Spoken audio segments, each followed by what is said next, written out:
Right,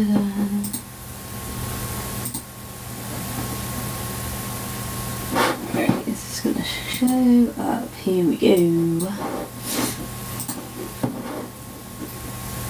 Okay, I think I've got a better angle this time.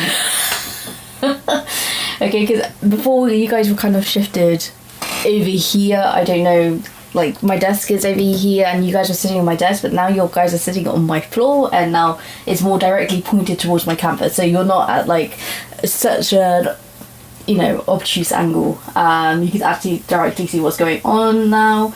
I'm sure at some point that I can get maybe closer up to the canvas, but I feel like people want to see what's going on the outside as well whilst I'm drawing. But yeah, just let me know how you guys are feeling about this setup, because I'm not too sure. I don't know what people enjoy. I don't know, you know, what you guys want to see fully, or if you just want to see the canvas. Because I mean, if you guys just want to see the canvas, I'm sure I can figure out how to live stream directly from my computer. But the thing is, with my computer, the Wi-Fi is so dodgy on it that I'm sure it just disconnects all the time. So that's why I'm avoiding live streaming from my computer directly at the moment. Plus I feel like this is a bit more fun anyway. So but today I am working on page 33. I think it's page 33. You know what, I keep losing count of how many pages I am in. Is this page 33? Yeah, it is page 33. So basically after this page I've only got page 34, 35 and 36, so only 3 more pages after this page to complete for the chapter, and then we're done, folks. We're done. It's been a long time coming. But I mean, I've been busy with other projects at the moment.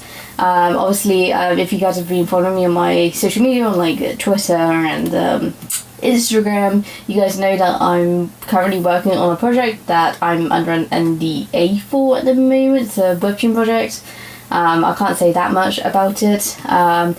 Though the folks who I work for did say that I can show some things. I just don't want to show anything that I don't have permission to show. So at the moment I'm keeping that under wraps, but I'm really enjoying it so far. It is mainly script writing. So very, very different from, you know, doing art essentially. But I'm really enjoying the process because I still get to do a little bit of art throughout that, because obviously I need to like, I kind of like imagine a character doing like a certain action here, and you know, I can do that into the script itself. You know, I've been really enjoying the process of it so far, but it's why I've been slowing down progress on drawing the fetus stuff on death, because that's been taking up like I would say like 10 hours in the last 2 days, which those 10 hours could have gone into drawing a page for the fetus stuff from death.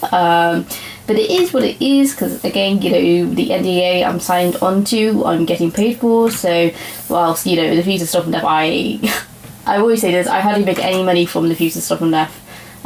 So I am making like way more money doing the script writing at the moment for this webtoon project than I am creating the future stuff from there. But obviously, you know, maybe in the future working on the future stuff from there is a viable full-time career, but at the moment that's just not the case.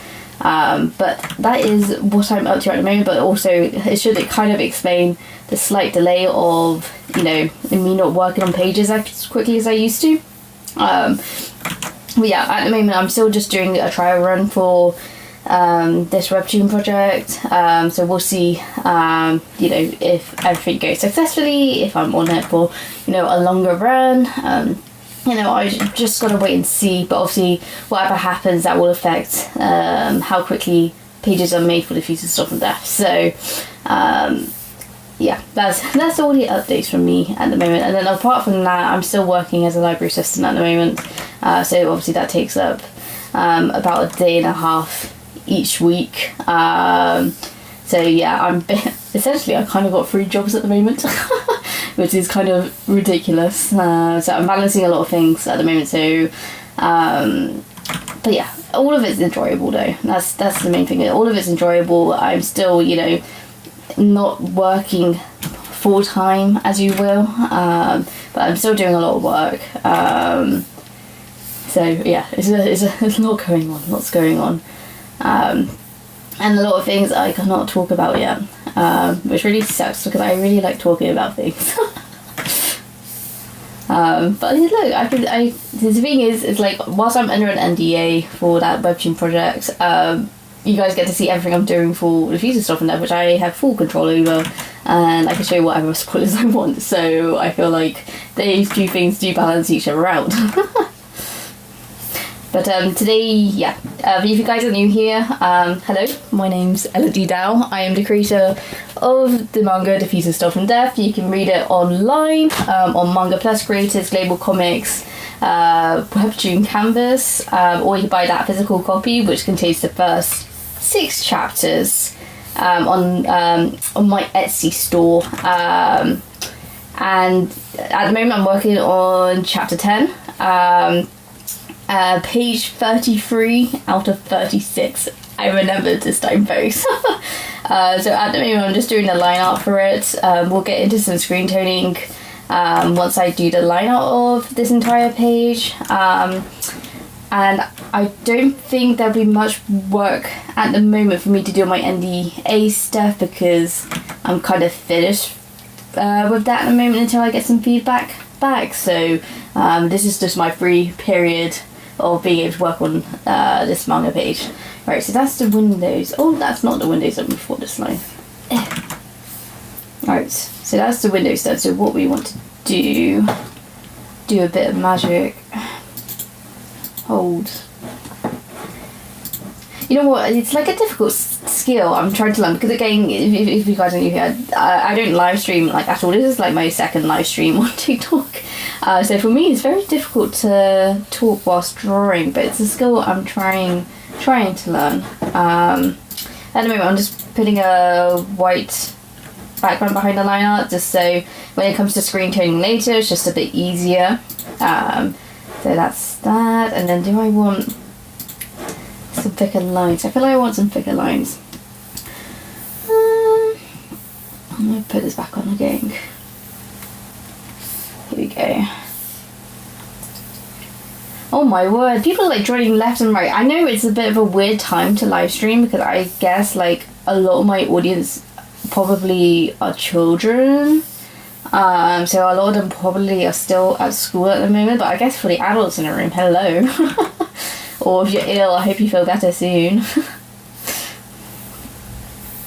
But you just get to see me secretly live stream, I guess, on a page that I haven't revealed fully on social media, apart from if you're in my Discord server, which I have. You guys had a sneak peek of basically Malachi smiling for the first time in 10 chapters, which I kind of know in chapter 3. When he's commenting on how strange Larkin is, he kind of had like a amused sort of a look on his face whilst looking at that show. He's just like, oh yeah, I know he's weird. But like I think that's the only time that we kind of see some sort of like smirk or some sort of like remembrance of a smile. So this is the first time that Malachi smiled in like 10 chapters. So yeah, we get this page in chapter 10, which is really nice to see because I really like Malachi as a character. I think in general he's probably one of the most misunderstood characters in the Thieves and Stuff from Death, in terms of how the characters react to him. He's just a nerdy guy, you know. He's just a really nerdy guy, so I think that's why he gets along probably with Larkin so well, even though they haven't had that much time together, because they can relate to each other quite strongly. Right, so now we're gonna go and draw Larkin. So we'll go in here. Also, I apologize for missing any messages. It's like, this didn't happen to me last time, is that a ton of people were joining and leaving, or just telling me that they've joined, and then before I didn't get that. I don't think I didn't see, like, it was kind of glitched to me that I couldn't see who was joining and who was not joining, so I could only see the comments. So God, what's happening with Larkin's hair? His hair is kind of a mess. What's happening? This is not Larkin, right? What is happening? Alright, let me get his ref sheets. Larkin, where are you? Here he is. Alright. It means I can actually look at his hair properly. I just gotta remember it doesn't switch that way. Okay.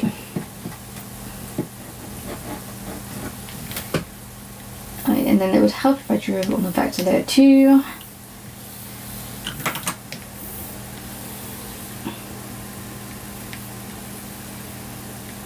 I feel like that pen's too thick. So goring terribly. I completely blamed that. I had to concentrate on so many backgrounds on the last page that my character drawing abilities at the moment are fucking horrendous.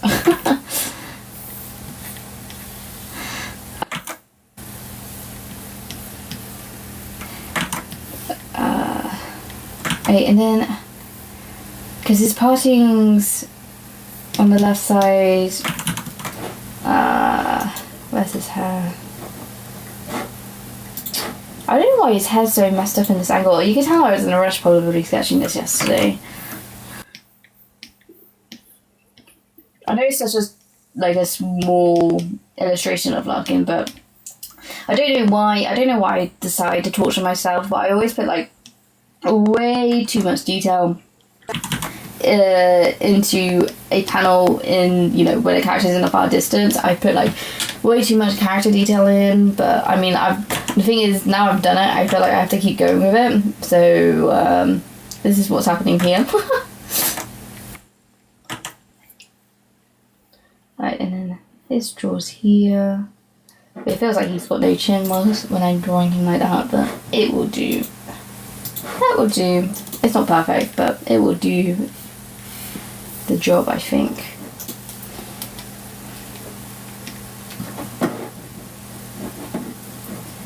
Nice to you. So, because his jaw should be a bit more straight, I think. Should be more like that. Yeah, and then if I draw like a bit of his hair going out this way too. Yeah, okay. I think that's fine. Right, and then he's got his bloody bag, which I hate. I always seem to miss drawing his bag in this chapter. I like have to constantly remind myself, oh yeah, he's got his bag on him this chapter. Which will come in handy for chapter 11. I'm not going to expand on that yet, but his bag will come in very handy for chapter 11, hence why he's got it at the moment. And also he's carrying like his spell book, even though he's not a spellcaster in it. in the piece of stuff from Death, it's like kind of his disguise at the moment is pretending he's a spellcaster, so his book is in his bag at the moment. So just for story purposes wise, it's like he needs to have his bag on him, and I always forget to draw his bag. It's usually like last second as well. It's like once I just finished the page, I like noticed that I haven't drawn his bag in this panel, and I'm like, I have to go back in and redraw it, and it's painful. So luckily I'm trying to remember. I've been getting better at remembering to draw his bag. It's not as much as a pain as it was last chapter to remember to draw his bag. But I'm still thinking, I still need to have a look over chapter 9 again, and see if his bag is present throughout that whole chapter, because I cannot remember if it is or not. But again, that's like those sort of things. It's like until I work on getting volume 2 as a physical book out, I'm not too worried about at the moment.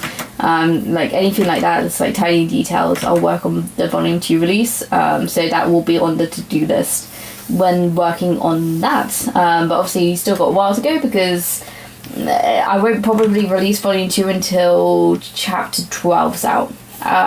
So like you're talking like at least another 6 months, which is like pushing it to a really tight deadline for a December release. But like looking at my schedule now, and you know, if my NDA stuff goes ahead, we're probably looking at early next year for a release date, which would be a shame, because I really wanted to get a volume out by the end of this year, but I just don't know. and there's too many like unknowns in the airs at the moment with, you know, work projects and things like that. It's just a bit all over the place, but we'll see. I mean, I'd like to get it out for the end of the year. That would be my ideal goal, but we'll wait and see. Alright. You know what, I always say this, but like, drawing Larkin's bum is really difficult. Because like in the Victorian era, like trousers don't tend to be that tight on you, like they're pretty straight down, but I mean Larkin's just got some quite thick thighs. So his trousers do stick to him on the upper half of his legs a bit more compared to other characters. So for me, drawing him walking is really difficult. I don't think people really notice this anyway, but for me it is. It's like, oh yeah, I've got to actually draw Larkin's bum like pretty pronouncedly compared to other characters' bums, and it probably doesn't help he's not wearing his coat at the moment either, because Lloyd's got his coat. If he had his coat, we wouldn't be seeing this, you know what I mean? So. But I'll be honest, like drawing his coat is a bit of a pain in the neck too, but it is what it is. Right, and then he's got a racing line down the side of his trousers. Right, his stabilizations I need to turn down a bit, I think. Here we go, racing line. Right, and then. Oh, is that looking from afar? You know, I'm like working on all of this detail and then it's like all the way back here. This is what always happens to me. Right, okay, let's draw the other seam on his other leg. Right. And then I'll just do some hatching here. Indicate that, you know, there's some shadow down there. Okay, that's not too bad. That will do. Considering how small this panel is, I think that will do the job. And then I'm going to quickly draw Malachi, and then I'll put a white background behind them both. So let's put Malachi's ref sheet up. Where's Malachi? Malachi. Ah, here we go. Here he is, man of the moment. Okay,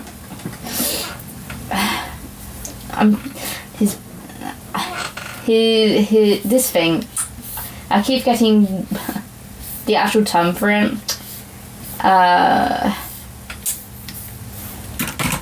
It will come to me. But this thing is very annoying for me to draw. But you know, I mean. When I mean it like that, is that because usually a lot of it is in black, and then I have to draw patterns on top of it, getting the actual silhouette of it is quite difficult for me to do, to make like a really clear silhouette. But I mean, that's the point of having this in his design, is because it was supposed to give Malachi a really clear silhouette and make him stand out from the other characters, because because of that he's very top heavy compared to the other characters, and I feel like from a distance you do notice him way more compared to the other characters. It's kind of how like Fletcher's coat kind of bulbs out at the bottom, kind of like a flower bulb, because it just gives him a bit more of a unique silhouette. Larkin doesn't have that as much, but to be fair, I draw Larkin as a bit more of like, oh yeah, everyday sort of person, so that's why his silhouette's not as dramatic. Whilst I wanted, you know, Fletcher and Malachi's silhouette to be more dramatic. So, and then the ladies, it's very easy to make very dramatic silhouettes. Because obviously the Victorian era, a lot of it is just dresses, so, and those dresses do have a certain look to them, so that's quite easy to give them a silhouette too. But yeah, Larkin is more like an everyday man, so that's why his design isn't as shape languagey as some of the other characters in the Feast of Stuff and Death. Right, so that's that. Right, and then draw Malachi's bum now. But again, it's not like his trousers are more straight down than Larkin's. So unfortunately, we're not going to show off many of Malachi's curves here at the moment. Which I'm sure, I know my test readers would love that. The biggest Malachi stands ever on my test readers. But you know what? I introduced Taliesin last chapter, and oh my word, folks! I mean, people love him. I wanted people to like Taliesin, but like. I didn't expect to get the reception that I did with Taliesin as a character. People just seem to adore him, which I do too. But I'm like, guys, it's only been like one chapter. Hold on a second. But Taliesin's really fun to draw. Because I love his trousers. Because I kind of made his trousers more foo-foo compared to the other characters, and it's just like a joy to draw. But like I know he's kind of just like an elf in a body of like a 30-year-old who's actually like 90 years old. So it's quite funny that he's a bit wise, but also he's kind of got like dad jokes, to kind of just to show his age a bit. But no, people really like him, which I'm really pleased about. Because that's what I want, because Taliesin's a nice guy. Compared to a lot of other characters that we've met in the future stuff and that, like, I don't think there's anything inherently bad about Taliesin. Like yeah, he's a bit of an odd fellow, but like there's nothing inherently bad about him. People seem to generally like him. He cares about other people. On the other hand, you got Elowen, who, I mean, I have to say this, but like as I've grown older, the more I appreciate like mean girls in Medium. Because she's got a very like mean girl energy, and man, I just, you know, every year I've just liked those characters more. I don't know why. I just like how dramatic they are. I don't know. I don't know why I like mean girls so much now in media, but I do. I don't know the reason for it. I just do. I just like mean girls in media. And Elowen very much falls into that. And I love her for it. But obviously, like, for Elowen, I kind of wanted the detective to be kind of somewhat suspicious of, like, okay, why is this guy who says he's a spellcaster but actually isn't a spellcaster, but Elowen doesn't know that, hanging out in a detective agency, considering he's accused of murder, right? Like, there's obviously alarm bells ringing, and of course people in the detective agencies will pick up that something's a bit off, right? So Elowen's supposed to be that sort of character to represent that side of the detective agency, even if we haven't met everyone in there yet. Right, okay, background. Also, I was trying to draw a greyhound back here, but it didn't look like a greyhound. It just looks like a dog, which is fine. It's supposed to be a dog, but it is what it is. I'll get better at drawing animals at some point. But for now, you have to put up with a dog that we don't know the breed of, really. But right, so there's a rug down here. So I've got to remember to put like a pattern or something down on this rug. But, you know, the rug comes up several times, so I'll do that all at once at the end, I think, of fine art. God, I don't know why I draw such a complicated shuffle. This is painful.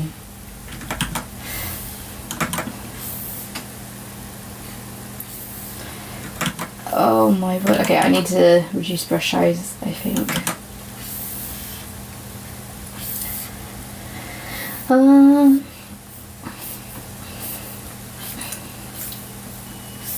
Right, if you do that, cross, down, cross, down, there we go. No, what's happening? Here we go. Right, I feel like that side's too thick now. I do not like drawing shelves or just any background objects like this. I don't like drawing interior backgrounds. I like drawing outdoor scenes. I don't like drawing like interior scenes. I don't know why, it's just, for me it's just so finicky, and I hate designing backgrounds of interiors. It's just not for me, man. And I mean, I know this when I went into university, because I studied concept and comic art at university, right? So obviously when you do concept art, you do learn a lot about interior design, and man, I hated doing interior design in my concept and comic art course. Definitely not my favorite thing, and when I was able not to work on that, then I did my best not to work on that.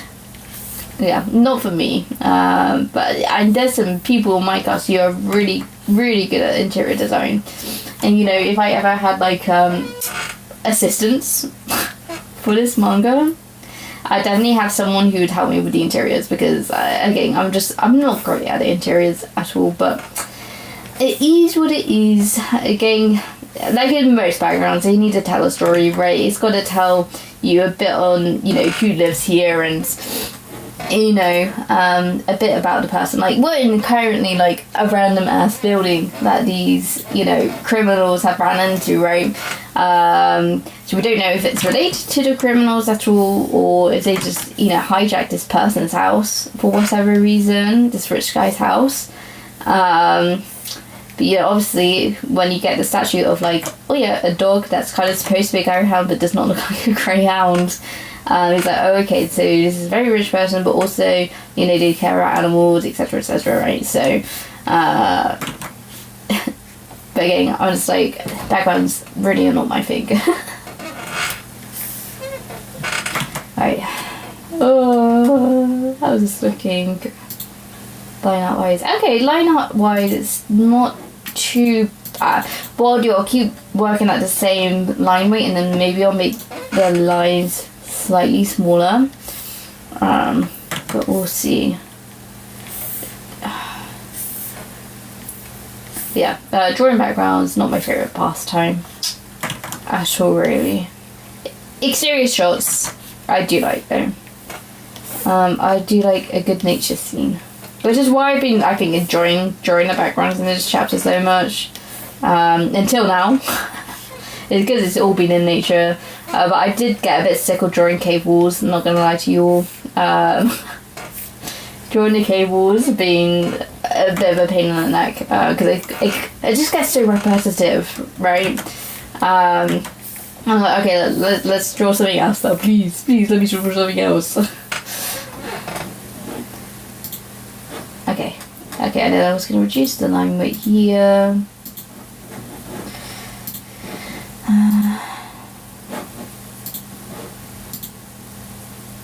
Okay, that's better. Alright, I need a drink before I forget to drink. Right, okay, let's tackle this dog. That's supposed to be a greyhound, but obviously does not look like a greyhound. I feel like it looks more like a greyhound at this angle. Okay, it's like, if people don't know, like, greyhounds have like really prominent rib cages that goes like super up. And greyhounds are super common here in the UK. So I wanted to depict that. So I'm just gonna get a greyhound up actually. Yeah, they look like this. It's exactly the shape I wanted. So I'm gonna see maybe if I can get closer to a greyhound. So let's have a look if we can do that. Yeah, because I can really see the issues in this. It's supposed to be really simplified, but also like for me, greyhounds have just such a iconic silhouette that people would be like, oh yeah, that's a greyhound, so.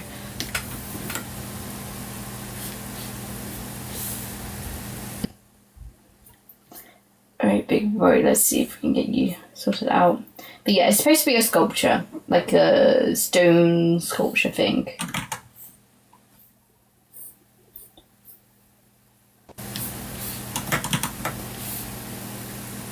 And then, like, these calves really kind of turn out here. Back legs, swirl, bum, tail. That kind of goes in the middle. but kind of, it should go all the way up here really, but, and then goes that way. Right. And then look how straight that greyhound's back is. I think that's why it looks unnatural to me, because even this looks unnatural to me, you know what I mean? It feels like it should have a slight curve at the top here and then go back slightly, which I might just include just for natural look, so it doesn't look too out of place. I feel like even the greyhounds to me always look a bit unnatural. There's supposed to be like a seam, I feel like, for the head sculpture here, and then, you know, I'll just carry on like that. Ears, floppy ears. The head kind of looks like a horse, but that's how the sculptures would look like back in the day, so. Right, okay, actually, I think that's a lot better than what I sketched out originally. That looks more like a greyhound silhouette. It's just the legs are a bit longer on a greyhound, so I don't know. Should I stretch it up a bit maybe? Let's see.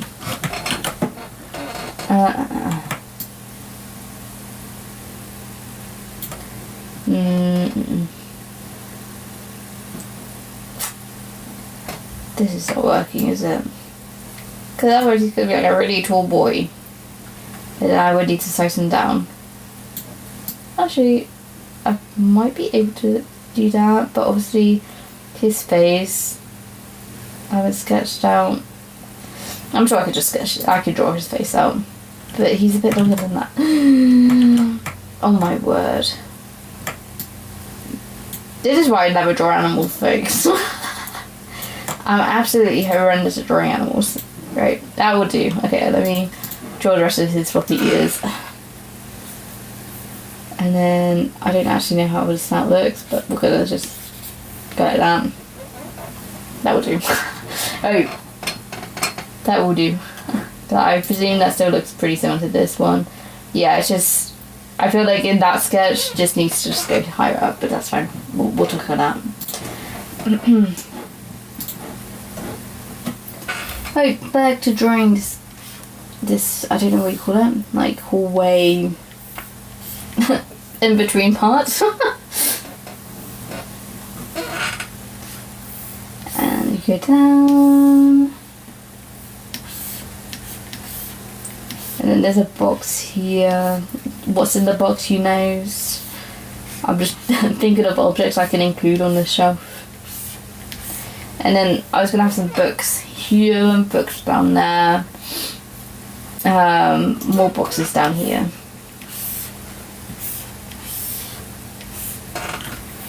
You know what, I might just use my straight line tool down here than my pen, because I think it'd just be a bit easier.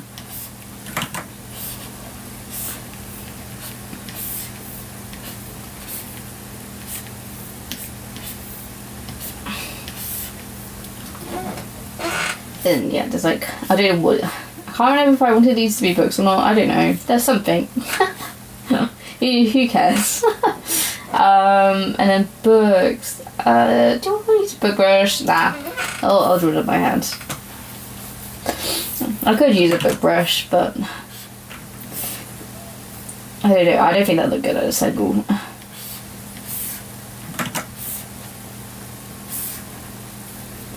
And then 2 lower books down here maybe. Then 1 really tall book.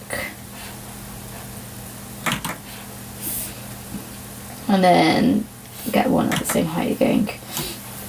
Brilliant. And then out across.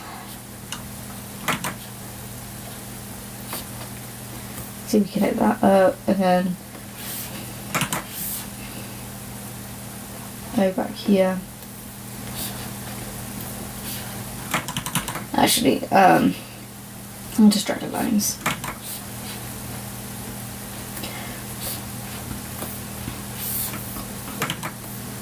Because I would say those books go that way. That way, that way. I don't know if we get like another book down there or something. That works. And then just more books. It's like, in doubt, if you don't know what to draw on a shelf, just draw some books. I mean, you can't go wrong with drawing some books on a shelf. Alright. Why is it... I need to go this way. Thank you very much. That's a really big too much drawer there, but that's fine. And then 2 shorter books. 1 taller book, and then yeah, that'll do the job. We now down there. Alright. Hey, let's turn this ruler off. I might just do a 3D preview of this just so I know what the line weight is looking like from a double spread. I'm just gonna quickly put the pencils back in, and then we'll draw the wall behind it if we're happy with that.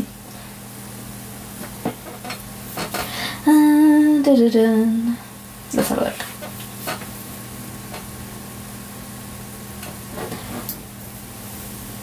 Yeah, I'm pretty pleased with that. I think maybe I could add some more line weight to this line here on the window, but apart from that, that's alright. I don't mind the dog being in a slightly thicker outline, because in a way you do want Malcolm's attention to be drawn to the dog, so that's fine. I don't mind that. That looks quite good. Okay, so if we quickly select these, and we're just going to whip up the breast size like that, and then I feel like this line really needs to be whopped up a bit more too. There's this like tiny bit here. It's like, what's happening here? That needs to be thickened up a bit.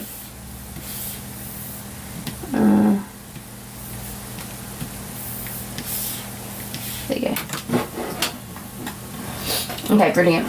Alright, and then if we just put that sketch back in now. Ooh. Actually, maybe I should white off this thing first.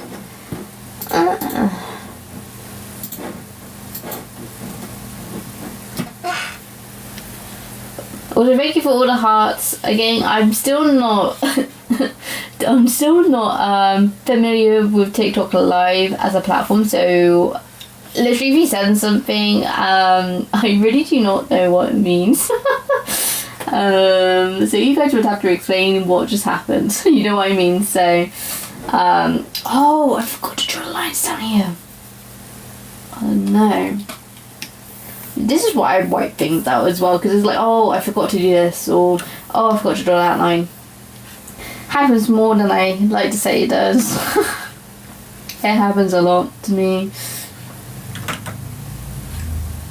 Like, I feel like if I drew traditionally, like, I'd completely, like, forget lines.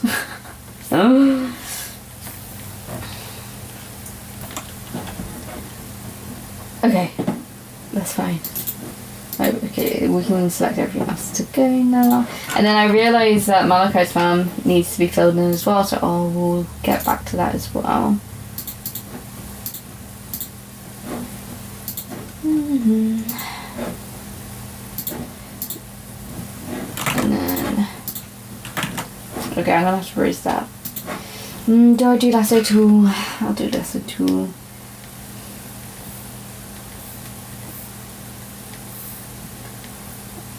So that's 1, and then we want this one removed. 2, and then bam, brilliant. Okay, and then we're getting rid of these ones here. Those 2 there. I forgot to draw a line here. Let's put a line in here real quick. Actually, let's tackle the greyhound as well. Maybe erase the greyhound. One by the window. oh yeah, the line's here. So if I draw this line in,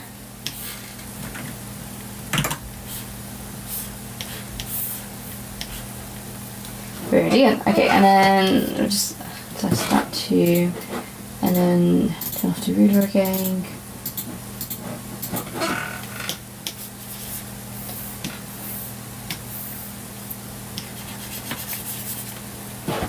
Right, and then erase this, and then put that white back in for where the shelf is. And I've got to just, oh my word, I just seems like misdrawing all of these lines down here. I don't know how, don't know why, I just did.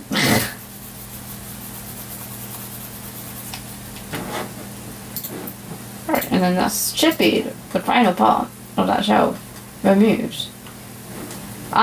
No, I forgot another line down here. Oh, folks.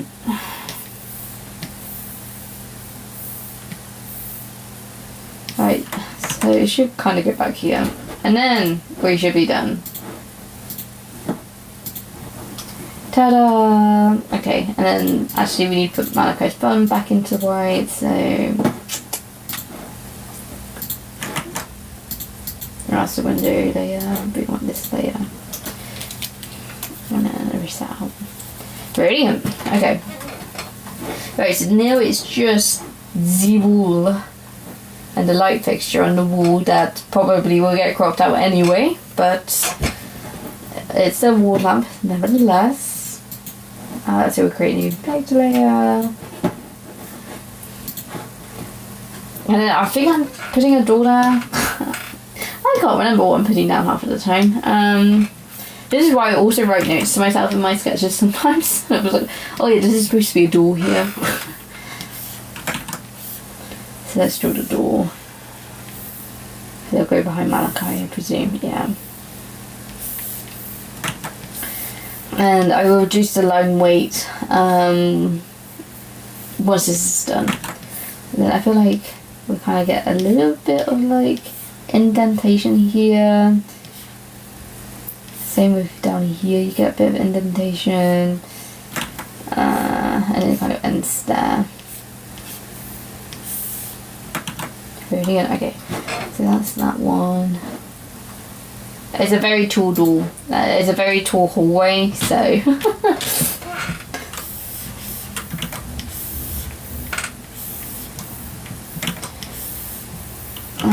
I don't want this to be as thick. There we go. And then am I drawing paneling? Oh, I should probably draw some paneling. It just adds a bit more detail to the space if I add some paneling, so. But I don't want it to be a tangent with anyone. There's line there, line here probably.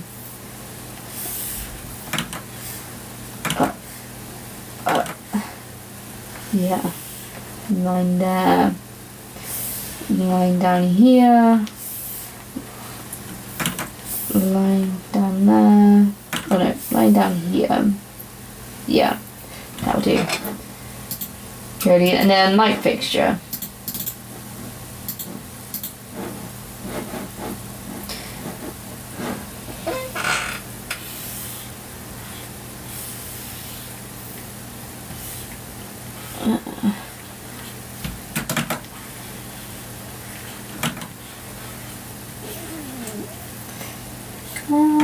Oh, we don't want to erase that. Thank you very much.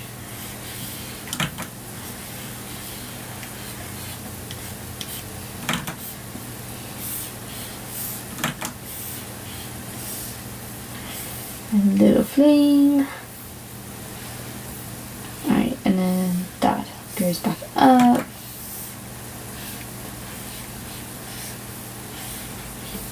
That goes up. That goes on top there. And that goes up there. Little flame. And then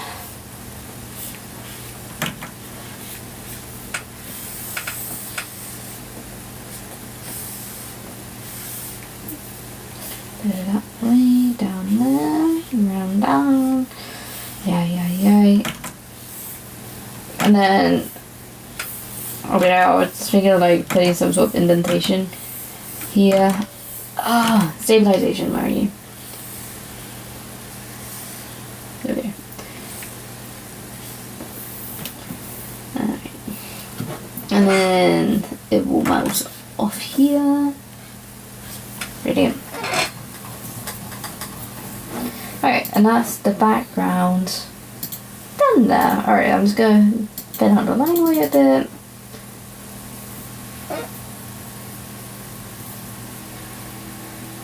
If my PC doesn't crash, that would be a good thing. If it doesn't crash.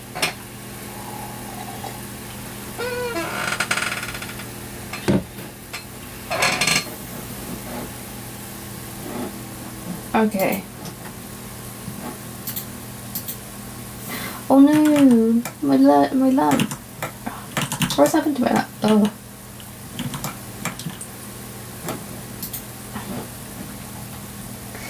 I feel like you can get away with being that thin in terms of line art actually. As long as I kind of tidy it up slightly. I don't like that.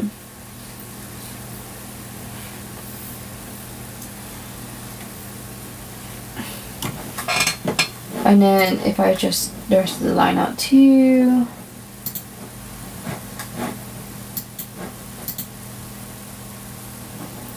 If it didn't crash on me. That'd be nice.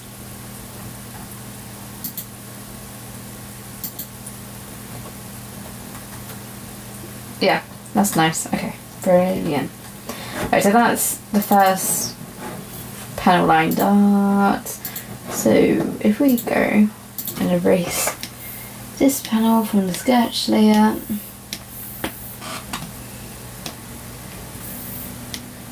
Oh, not that. That.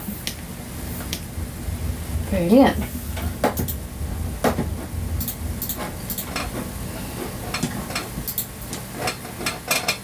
Work with locking now.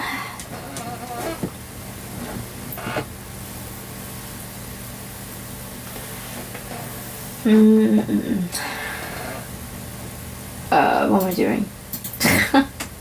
My mind just went completely blank there. I don't know why. Let's get Larkin's Strategy up again.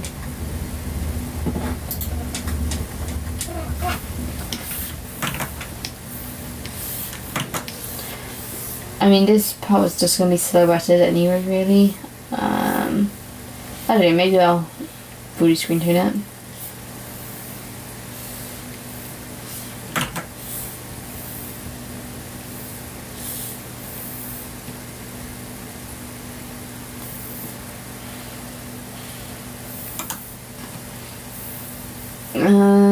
And then so his sharp seam is here,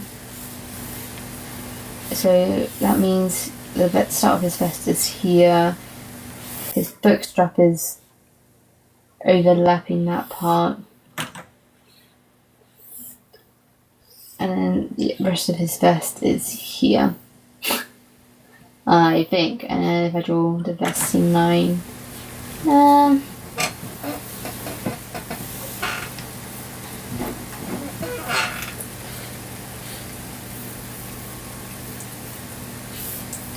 and then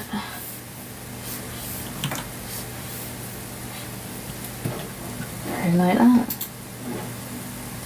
Actually, it wouldn't be a square here, it'd be just a straight line.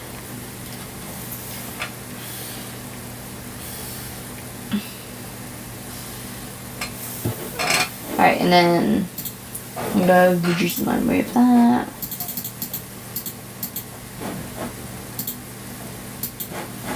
That's fine. Okay, let's put a white background behind that.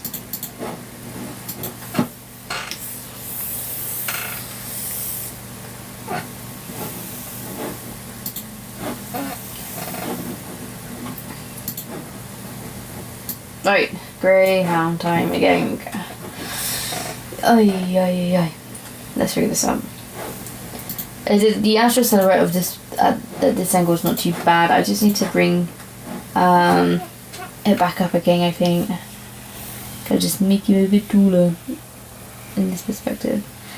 Actually, I'm wondering... Oh, I didn't mean to do that. I meant to select it.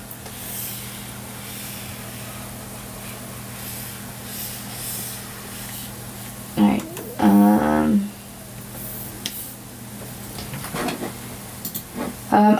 perspective ruler, I think it might morph into perspective if I do it this way.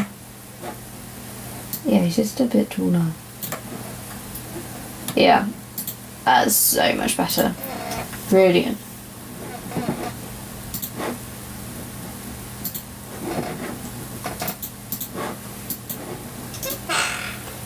Right, and then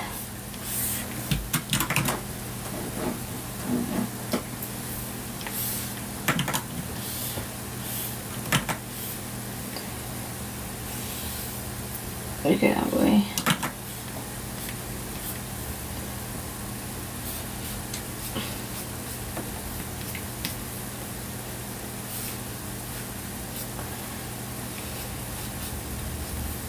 Go that way. Down this way.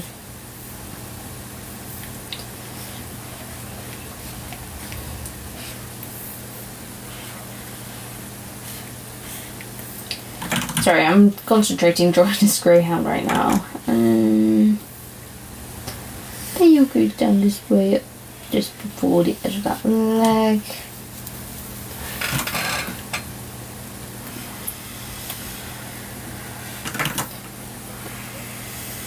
Oh, why is this pen not going thick?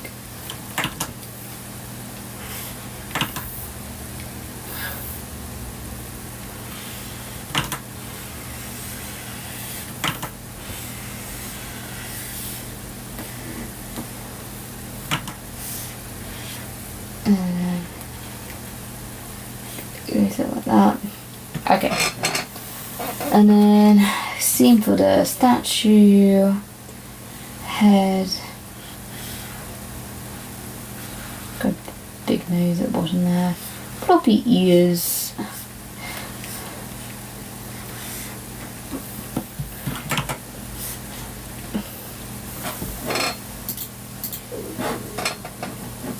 Brilliant. That is pretty much the same as this one. So that's the main thing I wanted, was it to look as similar as I can get it. Though I do think that statue had a slightly rounded one, even though I do think the sharp edges do look better.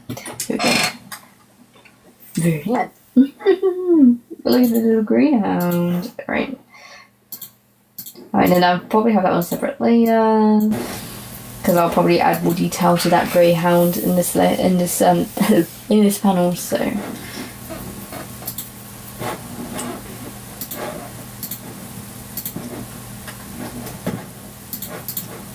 Brilliant. Okay, so if I put that back in... Oh, he looks so cute. Brilliant. Okay. Oh. Right, let's go into the background for this now.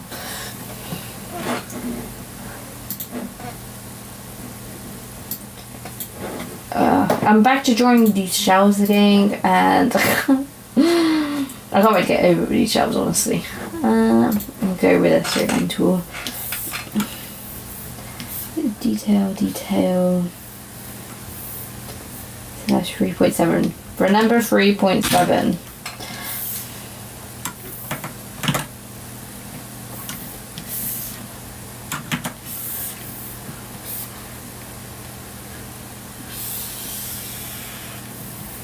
Right, 3.7. Back in the again. Brilliant. What I'll do, I'll probably add some wood texture to this. I'm just gonna get this shaft drawn first. So let's tune up to like 7 or something.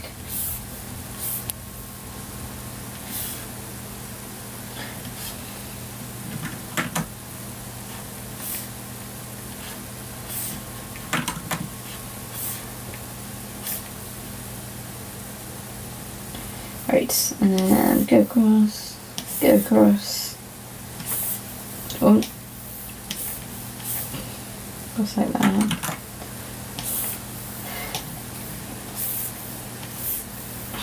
Alright. Then, what's happening here? I need this to go down that way. Down the line. And then that line goes down there, and then the little box here.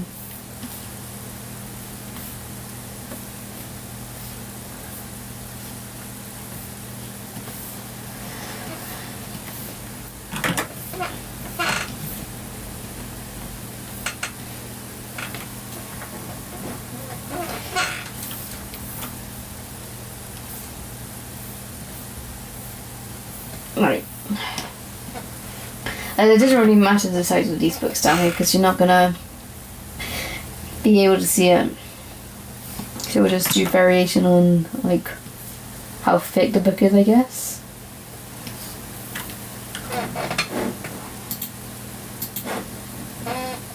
Yeah, and then did I draw the entire shelf with just books? Yes, I did. Okay.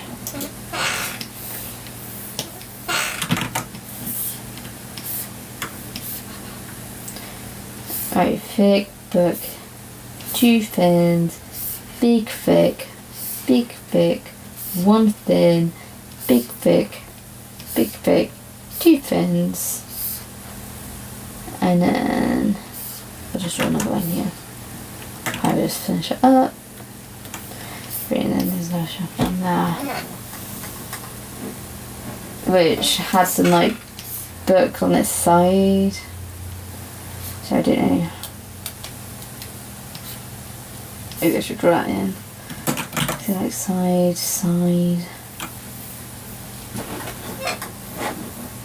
Brilliant. That shelf was so much easier to draw. Oh, that shelf was so much easier to draw than that other one. Okay. Right, let me put a white background behind it now.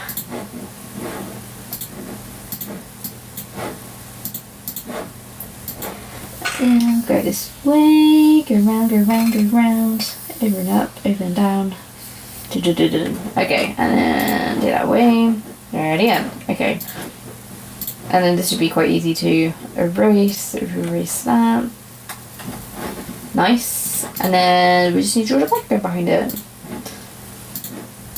Well, this is why I say like every panel really depends what's in it for how long it's going to take me to draw, because like these two, if you've been watching this entire stream, you can tell that like these 2 panels, like this one was so quickly done compared to this one.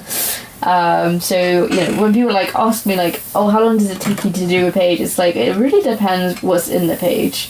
And like in this page, like I've got like 7 panels, 8 panels. Like this is like for a page, this is like way more panels than I usually do for a page. So like this page is going to probably take me a while to complete, really. Probably, but not as long as my previous page, because I don't think. Well, I don't know actually. I don't know. It might take me as long as the other page, because the other page I did had like really detailed backgrounds on the exterior. So I don't know. Maybe it would take me the same amount of time as that other page I did. Oh, look at the doggy. Brilliant. Okay, there you go. That's that panel sorted out. I might just make the line art slightly thinner though. And I might make the greyhound line out a bit thicker.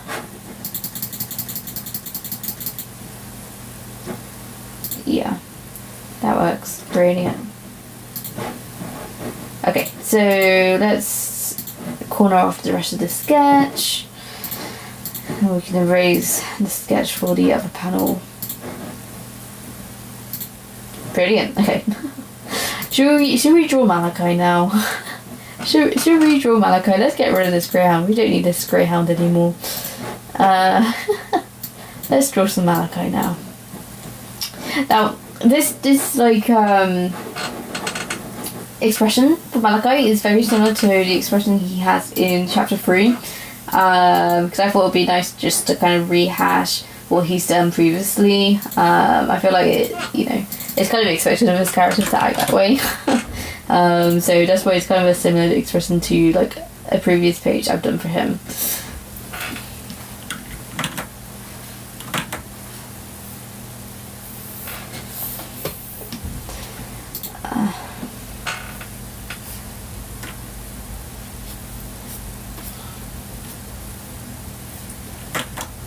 And then he's got a shadow on his nose.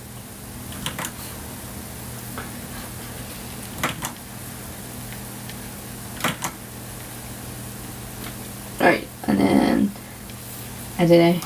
I feel like his mouth should go more that way.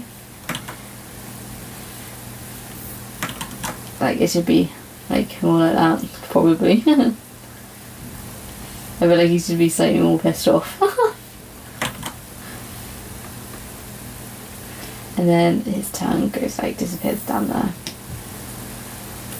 Brilliant. Okay, and then if I put some black behind there, straighten off his teeth a bit.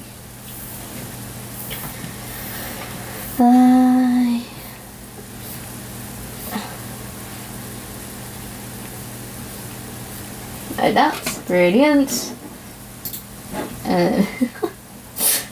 Yeah, I like that mouth shape a bit more for him. Again, if you weren't here earlier, I was explaining that this is actually the first page that Malachi ever smiles for the first time in 10 chapters.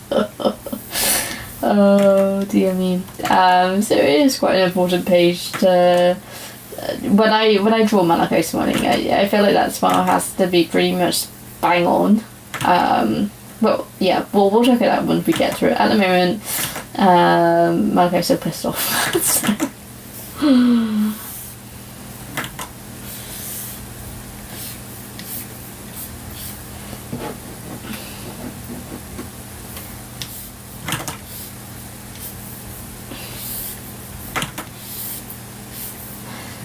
Going that way.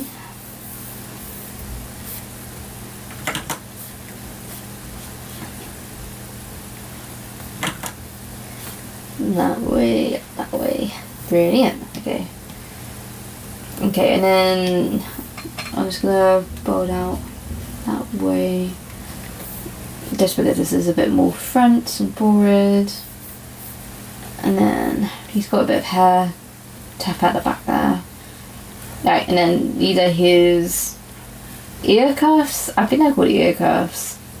Anyway, he's got like these ear cuffs. Let's see if that's still those. And then on this side he's got a dangly thing. I'm not very good with jewelry terminology. I don't wear jewelry myself. We are back.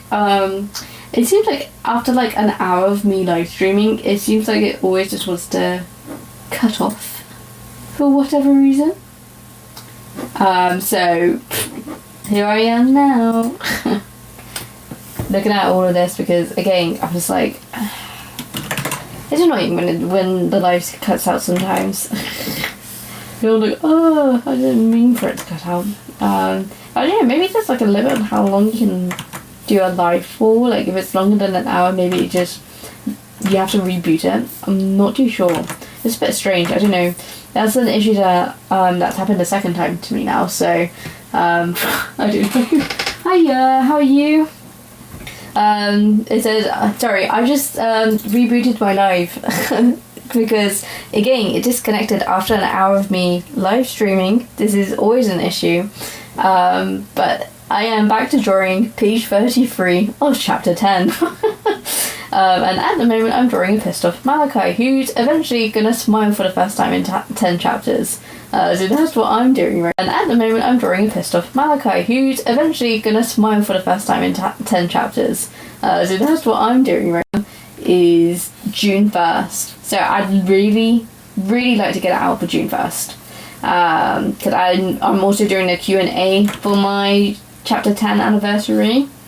So I again, like for me, I really want to get it out for them because it just feels right, and I wasn't able to do that last year. I think the chapter that came out last year came out in July because I couldn't get it out for June, which sucks. But I still did a Q&A back in last year in July, but like this time I think the timing's worked out a bit better that I could do the the yearly anniversary actually on the day, so it's worked out a bit better that I could do the yearly anniversary actually on the day, so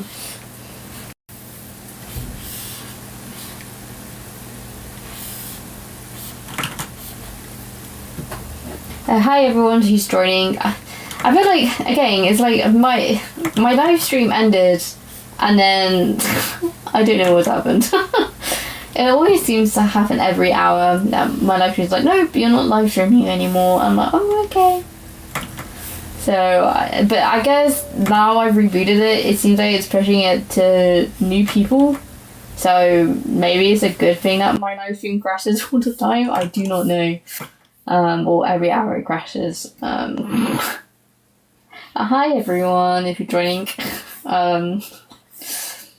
Okay, I'm drawing a pissed off Malachi at the moment. And I was explaining before the live stream ended that this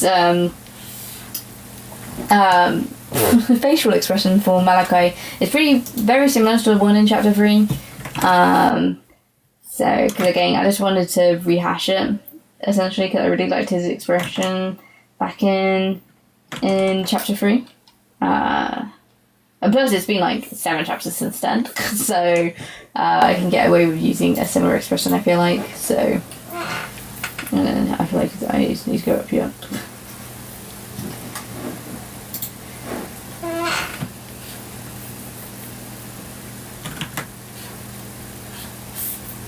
Go this way. But yeah, I'm very open to any questions, so if you've got any questions, feel free just to ask and I'll try my best to answer them. I know some people, like 2 days ago, were asking about like screen toning and drawing bricks. That was what I was doing yesterday, drawing a ton of bricks. And that was very painful.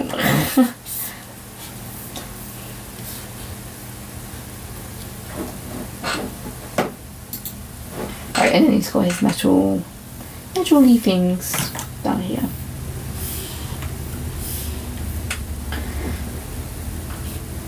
And then he's got his Adam apple, neckline,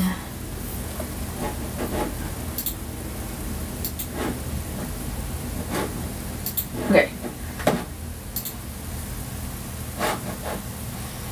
Why does he feel off on this side? I feel like his eyebrow needs to go down a bit more.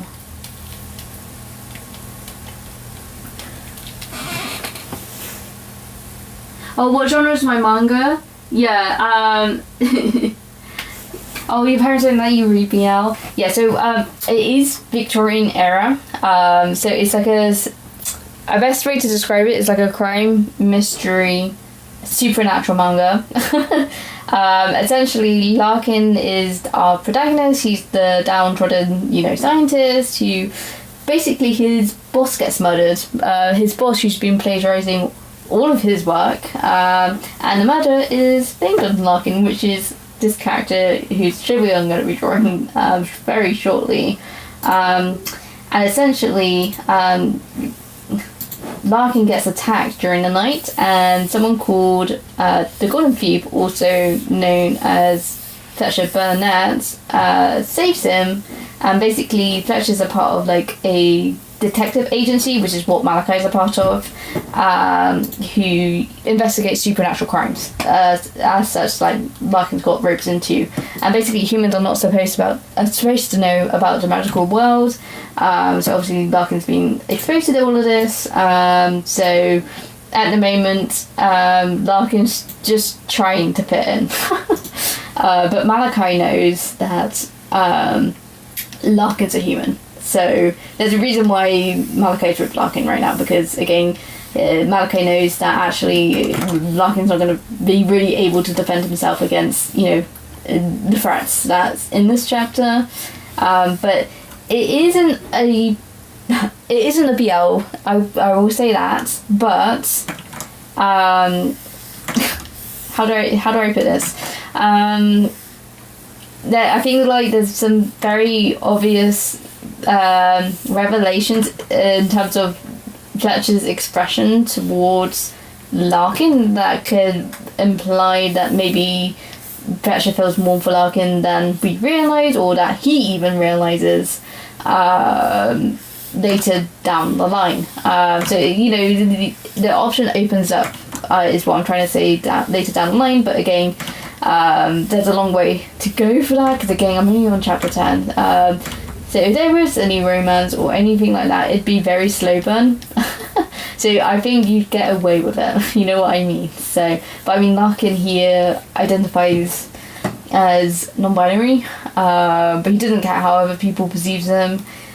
He's also error ace as well, so he doesn't feel any attraction towards anyone. So there's going to be a very interesting dynamic if Fletcher figures out his actual feelings for Larkin. But again, this is like way down the line. Like we're talking like ages away still. Like we're still like in the first arc, you know what I mean? So there's a long way to go to them.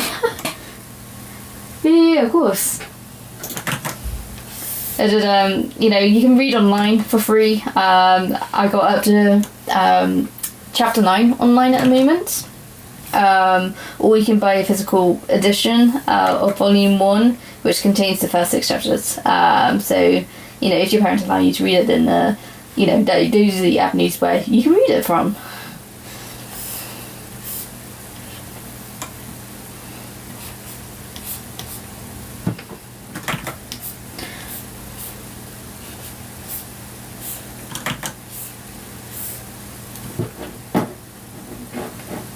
Right, so, right, what am I doing here?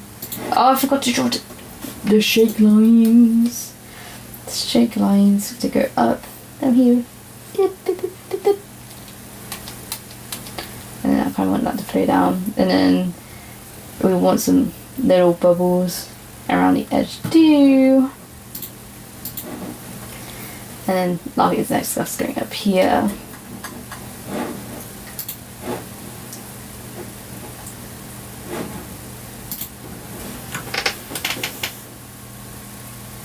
I did do a concept and comic art course at university, but you know I've just turned 23, so I graduated about 2 years ago now. But yeah, I did a concept and comic art degree at De Montfort University. But I mean, even then, like a lot of this was still very much self-taught, because again, like there wasn't anyone who's like a manga specialist at the university I went to. So there was still like a lot of teaching I was kind of doing to myself. But yes, I have been to art university. But I am completely self-published with Thieves of Stop and Death, but I am also working on a webtoon project that I'm under a non-disclosure agreement at the moment, so I cannot talk about it, but I am also working on a commercial project outside of this, and then I'm also a library assistant as my part-time job. So I'm making the rounds. There's a lot of things I'm doing at the moment, and unfortunately a lot of time is, unfortunately, I can't go towards the Thieves of Stop and Death, so it is like, at the moment, you know, this is the time of my week that I can get away with working on the Thieves of Stop and Death a bit. But no, I've been drawing for about, since I was 12, so yeah, basically 10 years now. So, you know, we've been drawing for a while now. But you know, actually drawing comics is only something I've been doing for like the last 5 years, maybe. But like the Thieves of Stop and Death, I started almost 2 years ago. Again, if you weren't here earlier, I was saying how the Thieves of Stop and Death's second anniversary is on June 1st. So I'd like to get this chapter out for June 1st. So we'll see. I'm going to do a Q&A and stuff for it. So I'd like to release it all on the same day.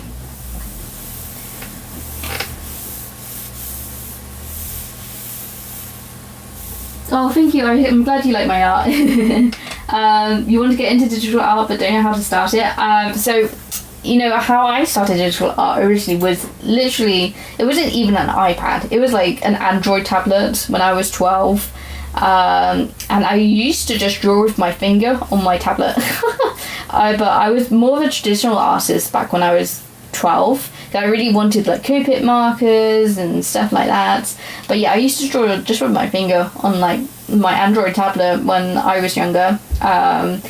And yeah, I just used some like free to use programs. Like I think I used something called Sketch Club back in the day. It's probably like a drawing app that literally no one knows about. But I used something called Sketch Club or Sketch Fab or something like that. And I just like looked up tutorials online. I got some really handy books that I could probably show you if I go down here. So I always say like my anatomy is not very good, and I wish I spent more time focusing on my anatomy.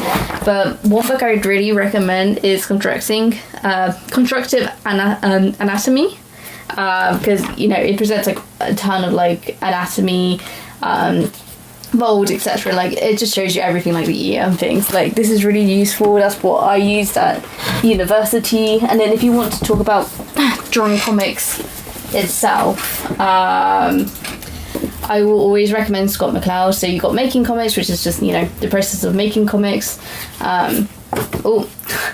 That's my mini edition of chapter 1 of The Thieves of Stuff and Death. That's like really old school. Because at the moment, again, if you weren't here earlier, I've got a volume 1 of The Thieves of Stuff and Death now, so that's like a whole book. But the other book I was going to show, if I just let everything down for a second, is Understanding Comics. And you can see I've got a ton of these like tabbed out because I used this as like a reference during university. So but this one's, I feel like it's the best one in terms of pacing and why we produce comics, and in general I do think like if you want like understanding comics and wanting to start learning comics, this is definitely the book I'd recommend to pick up.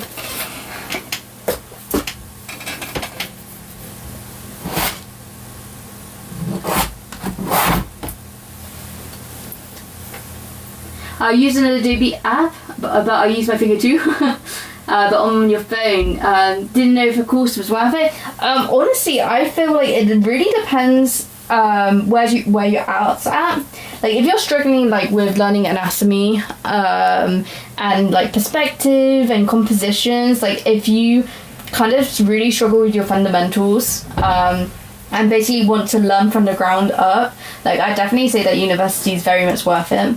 But I guess, you know, if you're really advanced with what you're doing at the moment, then I honestly just tell you to, you know, become self-taught, you know, and see if you can get any, you know, collaboration experience, like maybe work on like a collaboration project with someone.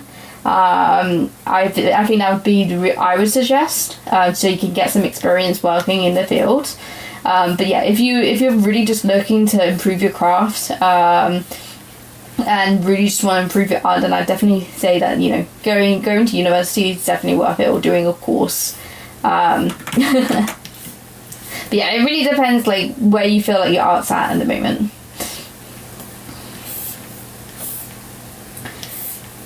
Okay, so that's the shelf here. And then, I forgot to draw shake lines here again.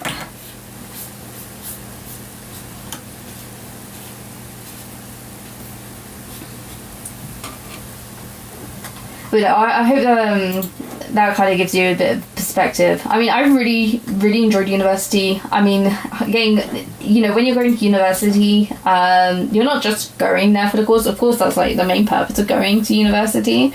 But it's also just about experience university. It's just, I think, one time in your life that you can feel quite free to do what you please. You know what I mean? So you could be yourself, and you don't have to worry about, you know, the responsibility of any like work deadlines or anything like that. Well, you know, you've got university deadlines, but like there's not, I don't feel like as much pressure, and you can just have a really good time.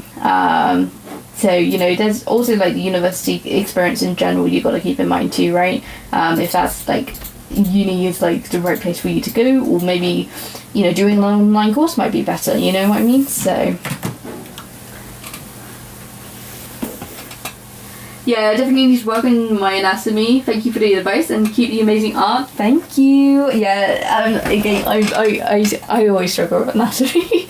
Like this, I've been drawing for 10 years and I still struggle with it. You know what I mean? So like, you know, don't criticize yourself too bad because it does take time.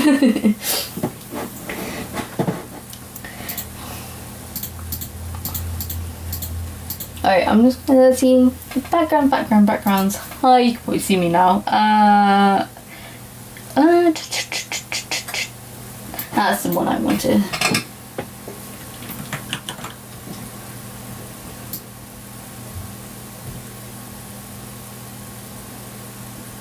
Alright, I'm just gonna slowly size this down.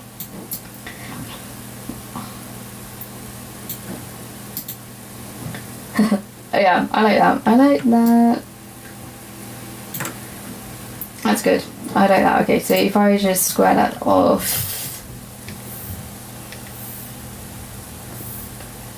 And then I was just going to draw some sound effects here as well in a second too. Yeah, I like that. That's cute. I like that. I'm going to quickly put an outline behind Larkin here. Just so it's easier to screen tone him later.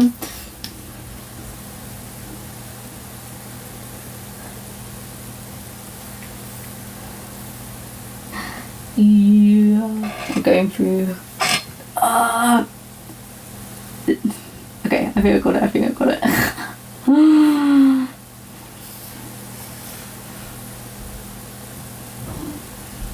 Okay, I think I got it. Oh, where is it gone? There we go. Yeah. Oh, okay, I need to draw the rest of that best down. That's fine. And then put that in, sparkle that off.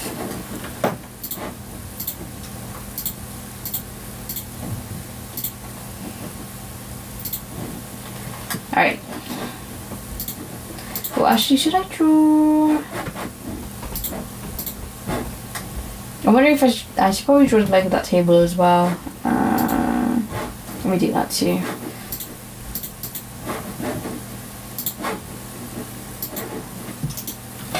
Go down there. Brilliant, okay.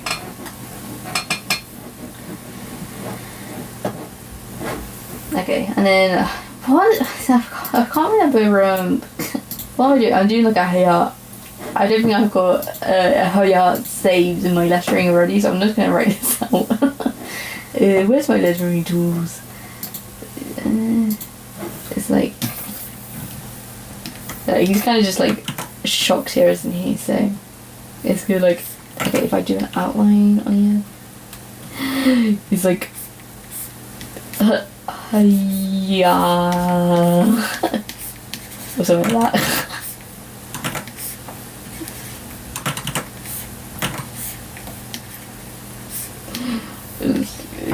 Like, I can even add like a bit of shock effects.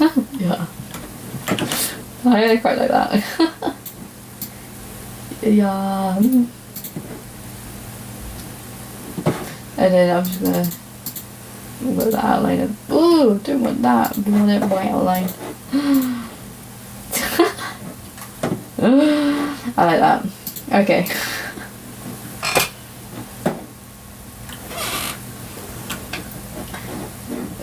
Hiya. Sorry. It's like, don't get distracted. Oh, sorry. You know, that's the sort of thing I wanted. Is there anything else I'm missing on this? But I don't think there is. Okay. Okay. I guess we can move on to the next one then. I think that's us done with this panel. I'm just going to select this and then we're just going to erase this sketch on it. Brilliant. Alright, I'm just going to quickly 3D preview this as well. I'm just going to check if the line weight's about right for the page in general.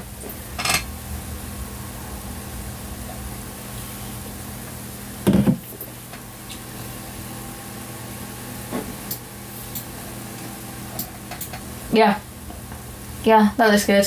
I'm happy with that. That's about what I wanted, so that's good. I wanted Malachi to have a bit of a thicker outline here, so compared to like any of the other panels, so that works really well. I can't get over this fucking chibi I don't tend to draw reaction chibis like that usually, so that was quite fun to do. Okay.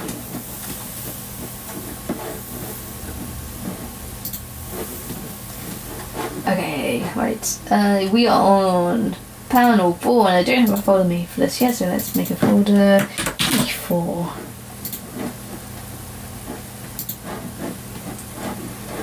Right, and then we've got a side profile of Malachi. This one should be quite easy to draw. I don't think it'll take me that long.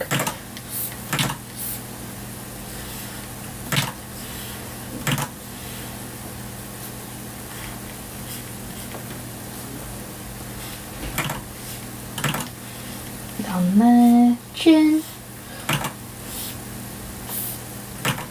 And then he's got quite a sharp. He'll have a sharp jaw down here.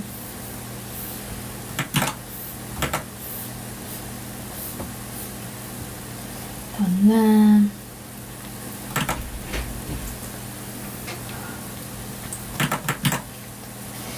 Malachi.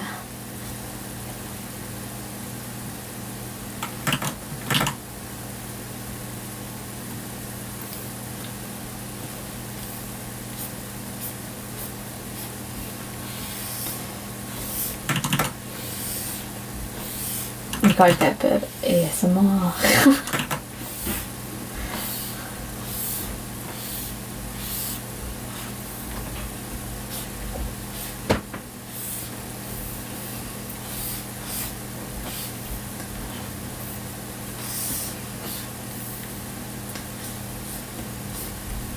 Then the scar. Also, I haven't explained this yet in the piece of stuff from there, but for people curious about how Malachi got his scar, you can entirely blame Fletcher for it.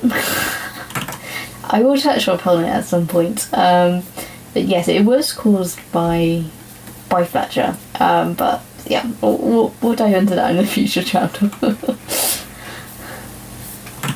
It might have been back during his Golden Thief days that he's caused that. But yeah. I know, like I said, I keep rewriting chapter 11 at the moment, and at the moment I'm trying to have a comment from Fletcher saying like, oh, you know, I'm going to give that guy like a second scar or something like that, you know, so that's what I'm thinking about it at the moment.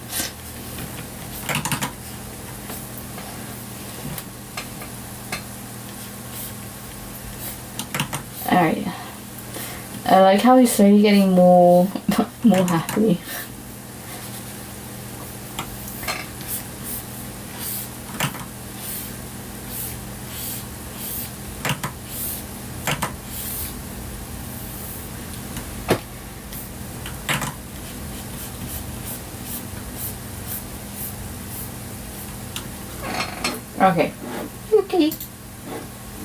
Okay.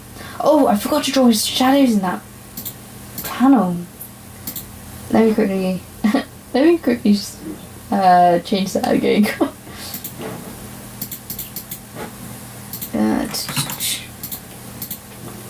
Okay, and then we've got. Let's use a G pen maybe.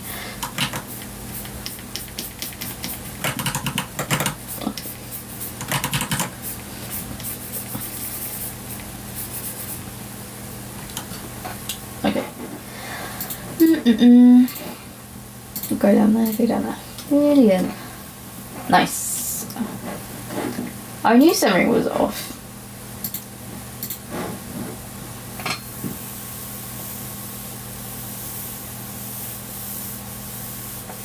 Right, okay, so that's that panel of Malachi done. And then we get to draw Larkin. I'm not going to quickly erase the rest of that sketch for that page. The panel, I should say. Okay, brilliant. Look at him. Okay. And Larkin's definitely my favourite character to draw. I say that, but I really like drawing Rukia, but I think Larkin's always going to be my favourite, guys, so... As we get Larkin's wrap up.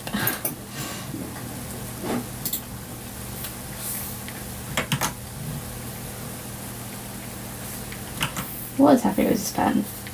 There you go.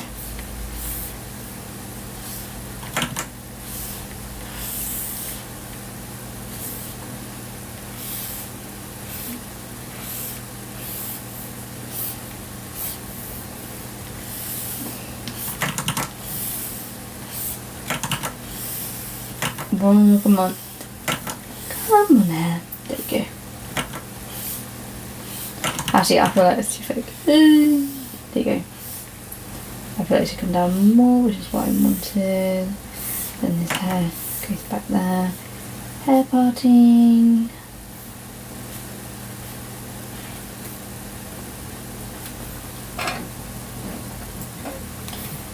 Right, and then more front dangly bits. I don't know, maybe we should get hair coming onto his face slightly, maybe too.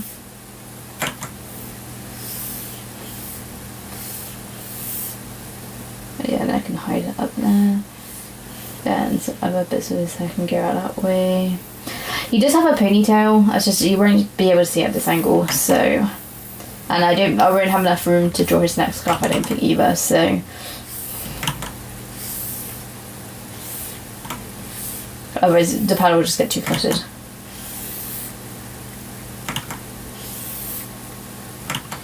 And I really don't want that to disrupt his eyelash. Okay. That looks like his hair. That's what I tend to do, is like I draw Larkin so much, I'm like, if I just zoom out with just drawing his hair, I'll be like, oh yeah, that hair looks right. Oh no, that hair doesn't look right. So, okay. Then you draw the face.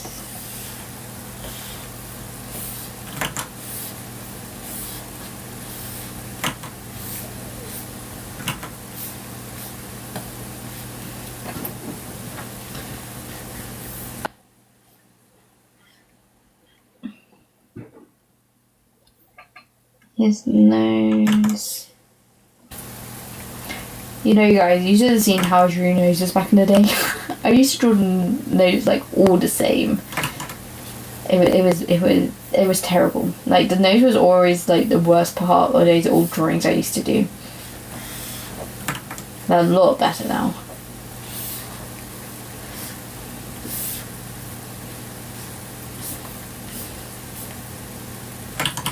And then I was just, he said, okay, let's think about this. So the window will be over here, so the shadow gate needs to go that way. Okay, got it. Shadow. I don't. No, there is a light on the other side of the wall. It should be fine.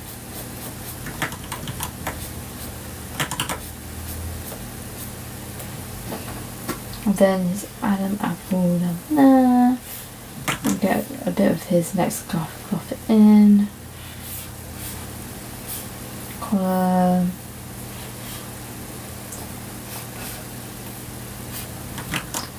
Put that down there. Oh, I love him so much.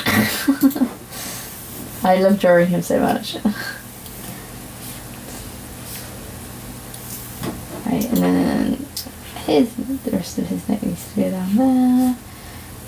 Bag, strap, vest, shoulder,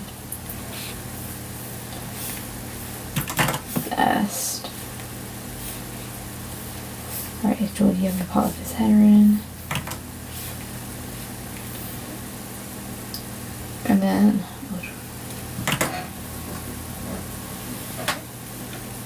draw that line of the vest in.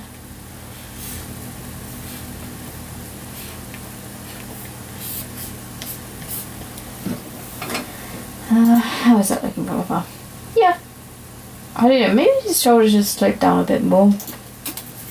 He's only a small boy anyway, so.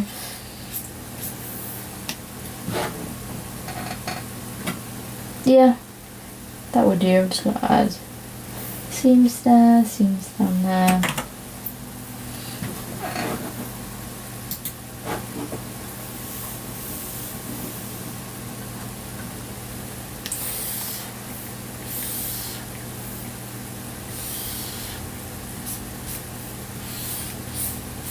Also, when the TikTok live ended, because again it ends after an hour for some reason, I saw we have 700 followers now on TikTok, so thank you very much for that. I wasn't ever expecting to get like so many followers from during live streams. Like I didn't realize how many people are kind of exposed to the live stream.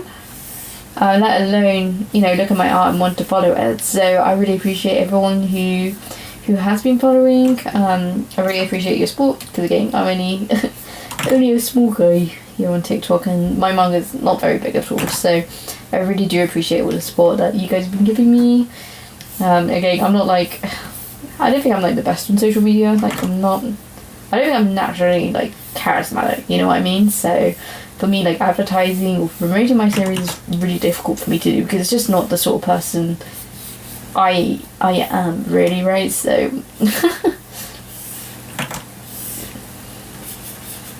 because I didn't feel like I should need to put like a facade online to get my manga out there, you know what I mean? So it's just, it doesn't feel right, you know? I'd rather still be my authentic self rather than present myself as something that I'm not. Thank you for the follow. I just saw that now. Thank you very much.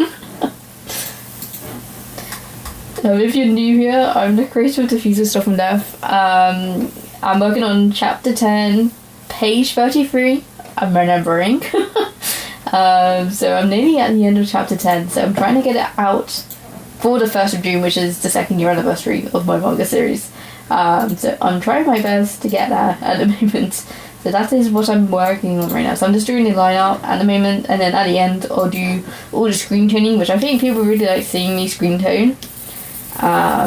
So maybe we'll get onto that today. I don't know. We'll see. And then the plus is actually really cute on him. Okay. And then I don't think I need a background for like these two panels, but I will put a bit of an effect here.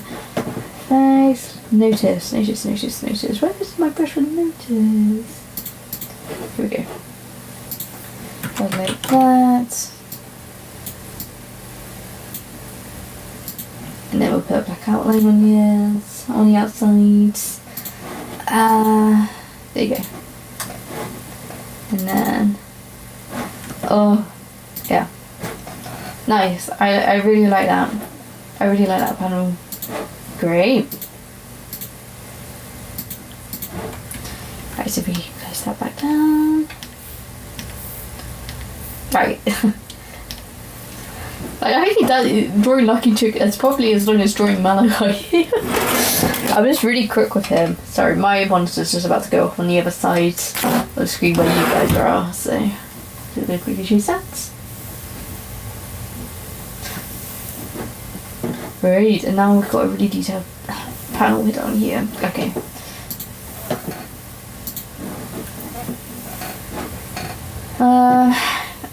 Oh yeah, I was gonna grab reference from some art someone did for me.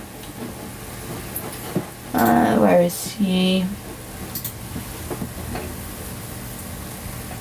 It was this artwork someone did for me. Okay.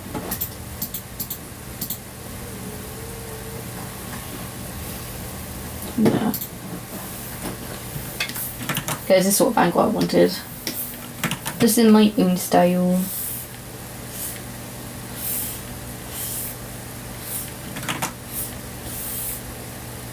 And then I want his ears to still be visible.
some like 3D nature to that then. Brilliant. So I should be able to draw his pony in a bit more detail.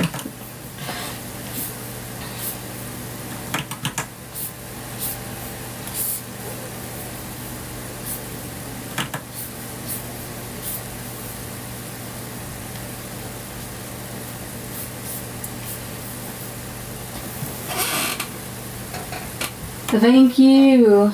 I hope you like my work. I'm working very hard on getting chapter 10 sorted out for release for the 1st of June.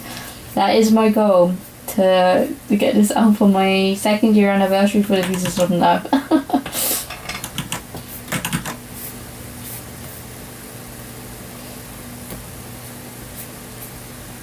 At the moment I'm just drawing a really detailed pony because again, like, the thing for me is like I don't ever do a really close up on Larkin's ponytail at all, so usually I just draw it like if you imagine this is the side of his head, actually I'll just get the pen out. If you imagine this is the side of his head, right, so like beep beep beep, smiley, like his hair, so that's his ear here, right, so he's got like strands going down here, strands going back here, he's got like a forward point here, and then there's like, how I usually draw his pony is like, it's like a big like S shape. That's what you usually see. That's what you usually see with his hand. So for me to draw like a detailed pony is like really unusual for me to do. But because it's close up, I can get away with it. How do you make your speech bubbles? So I just use assets. Literally, I don't tend to draw my speech bubbles. I do have tools on drawing speech bubbles, and if I really want, like I said, an effect, then I will draw it by hand. But usually I just use pre-made ones from Clip Studio Paint itself, but like from like the asset store. Let me see if I can get them up. So I use like a G pen one the most. It's kind of like midway through my body here. I've got so many. Like, kid you not, I've got so many speech bubbles that I've saved on here. Let me have a look. Yeah, these ones here. So I always use like these ones as like my main dialogue ones. So they're called the G Pen Speech Bubble Bundle. Or if you want the content ID number, it's 1989196. And these are the ones I always use. These are my default ones. They do the job. There's so many different sizes, different like bubble sizes and stuff like that. These are like my go-to ones. But you know, I hoard like other ones. Like I've got narration bubbles. I've got feeling bubbles. So if I want like, like a shoujo esque one, I can have like a shoujo esque one. Or if I already want like a menacing tone, I've got like a menacing speech bubble. But what you can do, what I think a lot of people don't know that they can do, is like you can go and like try like this, something like that. We'll just do a plus smash. Yeah. And we'll just bring that one down there, bring that one down there. Yeah. You go like that, and then what you can do, like you can get like one of these menacing bubbles, and you can just go like bam. Like it was just size to it. So if I go to my dialogue bubbles, it probably shows a bit better than this. Where's my G ones? Yeah. So if I get one of my G bubbles, you go like that, bam. So look, everything's fitting really nicely in it, and then the size, the brush size that I use for it is usually 30 or 25, and then there you go. That's your speech bubble, and then you know you can add your tail or whatever onto the end of it. Yeah, it's really useful.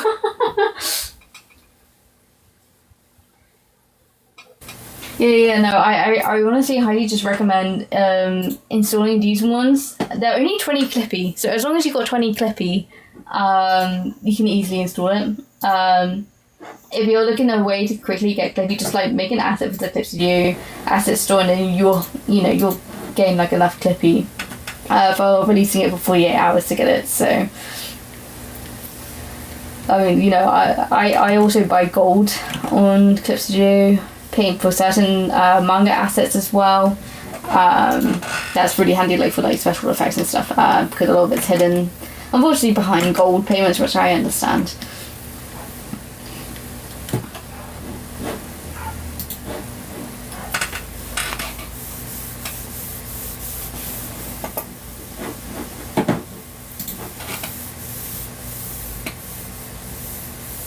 Oh, yeah, no worries.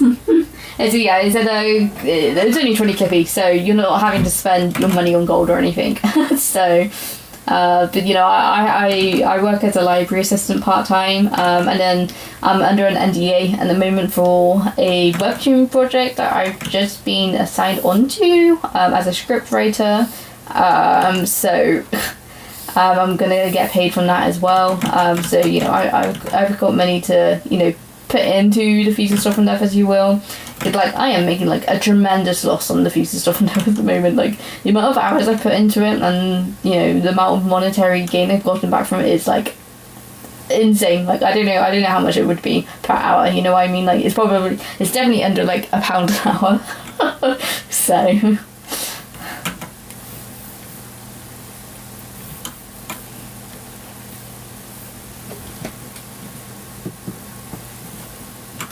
I said I do work part-time as a library assistant, so it's a cool job to have.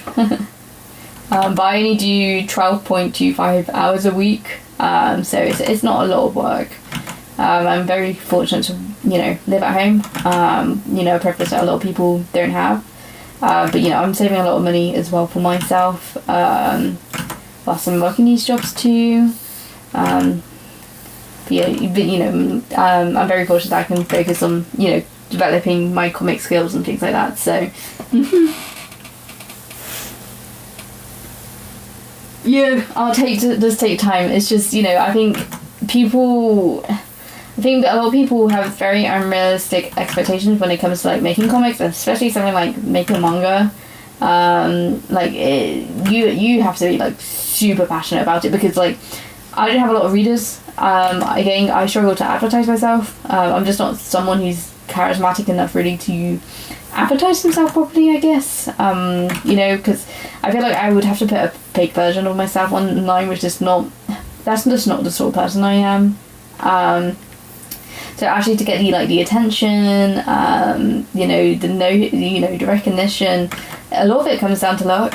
And you know, a lot of your time is obviously invested into something that you don't know if you're going to get any return on. So, you know, what I always say to someone when making something self-published and comics to themselves is like, do it for yourself. Like, if not, you know, for an audience, do it for yourself, because like in the end of the day, you know, that's what we're creating art for, because, you know, it's self-expression in the end of the day, isn't it? So you go into with the expectation that, you know, you're not going to make like a full-time career out of it, even though I'm aiming towards that.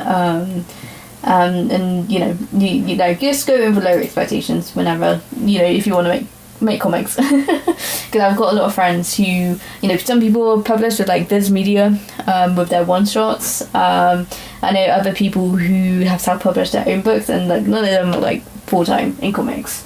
It's really difficult. I don't know a lot of people who can do comics full time, you know what I mean? So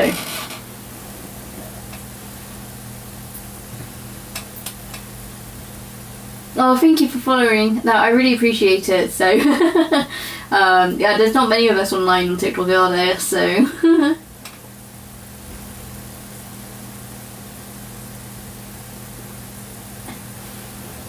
yeah, I will say, like, thumbnailing is so tedious.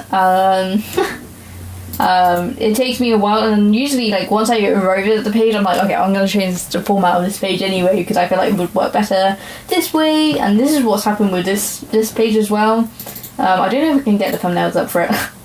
Guys, do you want to witness my thumbnails and what they look like? Give me 1 second. If I turn this off... Oh, hold. I might just need to drag this out. Oh, let's do this. These are my thumbnails, folks.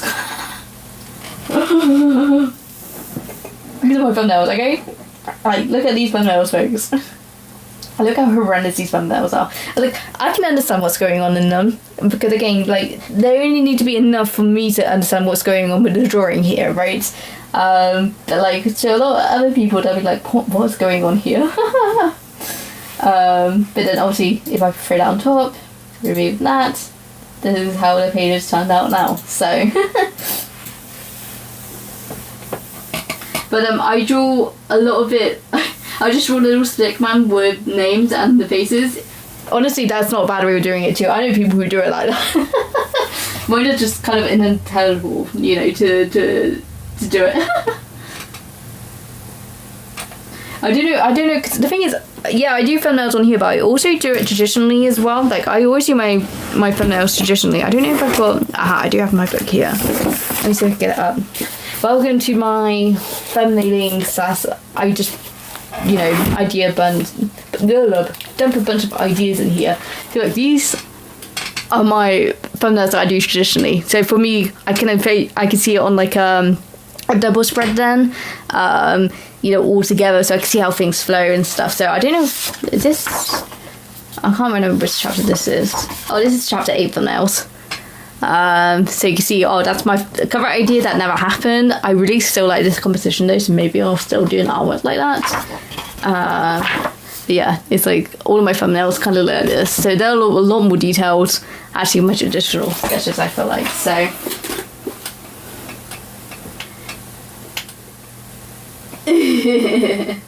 yeah, so my sketchbooks are a bit of a mess, to be quite honest, but I mean that's what sketchbooks are. I feel like online people like really mislead you on thinking that your sketchbook needs to be perfect or look really good. Like my sketchbook, folks, guys, you don't need to see it.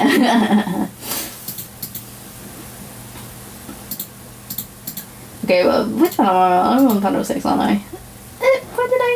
Where did I draw this fucking line? Oh my word. I've drawn it on the same layer as panel 5. Okay, one sec. Okay, I'll remove that. Don't worry. I'm saving it. There you go. Problem solved.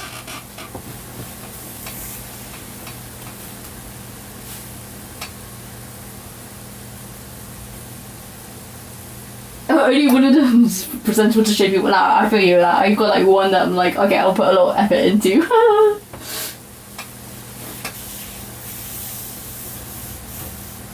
But no, yeah, for me, again, like planning out a chapter is really important. Again, do I have what people don't know, I think a lot of people presume like I write my scripts online, which I do, but I always write my first drafts in my notebook. And you can see, at the moment I'm still kind of working on it, because you can see my pens here for my notebook. But look, see, I write all my scripts in here. So I always handwrite my scripts. So this is how you guys can tell I don't use AI or anything as well. But I always handwrite my scripts and different ideas, and I can't really show that one yet because that's all too prep, so whoopsie daisies. But you can see all the dialogue here, and then a lot of it I will change when it gets onto online and stuff, onto my online scripts and stuff. But a lot of it's very similar to what's in online at the moment. But yeah, I always write down like my story ideas in an actual notebook. That's just how I work best. I always find like I really struggle to write at a computer, so I just write on my notebook instead. Yeah, exactly. Again, it's really handy as well. Yeah, like you said, it's handy to see what I've edited out, what I've changed around, and for me as well, like I have a speech and language disorder, so how I write is very much how I speak, and that can be kind of a jumbled mess sometimes. So for me, if I can kind of just get it all written down, kind of how I speak, and then when I transfer it to online, for me it's easier for me to see the mistakes as well. So no, you used to see my notes app. My notes apps are terrible because I write like scenes down for like later chapters that I know I won't get to for like probably years at this point. It is a mess. I really need to reorganize my notes and maybe transfer some of them somewhere better. Oh yeah, no, my notes my notes app's a mess. I use something called ClickUp for all of my work. I don't know if I can bring it up. And then, you know what ClickUp did whilst I was in the middle of using this? Because they never used to have this before. They got an AI feature now on ClickUp, and I fucking hate it. But, you know, it's... But yeah, it's just... I like ClickUp as a, you know, something to use. I could, like, again, you could, like, do whiteboard ideas. And this is from the first chapter. So you can see, like, all my notepad stuff. But, like, if I bring up chapter 10... you see everything, and it's what's quite nice. You know, you can like click to a scene and stuff, and you see everything here. So that's how I do online.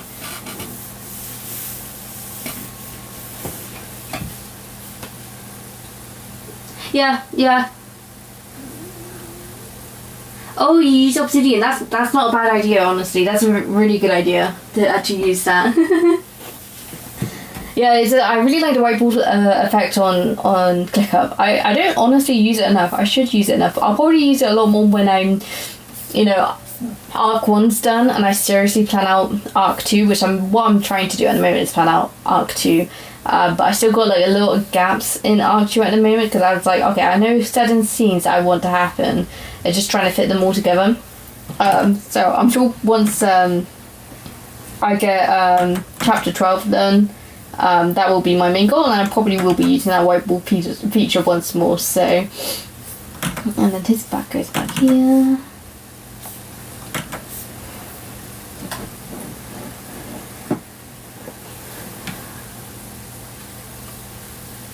It's how I figure out 2 of my characters were siblings after 5 years of making them. Yeah. You know what? I've recently changed a bit of Larkin's backstory that we as a reader know nothing about yet. I was like, oh, actually, this works so much better. So, like, not much as like initially changed, but in terms of like Larkin's relationship with some of the characters in his life has changed a bit. But like, not dramatically, but you know, you know, sometimes I do get moments like that too. It's like, oh, actually, I can do this instead of that, you know. So, I feel like nah. No, back you go, Malachi. Let's erase Malachi for a second. I forgot to put a white background behind Larkin, so let's quickly do that. And then I'll do a new vector there for Malachi.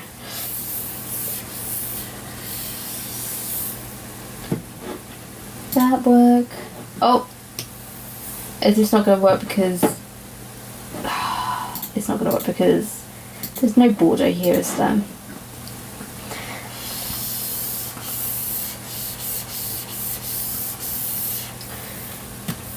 Yeah, I said I'm autistic, but I don't have ADHD, so you know, I probably will never be able to like relate fully to your experiences having ADHD and creating comics. I honestly can't imagine it.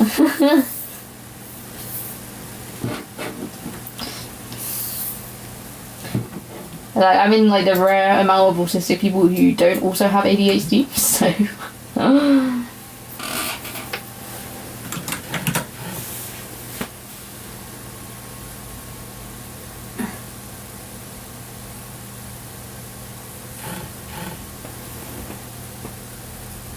Yes, yeah.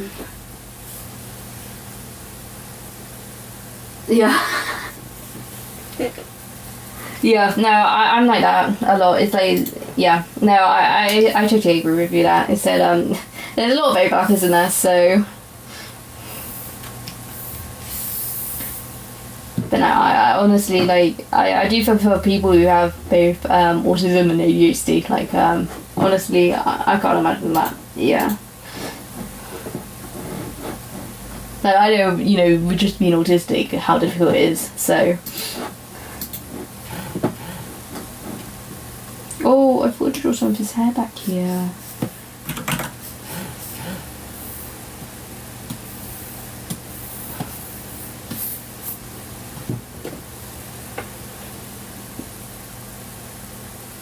Yeah, no, I do that to myself sometimes too. Like, I'm really bad. Like, if there's something in my routine that like I'm waiting for something to come, like I don't know, like a parcel's supposed to arrive at this specific time, I feel like I can't do anything else.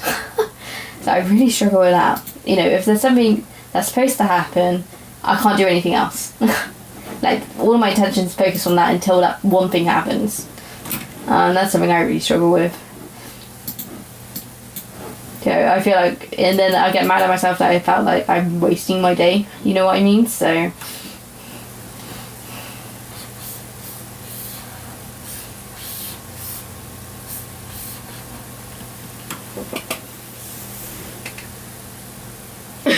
I go into reading mode too. I know, I hate it. It's like that's like certain parts of my autism I do like, but there are certain things I really dislike about it, and that I wish, you know, I didn't have. But and that's one of those things. I know, I just go into waiting mode. It's terrible, honestly. I wish I could snap out of it. But like, you know, I've been trying to train myself. Like, I've always been trying to train myself to, you know, adapt and stuff. But like something like that, I've always failed to adapt to, you know what I mean? So,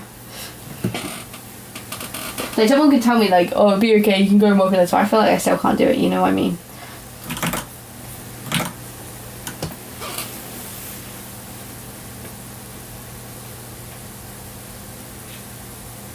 Yeah, no, I agree. It's like, I'm realising whilst I'm live streaming, it's like, oh yeah, I haven't had any lunch.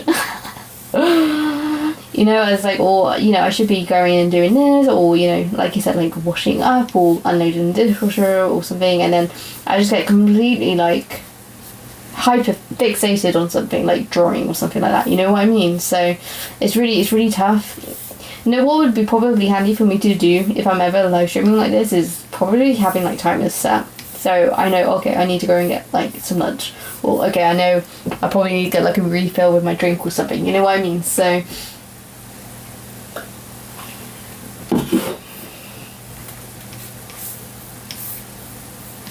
also, if my live stream goes down, it's because TikTok has probably kicked me out, and I will go back live again. I'm just going to warn everyone, because it's been a while since that's happened. So if it happens, you know, it's not my fault, it's TikTok's fault. So.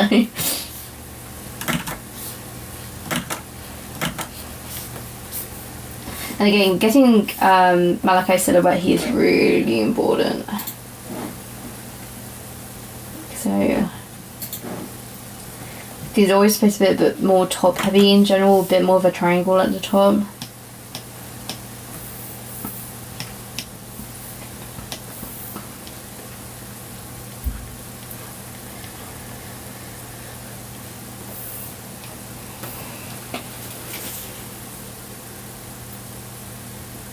Oh, that's a good idea. Yeah, maybe I should. I mean, I do have some snacks up here, but I mean, they're just Pringles. I don't think Pringles is maybe the most healthy options I have in the snack on the side here.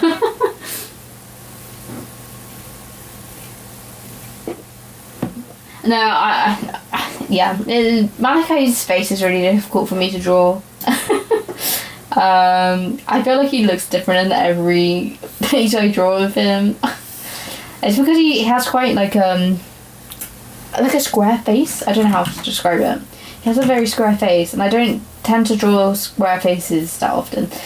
But, you know, for me, it's like I really just don't want to have, say, a same face syndrome. So I like my characters looking different. But unfortunately, that means that they do tend to look quite inconsistent, which, you know, I'm trying to improve on. She's nose. Honestly, I don't have that much issues with the nose. It is mostly facial proportions in terms of like the actual outline of their face.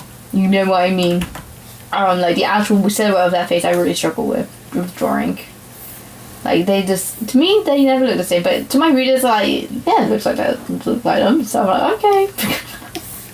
Like maybe I'm just like hallucinating too much, you know what I mean? Like maybe I'm worrying too much about something that actually my readers don't really care about. Because that's what happens when you just stare at your art forever, you know what I mean? So it's like I'm working on a panel that people probably ain't gonna look at for like 5 seconds and then move on, you know what I mean? So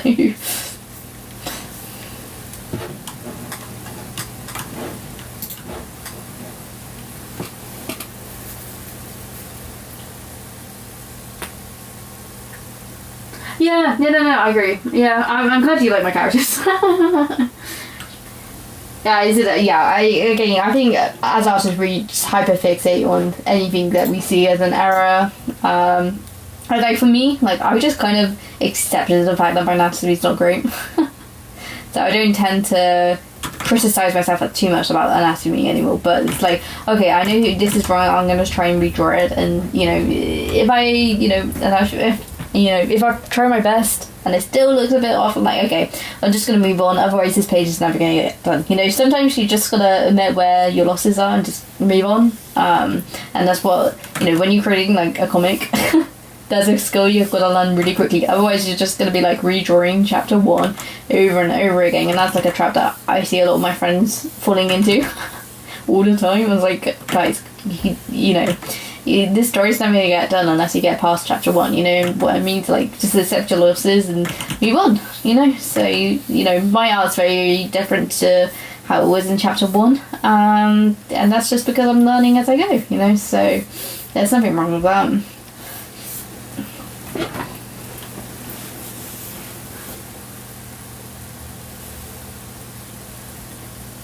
Yeah, exactly. I totally agree. I feel like, for me, I think what's quite inspiring when I look at other manga artists or artists in general, comic artists, is seeing their early artworks and then comparing to where they are now. It's like, they probably didn't consider themselves the best artists when starting out, their comics, their manga, and then you look at where they are now and their work's brilliant, you know what I mean? So yeah, I feel like people worry way too much about perfecting something. Like, I know chapter 1's not perfect with my manga, you know what I mean? Like, I know there's flaws. I know, I could probably rewrite it and it'll probably be better now.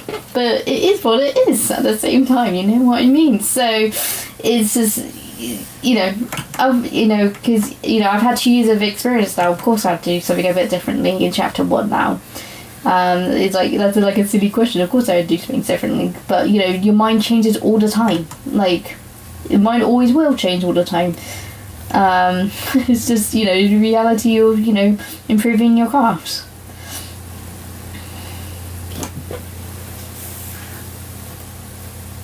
Yeah, I love it. He said one of my favourite, okay, I don't think I've ever explained this to people, but my favourite series of all time is D. Grey Man.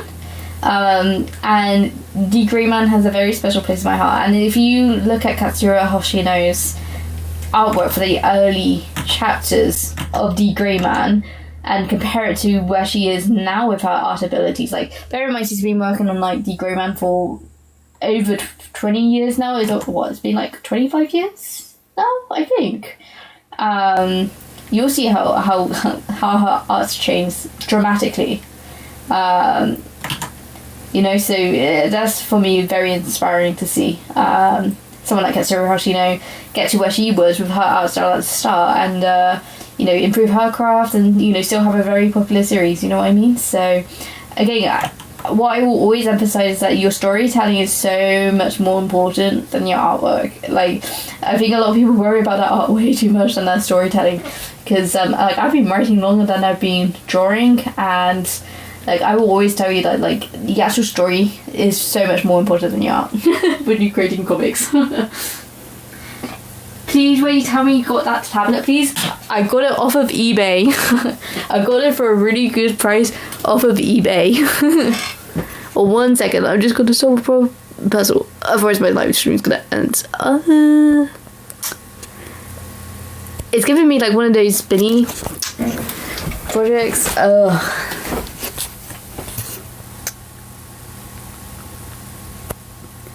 Okay. Woo! The brand's called Wacom. So it is a Wacom 32 inch. So it's a very big boy. And then if I adjust my camera, over here I've got a 28 QHD tablet, which is also Wacom. I got this 32. Let me see if I got my camera back properly. I got this 32 from eBay for, I think it was £1,400. I saved up a lot of money to get this. but it came with like the 2 computers that no one can seem to get. Came with an express keypad, came with the keyboard as well, and let me see if I get over here, because this is probably something people haven't seen before, and there's a bit of a story behind this. I got like the Huawei like proper stand holder that no one seems to have for their Huawei tablets. And I don't even have a Huawei tablet. They gave it to me. Alright, you'd be like, how the hell did you get this, Elodie? Because this is like literally no one has this. Like, I haven't ever seen anyone else have this. But basically, the guy that I got the tablet off of was a market. How would I say it? Like someone who sells tablet for Wacom back in the day.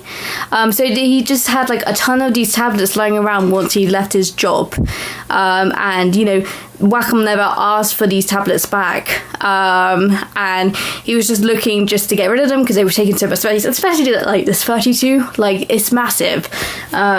So you know, he was like putting them up on eBay, and then I was like, okay, it was like a bid. I was like, okay, 1,400, that's as much as I can go. So I put my bid in last second, and no one went any higher, right? And like, basically the cost of what I bought in that eBay auction, I was like, there's a lot more stuff in this auction that I got, was like over £6,000 worth of technology.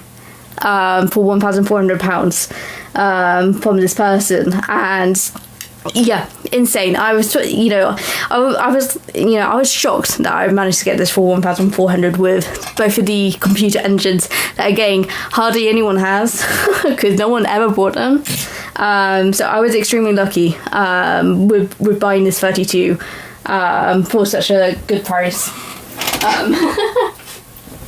But yeah, no. I was really lucky. But yeah, I had the money saved, and yeah, I'll get this little guy that no one has. But I guess this was probably exclusive to when they were bringing tablets around and they were showing people different tablets that companies could buy. So I think this was more like only for people, you know, the sales reps essentially. So I think he's very rare. Again, I've never seen anyone have this online. So yeah, I don't know. Yeah, I did some research. I couldn't find anyone else who has this online. So yeah, it is adorable. I do use it as my pen holder for my other tablet over here. So he's very cute. I'm very lucky to have him. So. But yeah, I don't know. Maybe I could show you guys some of my setup here. So I've got my figures up here. You can see you guys over here. You can see I've got jelly cats. Down over here, I've got some manga down there. You can see my Foxy plush up there. You can see the first chapter of the Fetus Dolphin Death back there, with Fukuki and Mononikan back there. And then you've got down here more of my shelves of manga, and then down here you got a ton of manga. I do like Black Butler. I really love Black Butler. Black Butler is one of my favourite series. See if I can re-angle this camera again.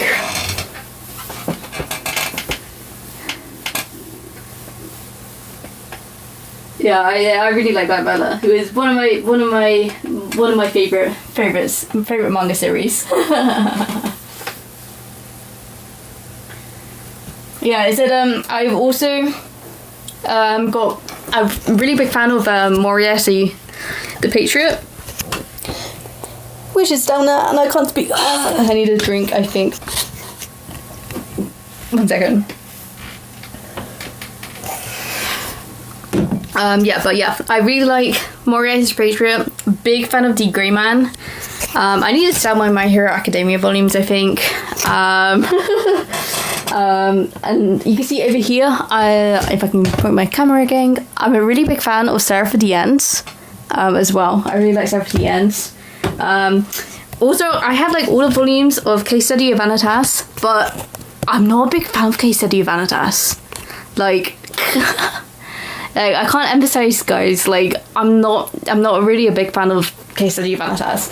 Like, the only reason why I have the Quesadilla Vanitas manga is because, one, I really like the artwork, and two, I like the story. I just don't like the characters. Like, for me, you guys are completely lopsided here. Let me see if I can fix my camera. What is happening? Is that better? I feel like you guys are not at my screen anymore, though.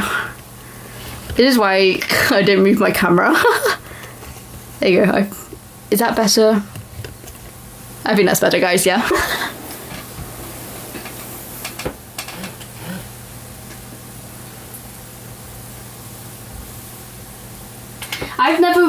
Honestly, guys, I've never watched Jujutsu Kaisen. Like, I've never watched Jujutsu Kaisen. Like, Jujutsu Kaisen's, I don't know, I've just never watched it. I don't tend to watch a lot of, like, modern anime anymore. It's just not something that I engage with. But it is on my list to watch at some point. Like, I'm a big fan of, like, Blue Exorcist as well. Yeah, we'll zoom in. If you want, there you go. Hello, welcome to Malakai's face and him smiling for the first time in 10 chapters. So this is the page. So you can see Larkin's down there, Malakai's down there. You've got the background elements here. You've got the Greyhound. You've got Shibuya Larkin down there. So yeah, I'm just working on this page, and then if I save that, I can get the 3D preview up as well.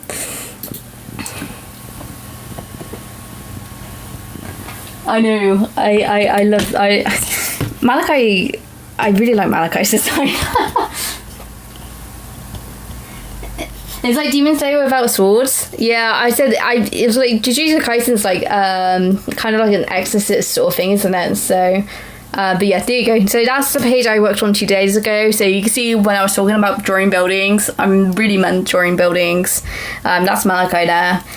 This is Taliesin. This is Elowin. This is Larkin. This is Fletcher. And then that's the other page down here. And then, yeah, these are the other pages. We can keep going back, you know. So there you go. That's Larkin there. That is Mizelle. That is Flavu. That is Orlando. I always forget his name. Okay, that's Taliesin. Everyone, again, since I introduced Taliesin last chapter, everyone really likes Taliesin. Like, everyone I spoke to was like, I really like Taliesin early. I'm like, okay. And then this is Rukia. Mizelle Gang. Yeah. I really like drawing Rukia. She's one of my favourite characters to draw. Again, this is Fletcher. Fletcher's the second protagonist. I should say this, folks. This is Fletcher. He's my second protagonist. And then this is Maureen. Okay, this is Elowin in more detail here. This is Fletcher using his force field. Oh, sorry, I will read your guys' comments in a second. I know you guys are whizzing past at the moment. Again, this is Elowin, this is Orlando. You know, like I said, I was getting sick of drawing cave backgrounds, folks. I was getting really sick of drawing cave backgrounds. And yeah, look at the Larkin there. It's so sweet. But yeah, I said, look how long this chapter is. You guys can tell that I've been taking a while to draw this chapter. But yeah, I've been working on it for quite a while. And yeah, there you go, that's not going to flush together. So, and yeah, that's the chapter cover there. So that's all the pages so far. Wait, let me put you guys back down. I feel like you guys have been shaking around a bit too much. Let me see if I can get you back into position again. Ah, right, let's see. Do you guys need to go a bit lower?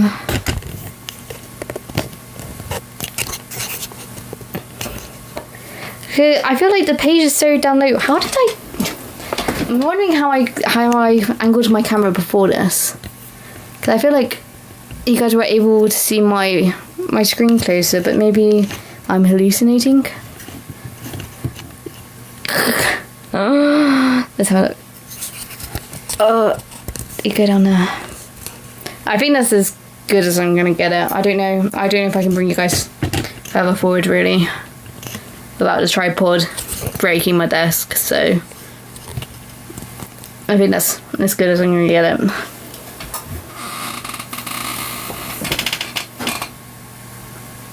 But like, I still feel like I'm really far away. I don't know why. I don't know what's happened, guys. I don't know what's happened with my camera. Like, you guys can see way more of my shelf now. I don't know how that's happened. Maybe I need to bring you guys down.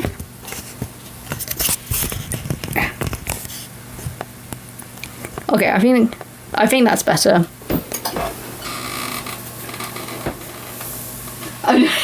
You guys, can you tell I'm a professional live streamer?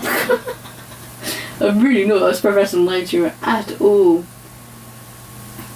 I keep making windows way too big. I will tell you this. Windows are my worst enemy. I hate drawing windows. Like, if there's anything that I hate more than drawing bricks, it's drawing windows, right? And it's the bane of my existence because this manga is set in a city called Bath here in England, and there's so many windows. There's so many windows, so much detailed windows that I can't use any assets for, and it's terrible. It's terrible. But, you know, I just want to keep it accurate, so I have to draw all of these windows.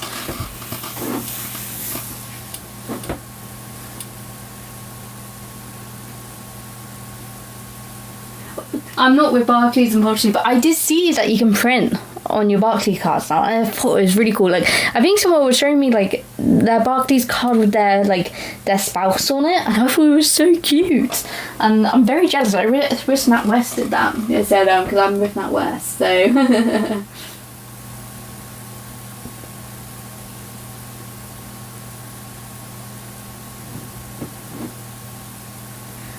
Yeah, but there's a lot of things I'm struggling with. Oh, you're drawing an airship? Oh my words. Okay. I can't even imagine drawing an airship. This is also why I set my manga in Victorian era England. Because I really struggle to imagine, well, one, I'm not a big fan of sci-fi. And two, I much prefer writing stories based in reality. Even though this has like fantastical elements, it's like it's still based in a historical period of time that, you know, has boundaries, you know what I mean? So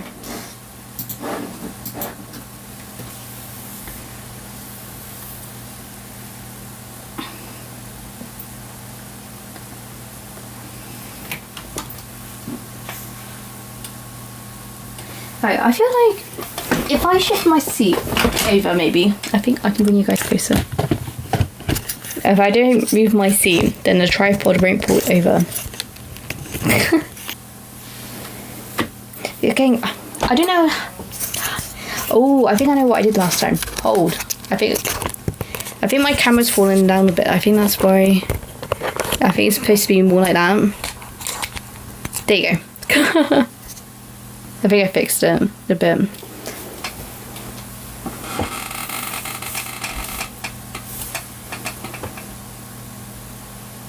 Okay, as long as you guys can kind of see well. I don't really know what's happened with the camera angle. So that's the main thing. As long as you guys can see what's going on, you can see me drawing.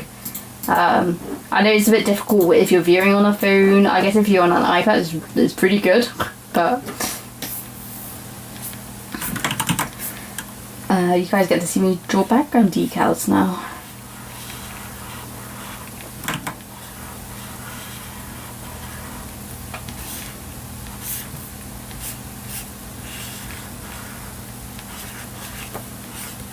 Alright, go down there. Sorry, you're gonna get me concentrating whilst I'm trying to do these decals.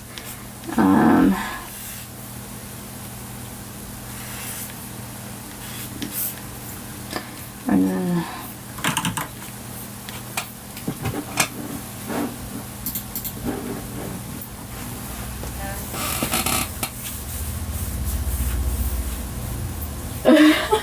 I know. The thing is, I don't even use my Express keypad. I can just press like that button and it would undo everything. I just use my keyboard all the time. You can probably just hear me just clicking my keyboard like 20 million times.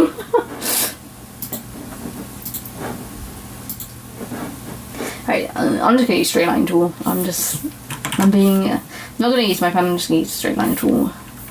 Like, my straight line tool has like a slight like effect on it. Like, I don't know if you guys can see that.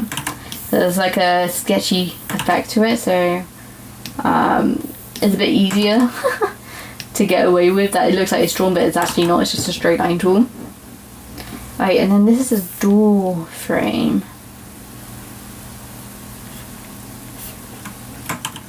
So you've got details from that going down there, and then pattern down there.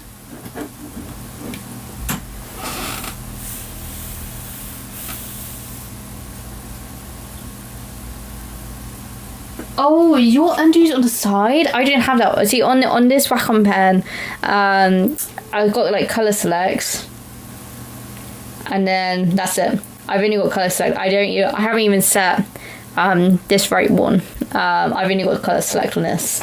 I feel like I would press it all the time if I had an undo button on my pen, because I always hold it that way, so I can always color select if I need to.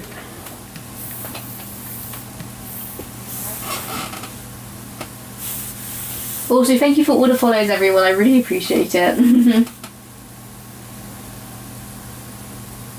That's very true. That's very true.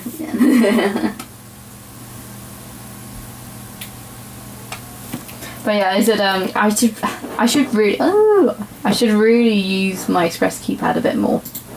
But I don't. So how did I draw this door? Okay, so there is like how do you describe it? Like a bit of an indent here. That's right, we'll draw that in. And then that goes in. And then this goes all the way down. And then that goes down that way. And then you got wood slabs down there, so that means there's gonna be slabs down there.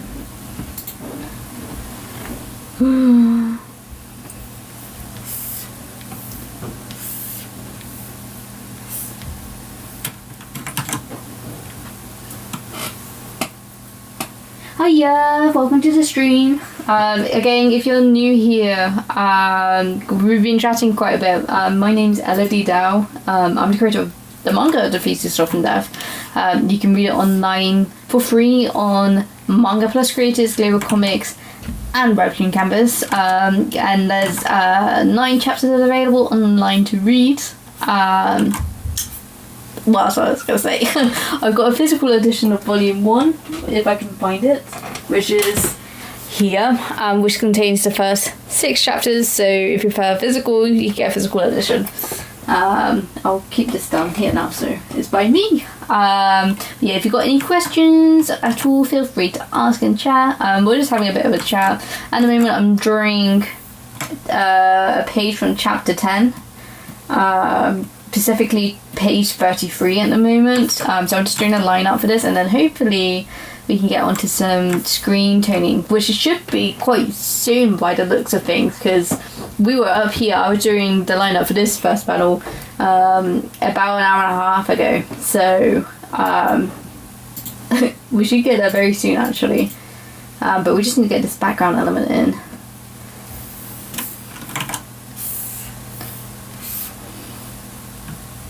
Alright, so draw a doorway here, and again, want like a doorway paneling impact in here. Dun dun dun dun dun.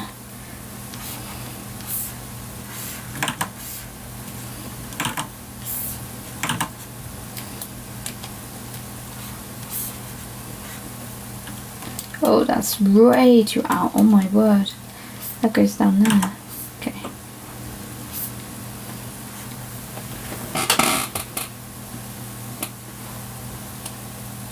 Oh, thank you. I'm glad you like the cover. Honestly, this cover didn't take me that long. I think it might have taken me like 14 hours, maybe less than that. But that's just fine. that's the back of it. But yeah, I'm really pleased with it. It's got like yellow inner pages as well. And you got like colour pages within it too. Like equal like the colour chapter pages inside. I'm really pleased with the physical order. Again, it's the benefits of being self-published. Like you can get the quality that you want, right? So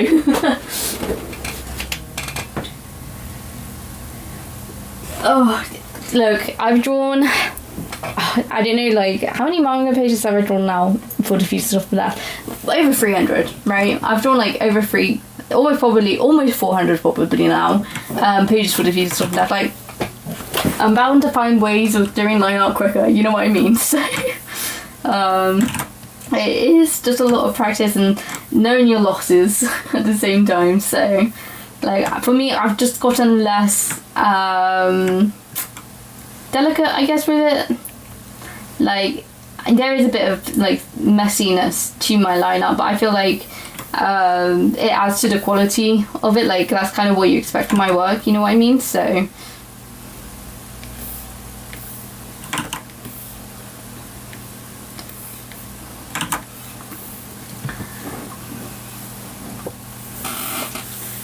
but yeah, he said oh, this door is gonna kill me, I think. Go out this way. Do.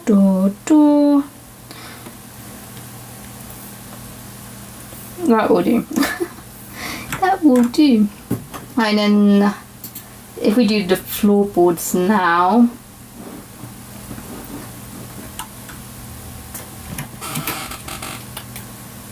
Yeah, you'll get faster. Oh, I'm already faster than I was a few years back at least. Yeah, again, it's like with anything, you'll go quicker with time, you know, so. It's the same with Thieves stuff and stuff. I'm just realising I forgot to draw a white background behind Malachi, so I need to do that at some point. Right, and then do I draw the panels down here?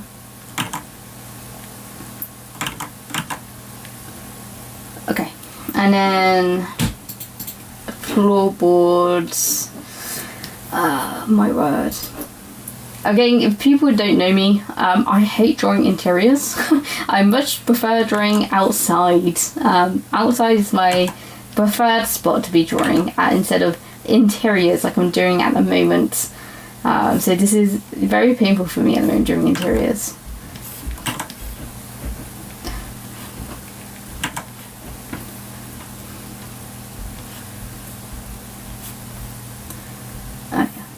This floors will do. I'm not going to worry about them too much. Brilliant. Oh, look at that, folks. Only took me a while. Right, if we just quickly put a backing to Malachi. Oh wait, some of it's filled. Okay, I guess not all of it's been filled in. That's why I was having issues.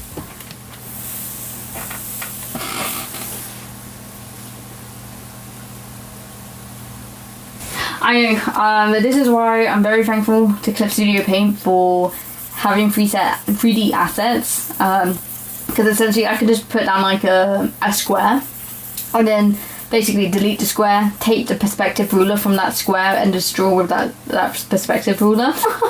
That's what I do. I can show you that in a second. Let me just quickly fill that in. Yeah, so if I quickly undo that, do that. And oh, I still need to draw this window here, but I'll get back to it because I also need to draw the swish for him flicking his head over his shoulder. Yeah, if I create a new folder, 3D primitives, and then if we bring up the square, dun, dun, dun, dun, dun. Okay, it's like, okay, I want it at this perspective. What I do is create a new layer, drag this perspective ruler from that 3D layer to my new layer, delete said square, and look, now you've got all your perspective rulers, and then you can draw on what you want. So, you know, you can draw like, I don't know, some steps or something, you know what I mean? You draw some steps. and that's all going to be in perspective, you know, so. Welcome to Tips with Elodie. Then you go up, you know, keep going like that. And then, you know, you can draw your floorboards and stuff like that. Go like that. You know, you can keep going. Yeah. And then you can turn this perspective ruler off, and then, oh look, everything's in perspective.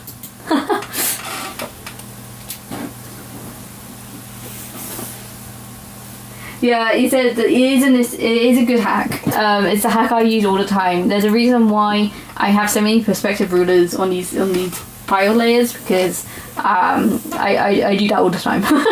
It saves me finicking around with getting the perspective right, or the perspective ruler right. So it saves me a lot of time. A lot of the things that I consider hacks are just time savers, honestly. Like, yes, I could probably draw the perspective by hand, but when you're drawing, you know, when you're releasing a chapter basically every 3 months, is, you know, it's not ideal if I take the slow route, because that would take me like 6 months to finish a chapter, you know what I mean? So again, sometimes you just gotta take the losses, and to be fair, they both achieve the same effects anyway for what I want, and I probably would have done everything the same anyway, so.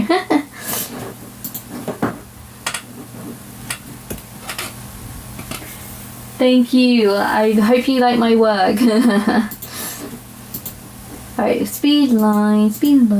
I think, oh yeah, I've got some new brushes recently that I paid with gold on Clip Studio Asset Store, and I haven't actually tried them out yet. But these are more for like the action scenes which should happen in chapter 11. So I've got like these like swish brushes now, and I've also got like these brushes, and you know, things also save a bit of time. And then I really like these wind brushes, because they kind of give like a really cool like feathered effect. I don't think you can really see it properly with where you're at, but they got like a really cool like feathered ink like quality to them. It's brilliant. I really like it. So those are going to be fun to use, but those are not what I'm looking for today. Actually, I might draw these lines myself, these action lines. So yeah, it's kind of just like a turn of the head, isn't it? Beep. Beep. I hate you. I just want to get slightly thicker. But I don't want it. Oh, is that gonna be? I think that's fine. That works. Okay, and then if I put that 5. And then I wanted some sparkles on top of this bubble, because it's like Larkin should get really excited about anything to do with magic. Larkin's so curious about magic, so he should be always really excited to learn anything new about magic. Thank you, I'm glad you think it's cool.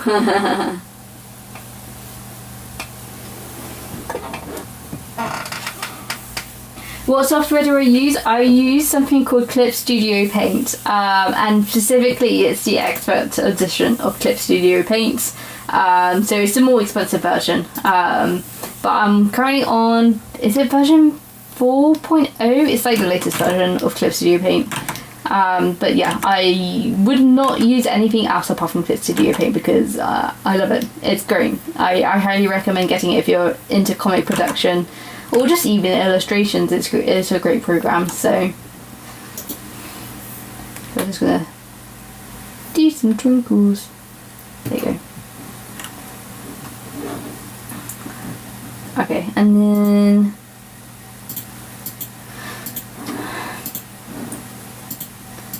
if we bring that back over,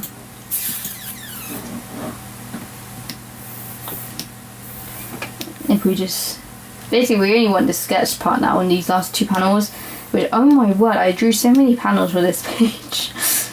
I didn't realise how many panels I drew until I got to this page, honestly, for this. So what manga is it? It's called The Thieves of Stuff and Death. So there's 9 chapters that you can read online. I'm working on chapter 10 at the moment. You can read it on Webtoon Canvas, Global Comics, Manga First Creators, that's the third one. Or you can buy the physical release of The Thieves of Stuff and Death, which contains the first 6 chapters. So if you want a physical book, I do offer physical books, but again, I don't expect anyone to pay for my work if they can't afford it. So it's online for free if you want to read it, and obviously you've got more chapters online too. So it's a Victorian era manga. It's like a crime mystery supernatural manga set in Bath in England. So I use real life locations set in Bath as my set piece, and it follows a downtrodden scientist called Larkin, who is this character here in this panel, and basically his work's been plagiarized by his boss called Sir Atlee, and essentially his boss dies. Okay, his boss dies, and the murder's being put onto Larkin as the person who's done it. So basically, Larkin basically got attacked by a supernatural being and saved by someone called the secondary protagonist, which is called Fletcher Burnett, also known as the Golden Thief. And basically Fletcher works for the paranormal, like supernatural crimes agency, like detective agency in this world.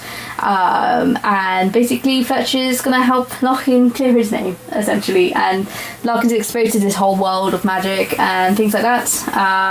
And basically he's kind of hiding himself as a spellcaster at the moment, even though he's a human, so he can't use magic. And basically in this scene, this is Malachi. For people who don't know who Malachi is essentially Fletcher's boss, but not boss, but like his boss. Like he's an inspector, right? So he's a higher rank than Fletcher.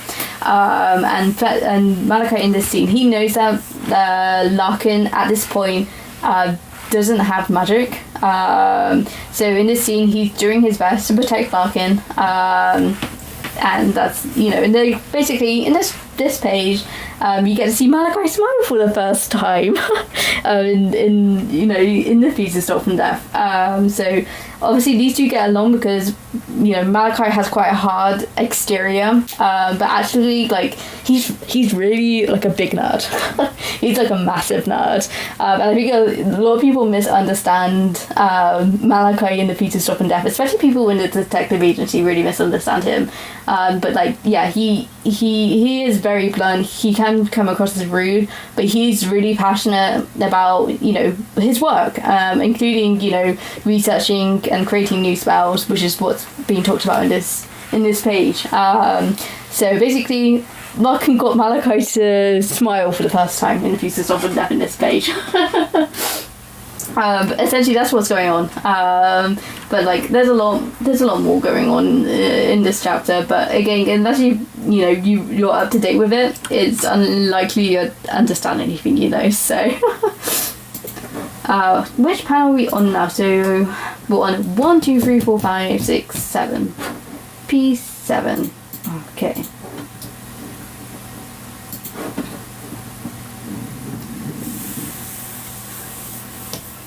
Alright, so we're drawing Malachi again to get his refugees back up. Here he is.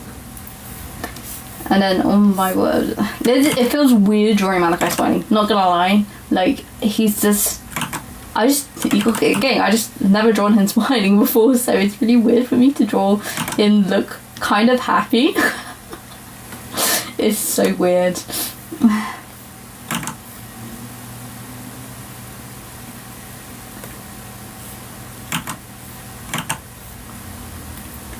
Alright, and then you've got his teeth stirring, tongue.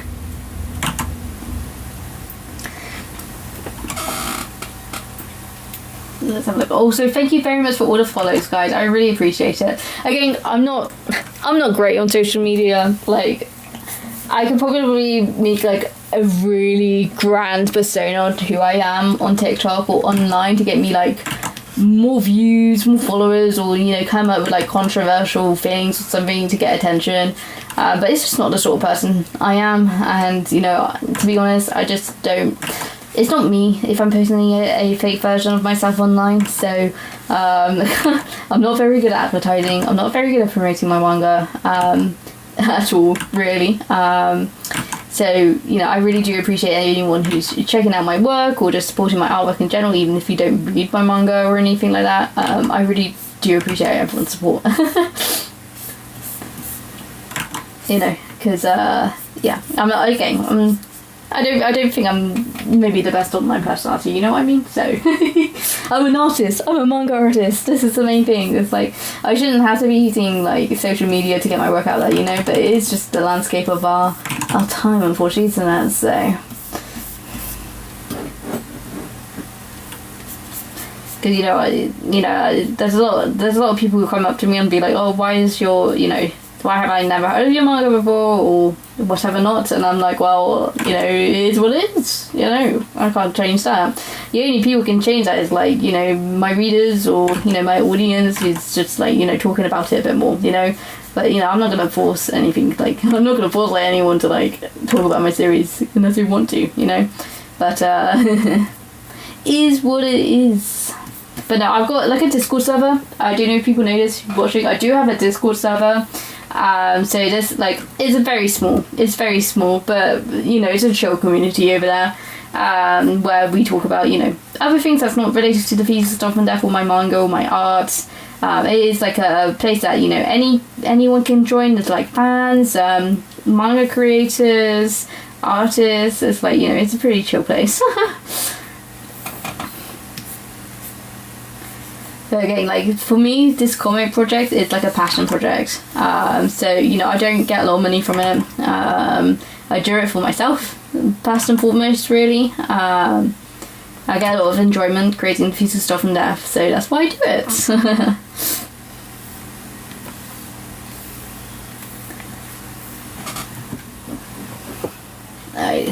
Malachi's hair. I don't know why my brush is so thin all of a sudden. It's like my pen sensitivity has not been great on this tablet recently. I do not know why. I might need to check if there's a driver update. But I mean, it's fine for now, but, you know, I do need to look at probably updating the driver on this.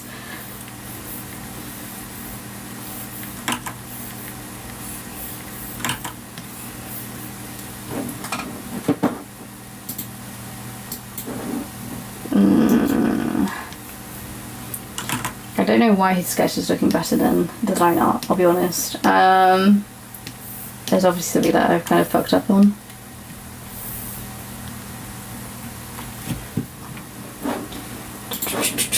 Malachi. Right, so that's his upper lip. I need to make darker, that's fine.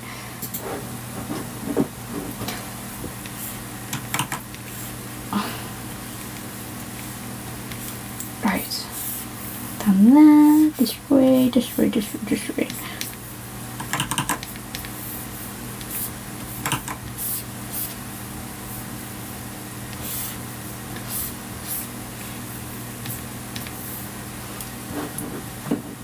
But yeah, again, I just want to thank everyone. Thank you for 700 followers today. I really appreciate it. I didn't really expect to hit it at all today, so I really appreciate it.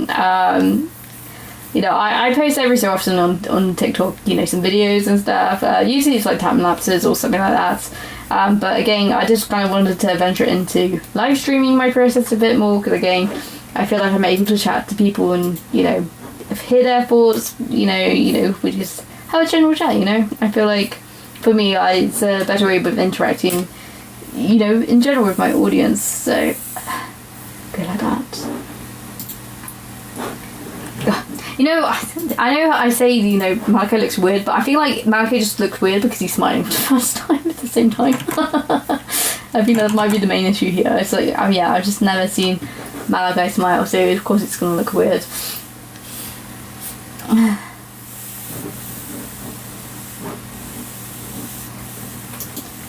There's like, I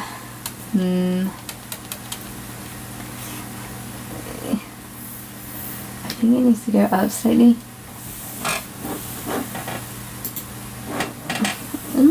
Okay, I think it might be his teeth as well. That's throwing me off. And then I need to draw the eyebrow bone back here as well. That would help out too.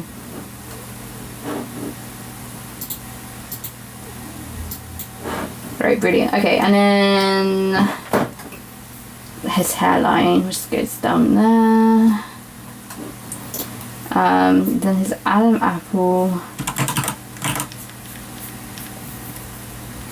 That's his collar. Neckline.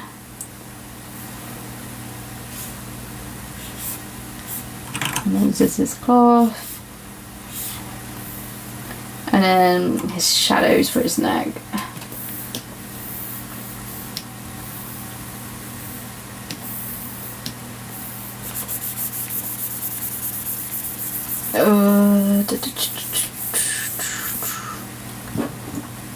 Actually, I don't like how that looks. Actually, give me 1 second.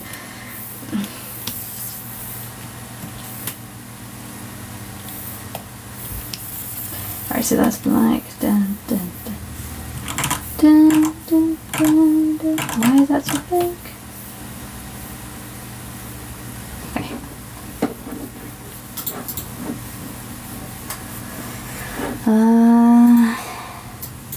You know what? Honestly, considering all the Malachis I draw, I don't think that's too bad. Okay, he's a really difficult character to draw, so... Yeah, I mean, this is how some comics are drawn. Again, I draw digitally. I know a lot of people who draw comics traditionally. But yeah, this is one way of drawing comics, at least.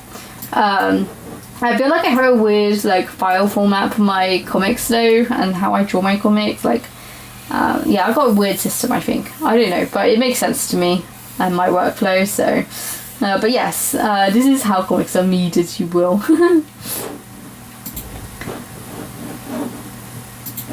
Right, and then let's draw the background here.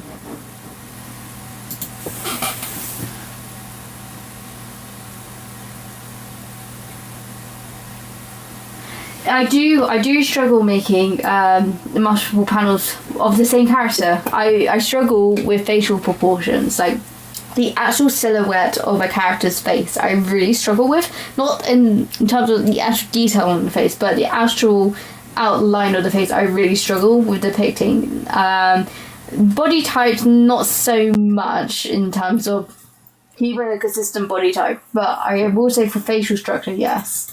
I really struggle with it. But that's not unusual. I was just talking to someone here earlier actually who also has that same issue. So we're drawing that comics. So, you know, if you experience that, you are definitely not alone.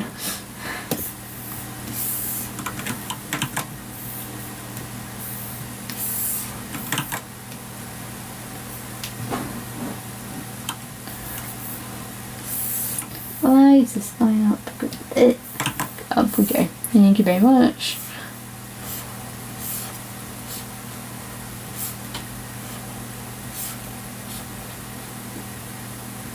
Alright, so this is part of the ceiling. Oh wait, that's boards, isn't it? And ceiling, that's fine.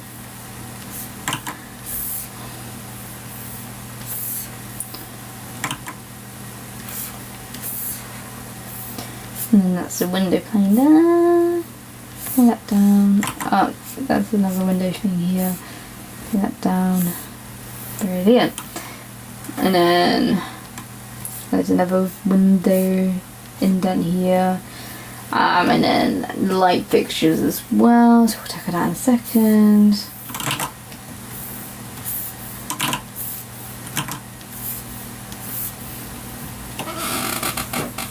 Oh, thank you. I really appreciate the follow. Every follow helps me out, so I really appreciate it. Thank you. I got to like you like my art. I really appreciate it. I spent a lot of time on it.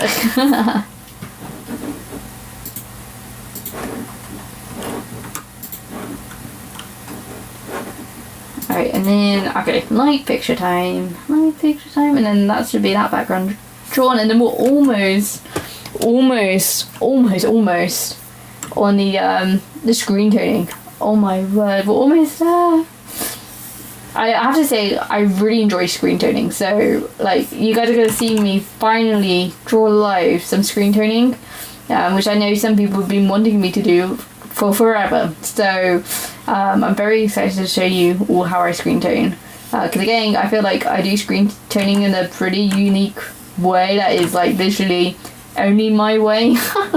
It's not typical at all, really, so I'm quite excited to show you all that. So right, so I'm just going to quickly tidy that up. So we've got like a wall decal here that goes up that way, vector eraser. Hello, welcome to the stream. It's Ed. I hope you're doing alright. I hope you're having a wonderful day. It's actually pretty nice here today, in the southwest of England. We've got blue skies for once, which is nice. Right, so that's that back down. Okay. Right, so that's that done. I feel like I know what's off with this Malachi. I know what's up with him. It's his hair. It is his hair. Because it needs to be a bit broader, that's all. I think that's what was throwing me off. And then it would just draw a shadow in here. And then there should be another shadow in that one. Up here, shadow. Down here, shadow. Yeah, that fixes it. And then what I'm going to do, I've got like a white outline around his face at the moment, so what I'm going to do is a top set for people who just want to have a bit more of an even line art, just add a border effect on it, and then you got a slightly thicker outline around your character, which honestly I might do for this one as well. It just helps the characters bounce from the background a bit more, that's all. So let me see, actually, this one, so if I do that with that one too, again, look, it just makes him stand a bit more from the background. See, if I turn it off, it goes like that. So that's another top tip from Elodie in this stream. I'm drawing one of my OCs in my story. Ooh, nice. Are you drawing on a tablet right now? Is that I do not mind drawing together at the moment. Is that, welcome to the stream, and if you're drawing too, that's excellent.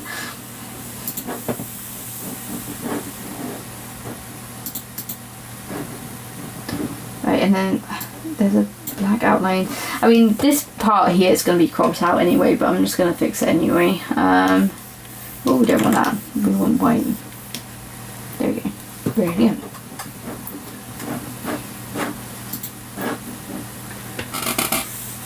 Oh, an Android tablet. Nice. That's how I started out drawing, was on an Android tablet, but I just used my finger. I didn't have a pen or anything. Okay, last panel to ink. And then we'll have screen toning. Oh my lord, I'm so excited. P8, and this is such a simple panel to draw as well. Okay, let's do it. You also use your fingers, nice. Yeah, so that's how I started out. Like, I started digitally drawing about just over 10 years ago. But yeah, that's how I started out. Android tablet, my finger, something called Sketch Club, I think. That's the program I used to use back in the day, and off I went with my drawings journey. So, but at the moment I'm using a Cintiq 32, and the program I'm using is Clip Studio Paint, specifically the Expert Edition, so it's the more expensive edition of Clip Studio Paint, because it's really handy for anyone making comics if you get the more expensive version. If you like just doing basic illustration, like I wouldn't say you probably need the expert edition, so unless you like the features on them, which is fair enough.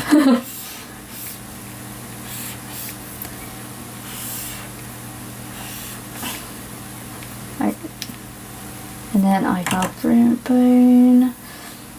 Go down there, dun dun dun. Hair.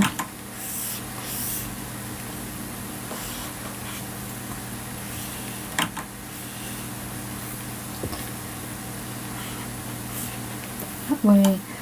Okay, and then I can keep him really simple here. I was started a few months ago. I use IPS paint. Yeah, I've seen.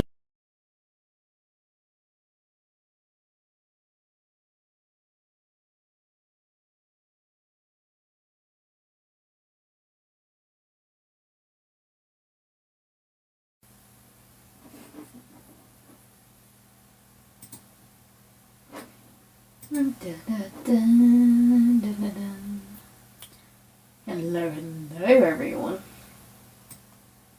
We're officially back after my 1 hour break turned 2 hour break. But we're finally back, and you can see I've started screen tuning this page now, so I'm just going to continue screen tuning it, I guess. I was screen tuning, I kind of go panel by panel, and you know, we'll see what happens. Because you know, there's a lot of detail, but you guys can kind of see what I've been doing already, so that should kind of give you a good idea of what the sort of screen tuning I want to do for this. So I'm going to work on this panel now, just because I have these 2 panels already done, and we'll go from there. So if we're going to put that in, we're going to avoid his ear here, because that's actually supposed to be his ear. He's put off his hair. We do that.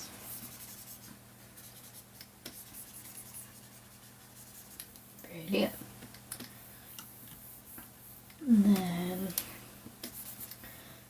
so we get all of this in. Make sure there's nothing that's missing.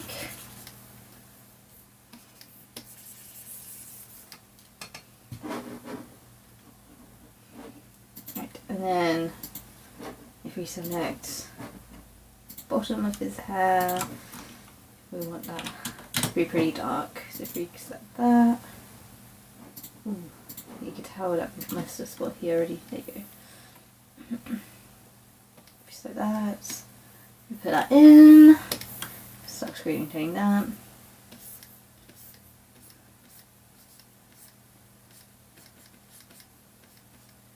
Actually, I don't think. Oh, it's more like a gradient that the artist used for this one, but I don't really want to use a gradient because that's not what my art style is for screen toning. But I probably will put a gradient on anyway, but we'll wait and see how it looks.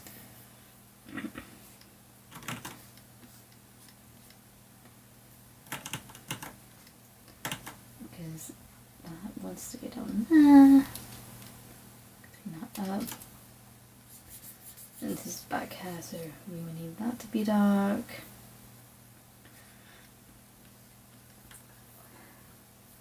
And if we put the streaks going up here.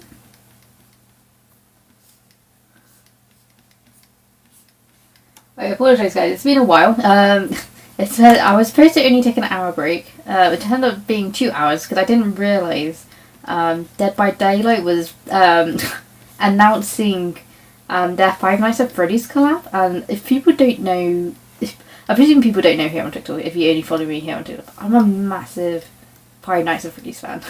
I have been since it's released. So obviously, like, I was there to watch the Dead by Daylight stream, and it just took a bit longer than I expected for them to show anything in relation to Five Nights at Freddy's. So that's why it took a bit longer. But no, I'm very pleased with what they revealed, and I'm really excited.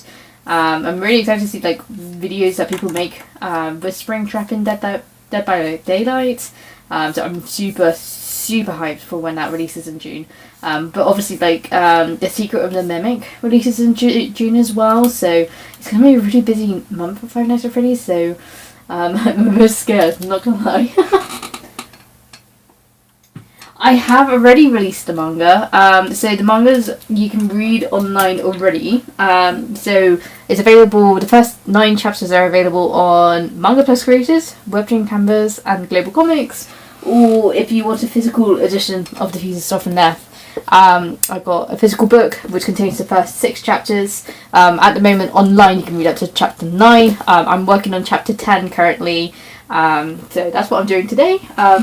I'm on the last 4 pages for chapter 10, so I'm trying my best to get this done as soon as possible because, you know, when you get to like these final stages, you just want to release it. You know, you're motivated just to get to the end and get it out to people. But also, I really want to get it out for June 1st because June 1st, for people who don't know, is the Thieves of Stuff and Death's anniversary.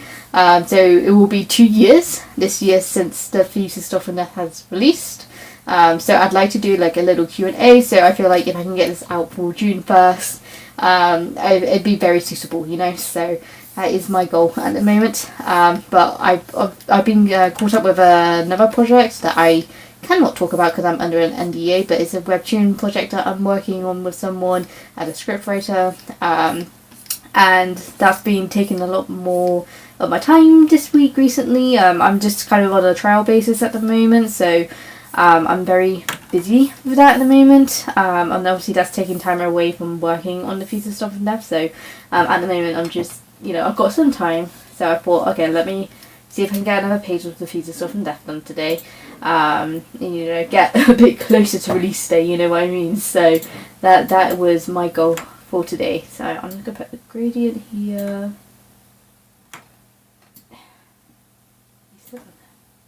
Yeah, that looks nice. I like that.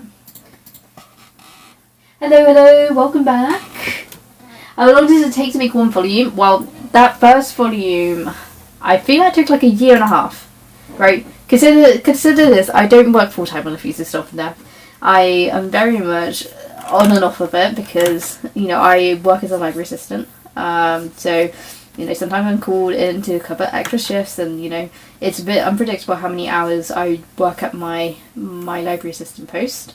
But yeah, it's about a year and a half it took me to do volume 1, but again, during volume 1's production I wasn't working as a library assistant. I was at university when producing the first and second chapter, so it's a bit misleading saying it takes about a year and a half.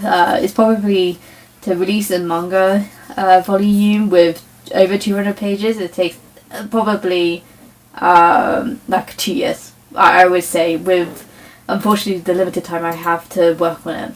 So it's a long process.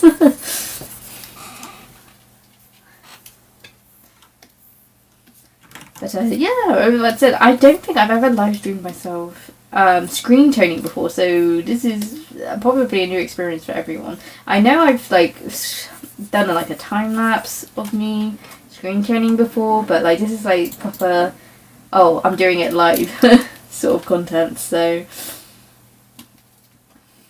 yeah, I was just drawing Larkin's hair at the moment. I think that works. I don't think I'll show his hair tie in that back shot with how it's angled. So draw his neck scarf now. Then, so that's 60%.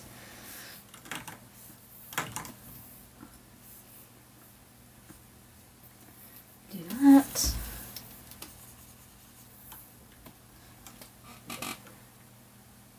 I've never seen a drawing tablet before, like on TikTok or or in like real life. But my drawing tablet's very big, so it's a 32-inch tablet. So it's literally one of the largest ones you can get on the market.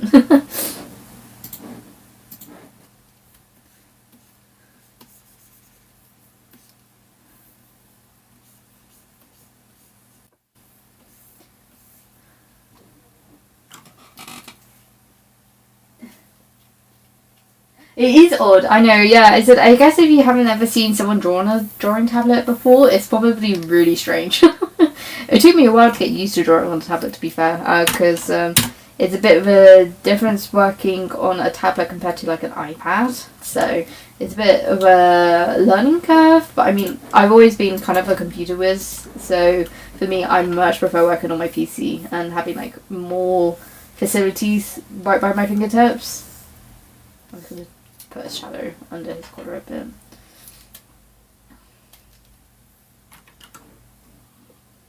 Right, and then I was thinking that this probably does need a bit of a shadow here, so if we do like a gradient, that works.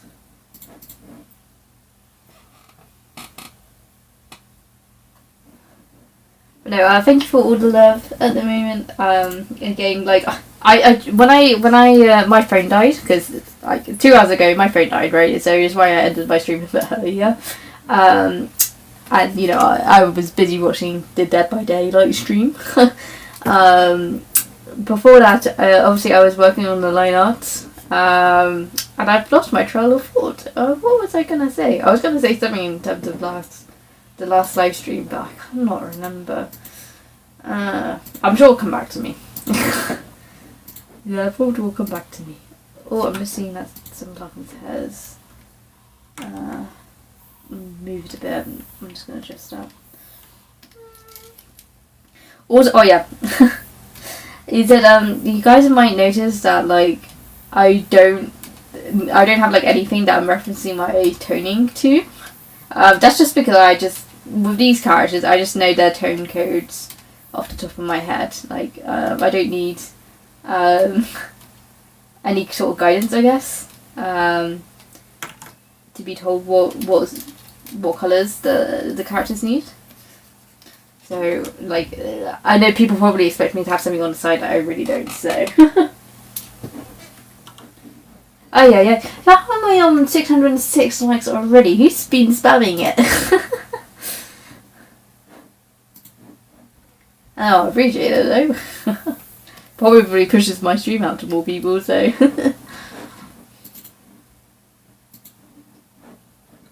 Okay, so if we do shadows, right, and then on this arm, Malachi has like sparkles and stuff, like well, something you're gonna learn about like Malachi, like yes, he studies like spells and tries to make new spells and stuff like that. But he also really likes astrology and stars and stuff, so that's why his clothes are very starry kind of looking. It's not something I've touched upon in the Thieves Stuff in Death yet, but maybe I'll touch upon it in Arc 2, but we'll wait and see. He's not the stars I want. Let me bring that down.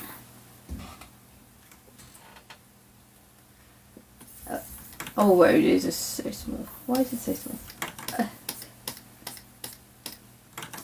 There you go. There you go. Nice. Right, so if we put... Oh, that's just going to be...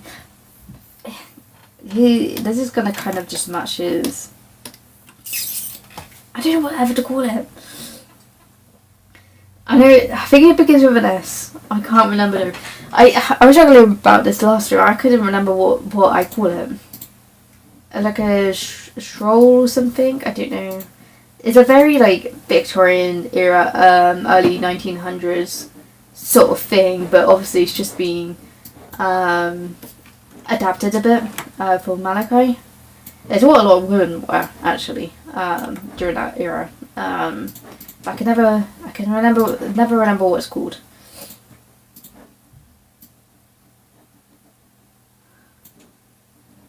Right, and then that's his arm down there, so we need to add some sparkles down. Which is fine. Put that in. Right, so let me put some caster lines on that. You know, that's going to annoy me now that I can't remember the name for what Malachi's wearing right now. But it's like, it's so common, like you see on like all the book covers for like early like World War II, World War One sort of stories. You know, like books, like romance books, or like good feeling books. Like you see it so often. Like when you work as like a library assistant, you see this all the time. But I can never remember the name. Well, I'm pretty sure it begins with an S.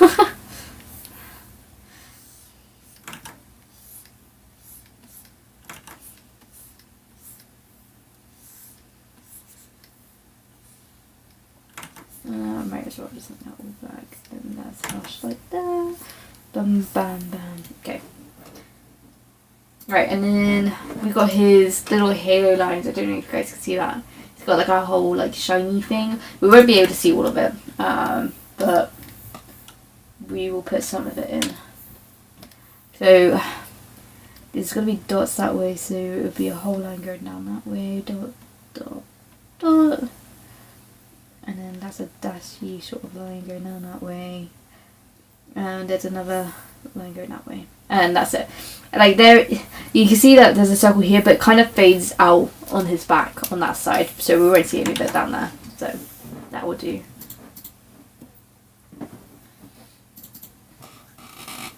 What is the book about? Essentially, it's a crime mystery manga set in Victorian era England, specifically in the city of Bath. And basically, our downtrodden scientist, which is Larkin, who is this character here, he basically works as a research scientist, and his boss has been plagiarizing all of his hard work. And essentially, one day, his boss gets murdered, right? And on that same night, Larkin gets attacked by a supernatural being who's also responsible for Atlee's death. And then there's someone called the Golden Thief, also known as Fletcher Burnett, which is our secondary protagonist, saves Larkin that night. And basically what they find out the next day is that Larkin's blamed for the murder. I was like, okay. So, and then basically Fletcher's a part of this detective agency for solving supernatural crimes. So he's going to help Larkin basically get off the hooks. And there's a whole sort of subplot about Fletcher's abilities, because basically powers in the Thieves of Death. For example, like Malachi's a spellcaster, right? There's like witches, there's elves, etc. Basically, magic in the Thieves of Death in the world has to come from somewhere. So for like a witch, they have to use like herbs and flowers in order to activate whatever their magic is. Fletcher doesn't have that. He can literally just go like that, and then, you know, he's got like all of these magical abilities. Like, it's really like unusual, it's unnatural. Like, that's not supposed to happen, right? And Fletcher is a human, right? So, and humans are not supposed to have magic at all. It's why humans don't know that magic even exists, right? So there's a whole subplot about Larkin wanting to find where Fletcher's magic comes from. Because for Fletcher, it is a bit more just of a hassle having the magic than it is, you know, being able to actually fully experience it in this world. But yeah, so basically, Fletcher and Larkin basically go on this kind of like adventure to try and clear his name, find out who the murderers are. And Malachi here is basically Fletcher's boss, but not boss. He's the inspector of his group. And Malachi in this scene knows that Larkin has magic, so that's why they're chatting. Sorry, Larkin doesn't have magic, I should say. And essentially he's protecting him in this scene, because they're hunting down the bad guys, as you will currently, without getting too in depth with it all. So, you know, Malachi is a very stun character. And for people who don't know, Malachi never smiles. So this is actually the first page that he actually smiles. And that's because he's nerding out a bit. Malachi's a bit of a nerd. And a lot of people misunderstand him. Just think he's like just a really angry, annoyed person all the time. Just like a really mean-spirited person and energy to be around. But actually it's just like, you know, nobody really asks Malachi about actually what he's really interested in, which is researching spells and making new spells up. And, you know, people find it, you know, in the world, like, very boring, that sort of thing. It's why no one does it. But someone like Larkin would be really interested in it, because Larkin is so interested in this magical world, right? So he's interested in everything, and him being like a research scientist himself, you know, he can relate to Malachi in a lot of ways. So it's why Malachi does smile in this scene, because he actually quite likes Larkin, despite, you know, being quite opposed to Larkin knowing about the magical world. And, you know, he's like, oh, you should get his like memory wiped or whatever not. It's like, you know, because he does like Larkin. It's just kind of sucks as a scenario, right? But yeah, this is kind of what this page is about in general. So hopefully that kind of gives you a good idea about what I'm drawing at the moment. But you know, there's 10 chapters out. There's about over 300 pages, I guess, to read. So if you want to read it, you can totally read it. But yeah, there's a lot. there's a lot going on.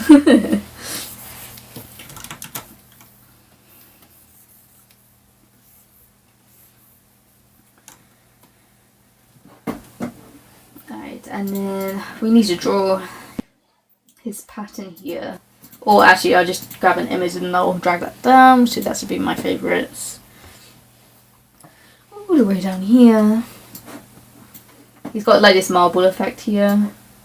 That's kind of supposed to like represent galaxies as such. Let's move that down. Yep, and then merge that down to a new layer. Opacity. There we go.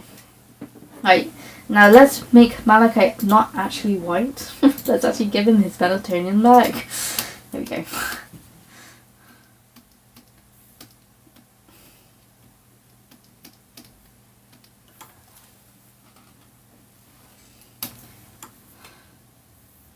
Alright, okay. Okay, he looks so much better with his melatonin. Brilliant.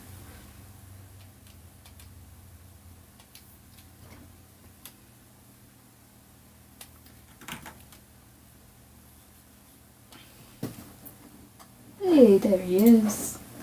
Right, and then let's just quickly cut black. And then just shave this part of his hair, kind of give him a fade. If it wants to give him a fade, that'd be nice. There you go.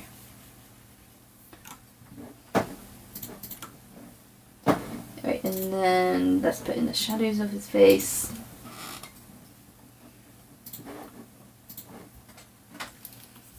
Ooh. Okay, everything. And you know, I wish there's a way to kind of get rid of this thing, because I keep accidentally hovering over it, and you know, it's just being a pain.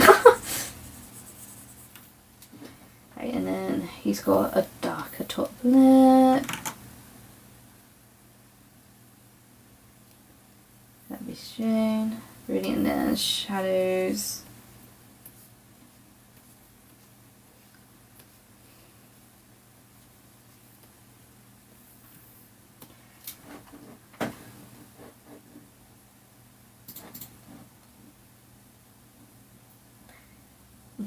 There you go, brilliant. Okay, and then let's shade his hair in as well.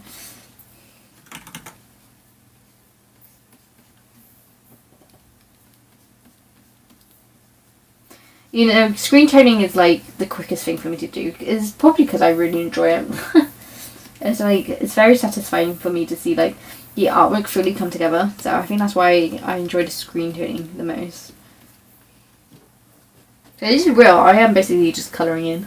Which isn't what you're really supposed to do with screen tones, but that's how I treat them in my manga at least. And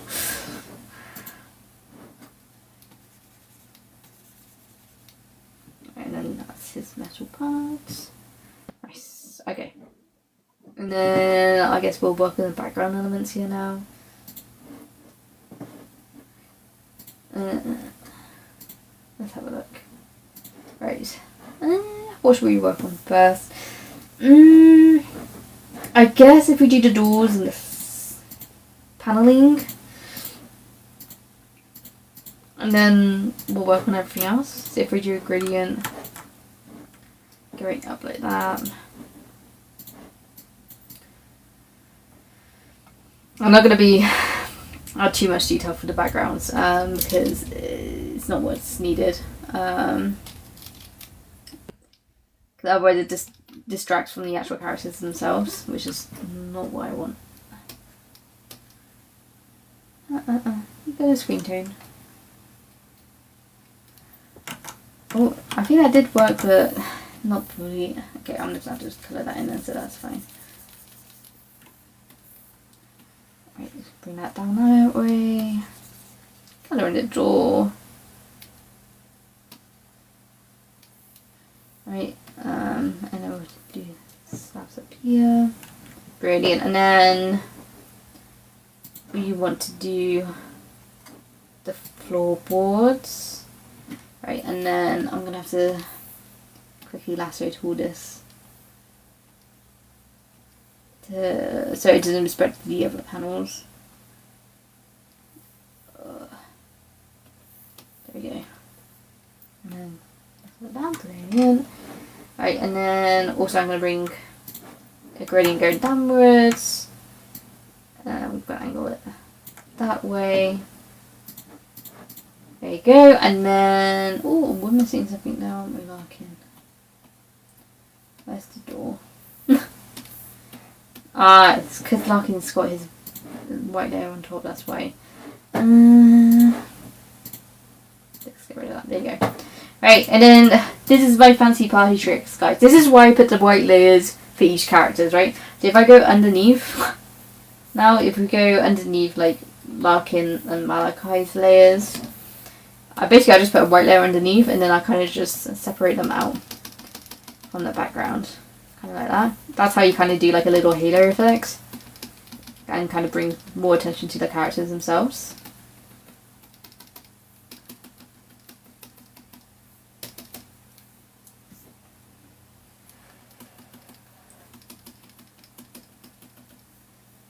There we go.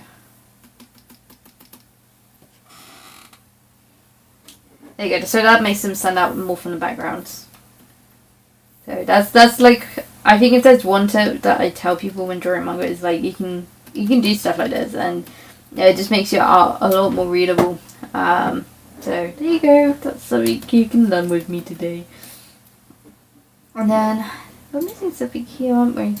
This Larkin's hair is doing it again. There you go. Right, so if we quickly have a look how that's looking from the 2-page layout. So give us 1 second. Let's preview these pages. Are you gonna save? Save. Brilliant.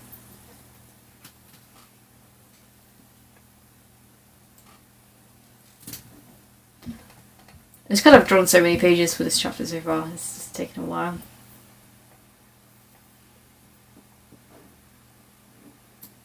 Yeah, I'm happy with that. That looks fine. I don't think there's much else I can really do with that panel. That will do, I think. That should be fine. Okay, so let's work on Larkin now, I guess. We'll slowly make our way up, I guess. I guess this is how it's going. I'm basically going backwards for some reason.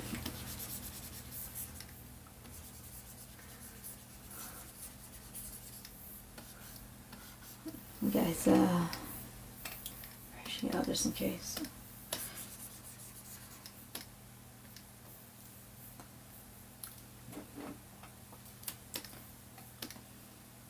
Ooh, you know what I did miss actually with this line art? I don't think it really makes a difference if I include it or not really for this panel, but it is just the eyebrow bones, that's all. That's fine. And then I feel like his eyes a bit wide here. I'm just going to reduce that slightly. There you go. That's a lot better. It does minor things like that. It's like, okay, a good thing I stepped away from, you know, working on this for a bit, you know. I do feel like his eye could be, pupils should be a bit bigger though. A bit wider. Like that, there you go.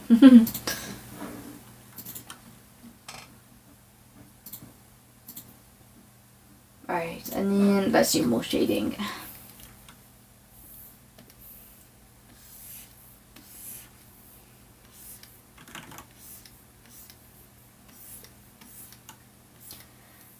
Go that way.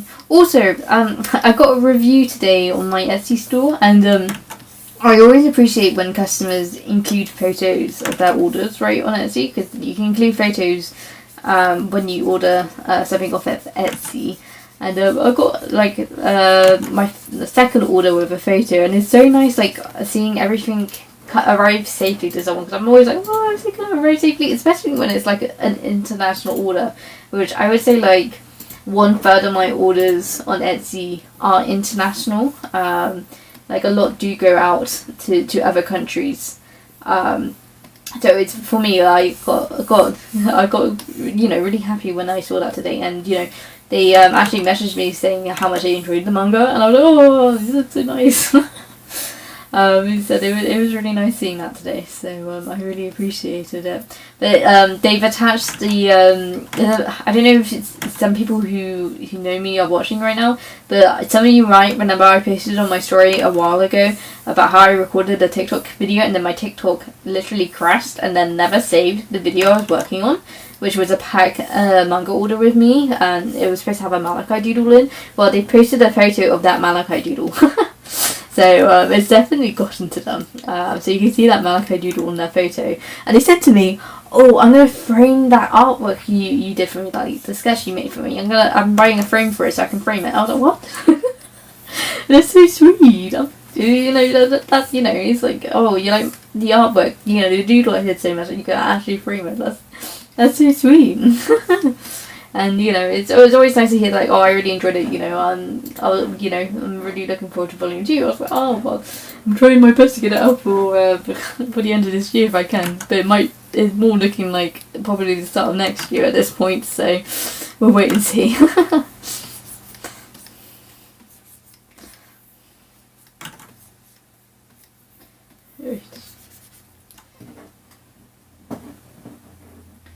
Right. And yeah, I feel like I draw highlights quite weirdly for my characters, but I just like it. At the end of the day, I think that's just my art style talking, isn't it?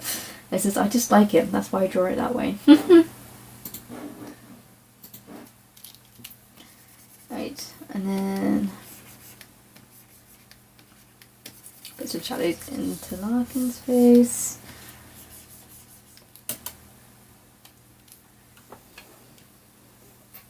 That way.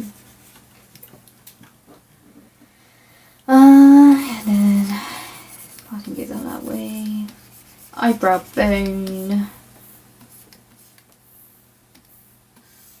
Also, something I do with my manga, I literally draw like quite big eyebrows, but I feel like the eyebrows just make the characters more expressive. Like a lot of manga don't tend to draw quite thick eyebrows. I tend, at least the manga I read don't tend to. And I feel like, having big eyebrows do make your characters look more expressive. So, and for me, it'd look weird if the characters didn't have quite big eyebrows.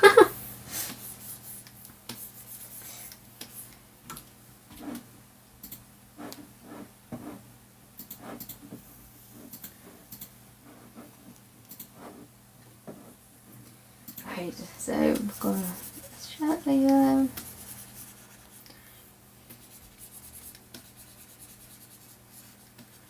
Brilliant, and then we'll do the outer parts of his vest. Like that. Put his bag in. Put that back in there.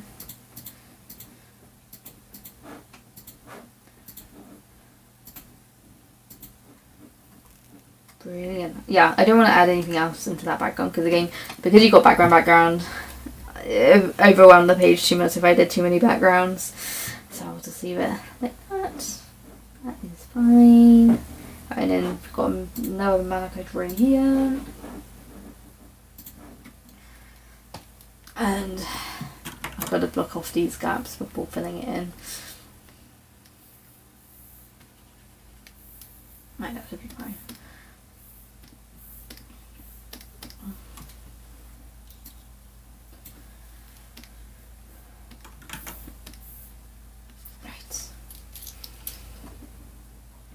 Okay, and then let's do his necking as well. Right, fade. Let's do a fade.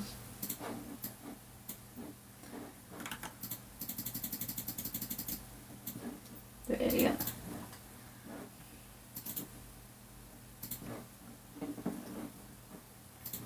Right, and then let's put a shadow in for his skin.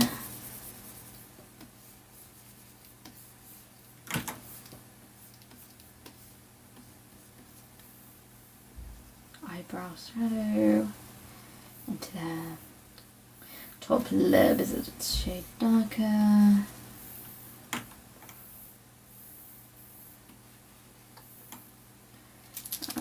I change that slightly.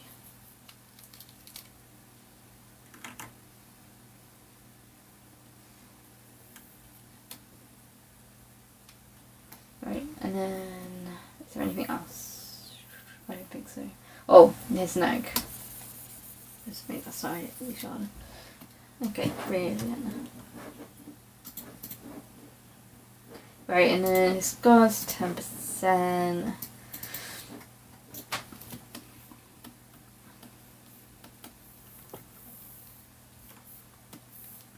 And then do his hair.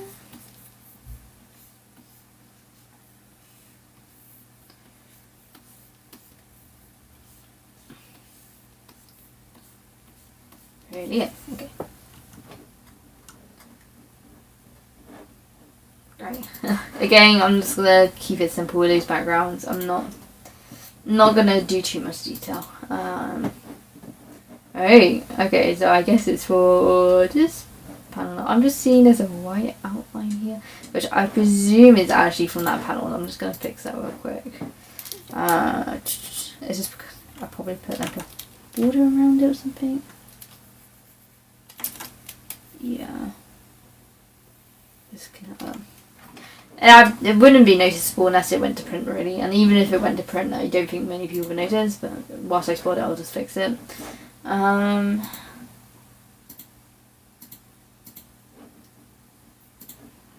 and then I might need to pull out my reference for another panel I did for Malachi here. I'm gonna see if I can locate it. But I will just quickly lock things in. And I'll probably put his top lip in as well. 50-50-50. Alright, and then 70.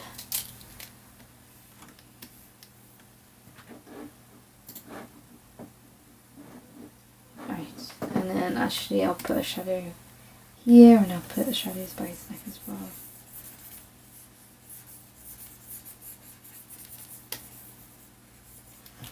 Brilliant, and then if we move that, is it called a scalia or something? The white outline, I think. I can't remember.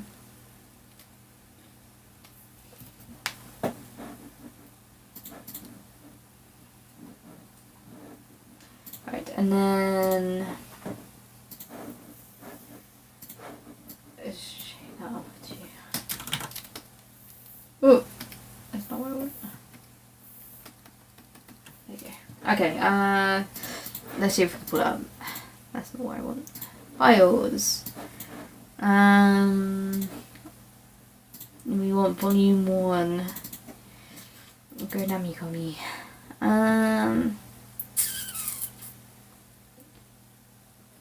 Here it is.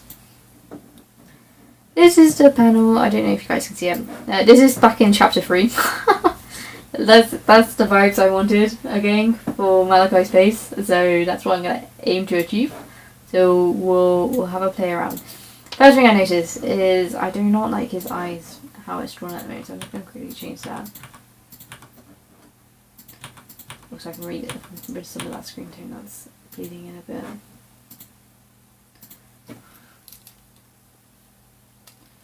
Right.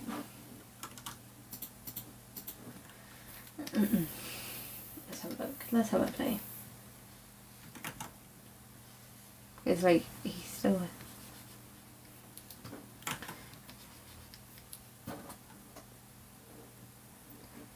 kind of have him looking up, I guess.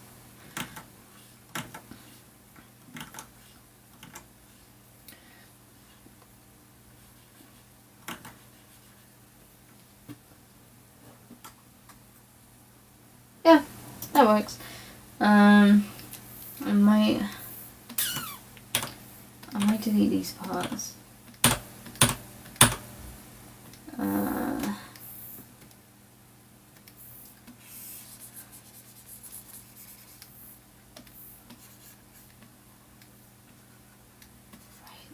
And then actually I'm literally probably going to copy that panel, I think. Use your own art as reference.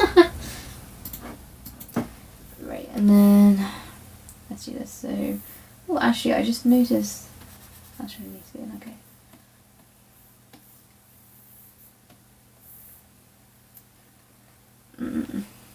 So I literally went all the way to his eyes last time, which is fine. Oh, did I? Okay, I guess I also highlighted this. I went over this. Okay,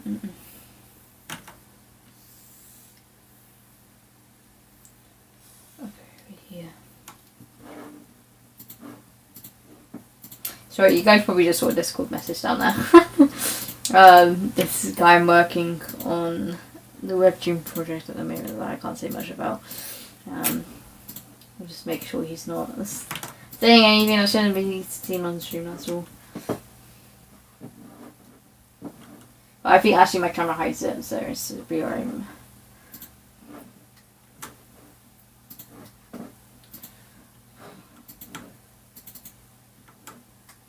Right, and then I think it was this brush I used last time when I was doing that panel. Just the gas routine line would be smaller. I guess the brush size would be bigger. Okay, that's a bit too big. I guess it was kind of subtle. Yeah, and then I'm gonna change that to a different sort of brush. I don't know what brush today. Let's do real G-Pen. It just makes it a bit more drawn, that's all. Okay, and then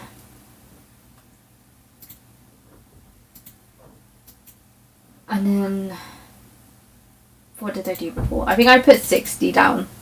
It looks like I put 60 down in that original panel. So I think I'm gonna do that again. So it goes here. It's kind of like the light hits this cheekbone, goes down, goes round.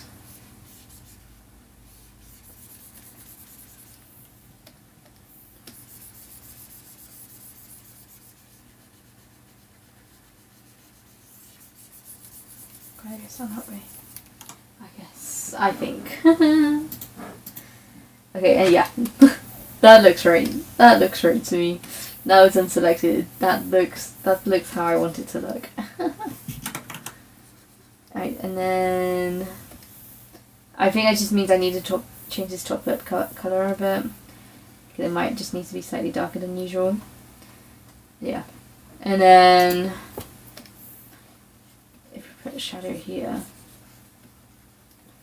Shadow under his nose where his nose scrunch. It's like eyebrow arch. Same with here. Let's say lighter shade here.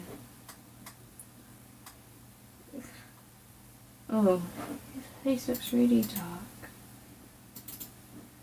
I'm just gonna set that and just get rid of the 50 underneath, I think. Ah, I didn't want to erase everything. I just want to get rid of this one.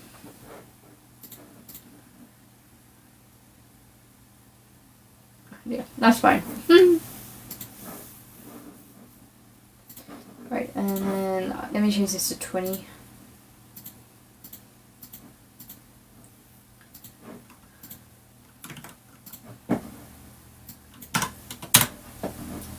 Brilliant. Okay. And then we change that down to light.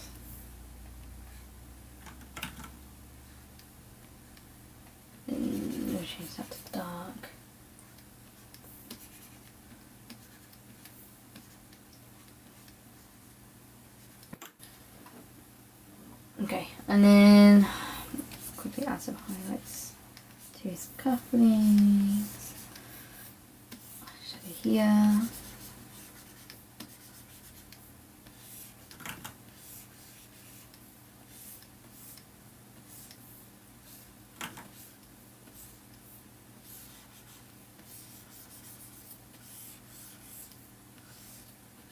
Down there, brilliant.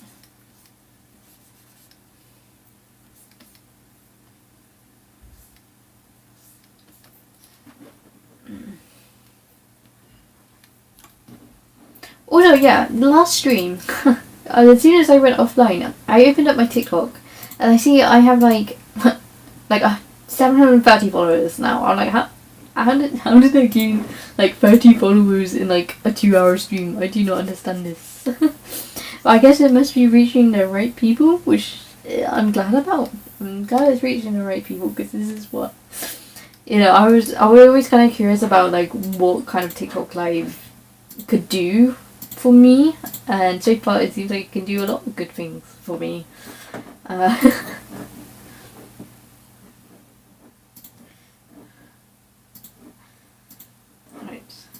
ingredient. I don't know if I want his sparkly thing showing. I think it looks good just like that.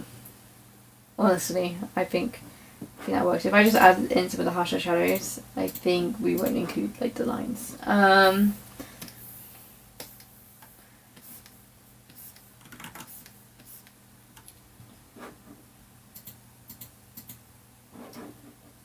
then this inner shirt, so we need a new, that needs to be 13, and this little bit, that's it, and it also needs to be included. That's 13. Yeah, okay, I can close that one out. Let's put this one back.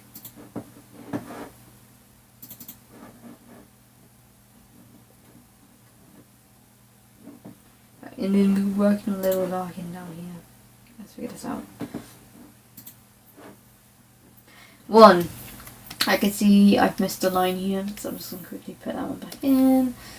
He needs another line here. Right, so let's do his hair first. That's usually a good place to start.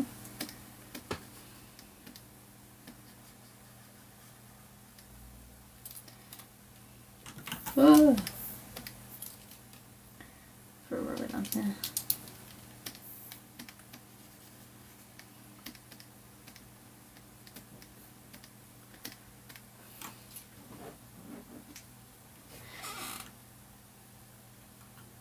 What's the manga about? So the manga, I gave this a rundown about 15 minutes ago, but the manga is called The Thieves from Death. It's a crime mystery manga set in the Victorian era England, specifically in the city called Bath. So a lot of the locations I use in The Thieves from Death is based in a real location. Basically, it follows a downtrodden scientist called Larkin. This is Larkin here. Who works as a researcher, like a scientific researcher, and essentially his boss has been plagiarizing all the hard work that he's been doing.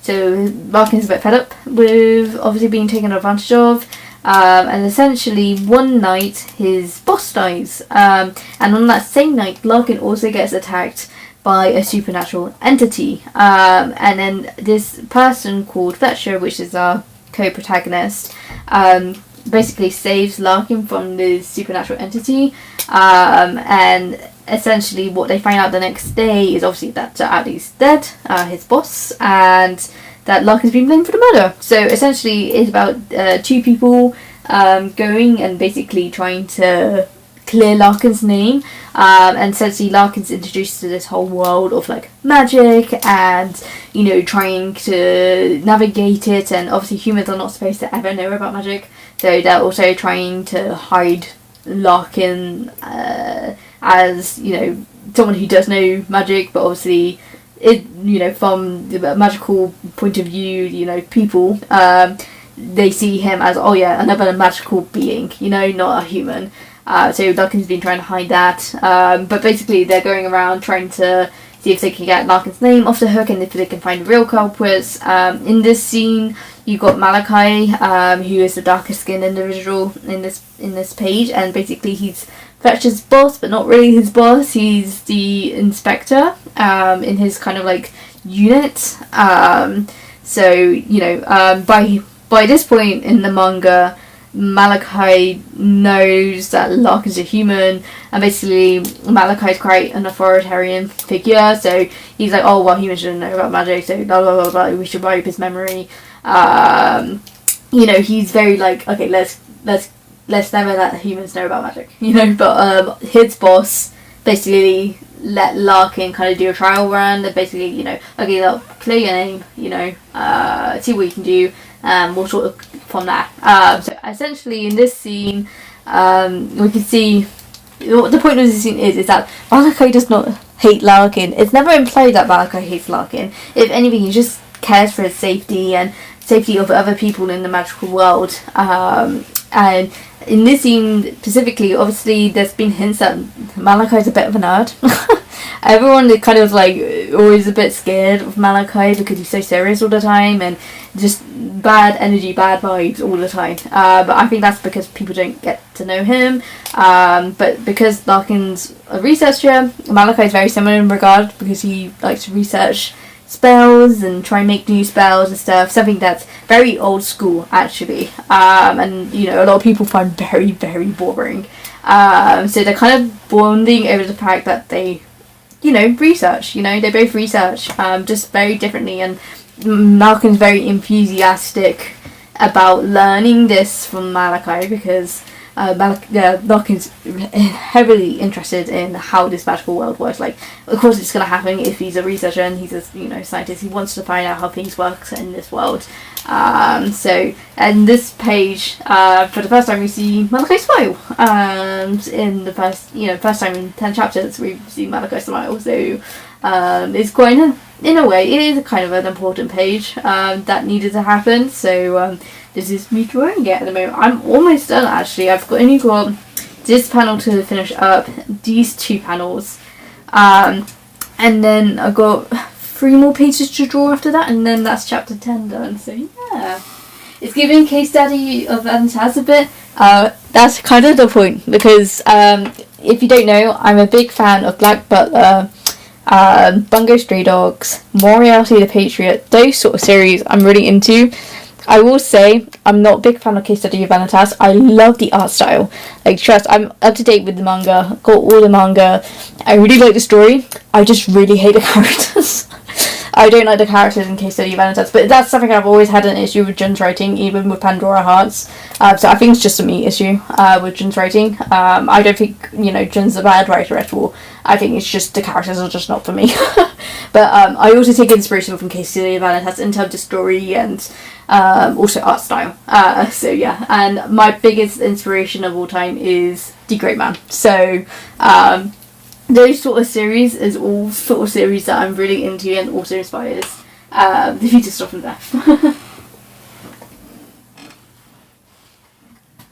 But yeah, it did not surprise me that you say that because yeah, that's one of my inspirations, I guess, if you will.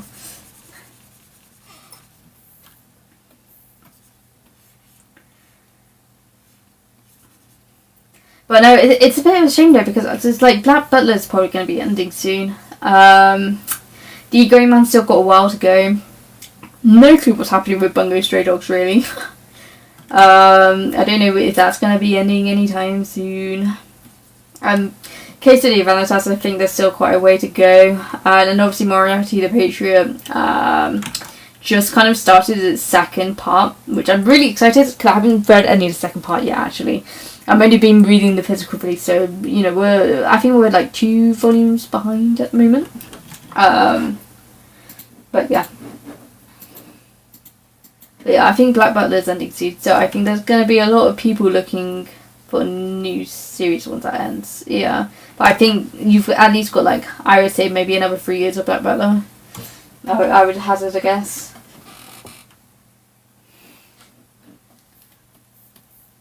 But I guess I think Yana's entering essentially the final arc, right?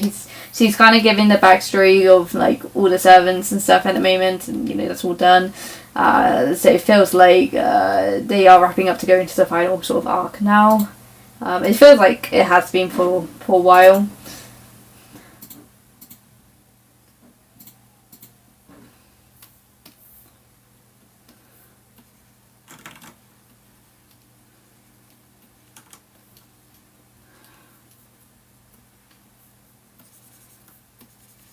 Right.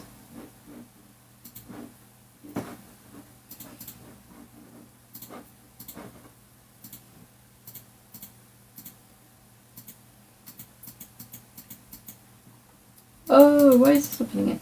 Okay. It's just being finicky. Alright, and then I haven't drawn it yet, but Larkin just had like a pattern at the front of his vest.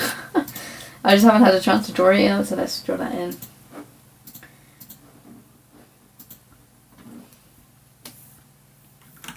Oh, I missed this part.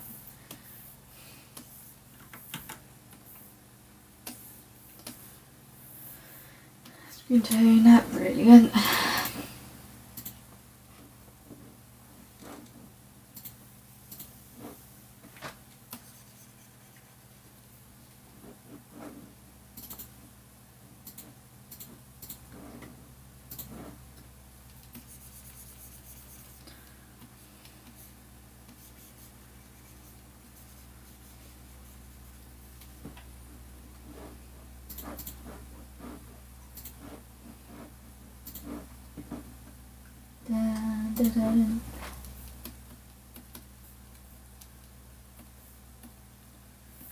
Right, I'm gonna put this in.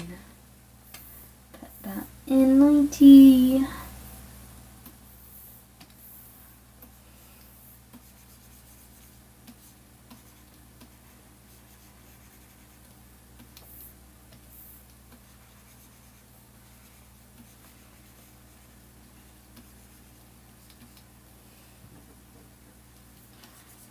Actually, I think if I do that with 30, because it's gonna look, ugh.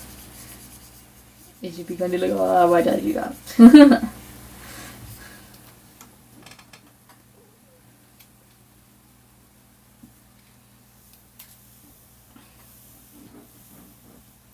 And then Doggo. What am I doing for Doggo?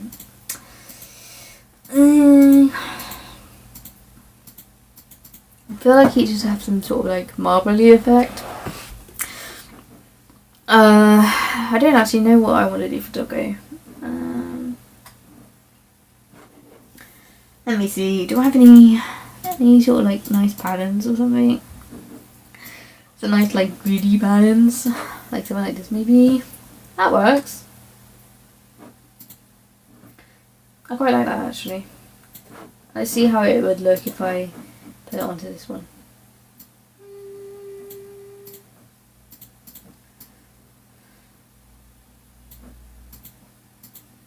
Doggo.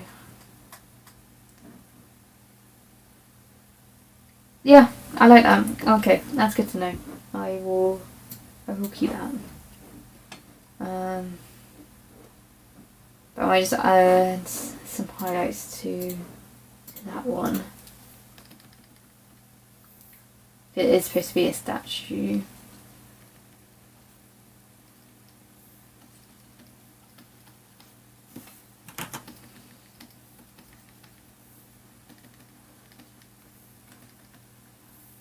Just make some of the metal stand out a bit.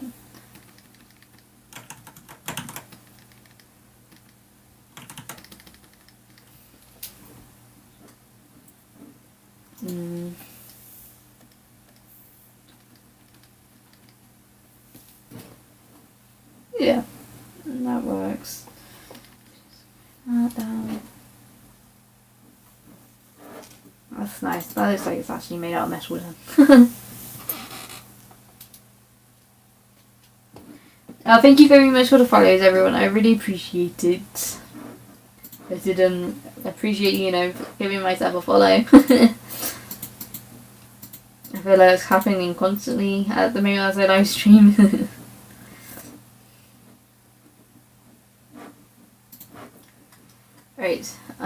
I'm pretty happy with that panel. I don't think there's much else I can change really for that, so we'll see that be for now. Right. Work with the panel with the dog. The dog. Again. That's wrong shade. And that's a 50. That's his bag.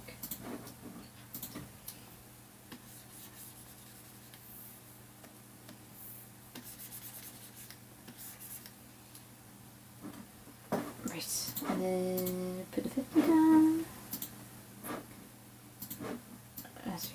And then 70, 70, 70.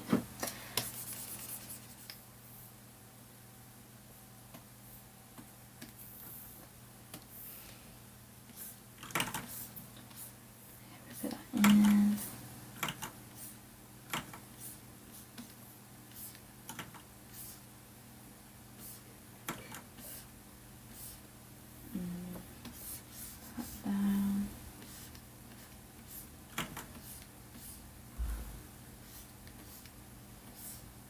Right, and then put some highlights in.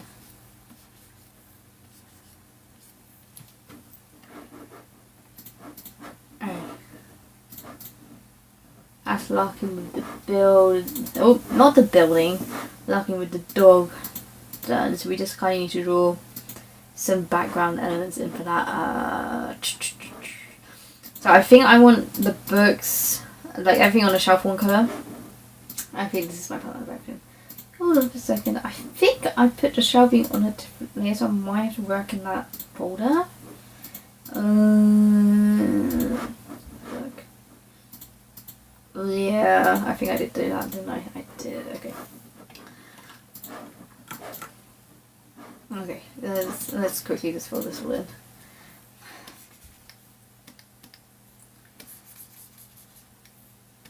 Right, and then that one goes that way. Right, and then what I might do, I might put an outline like that. I didn't. It's going to be annoying, aren't you? Right, and then I was going to put a harsh outline on these parts. There you go. Okay. And then I bring this up.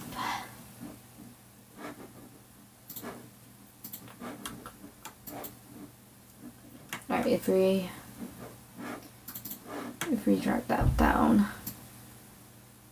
because that's supposed to be woody. Just separate out the tones a bit.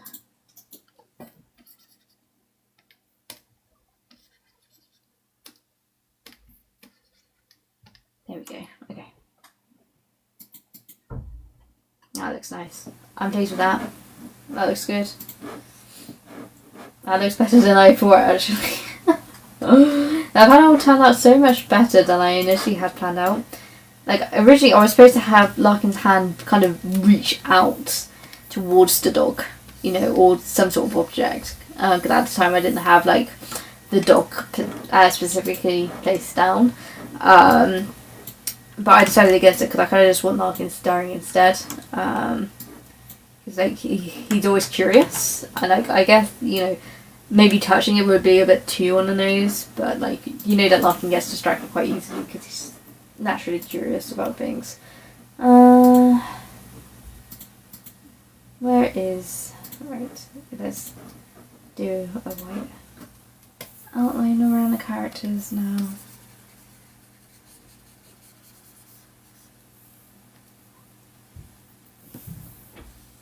Okay, like that. And then show off the dog a bit, and then put that under.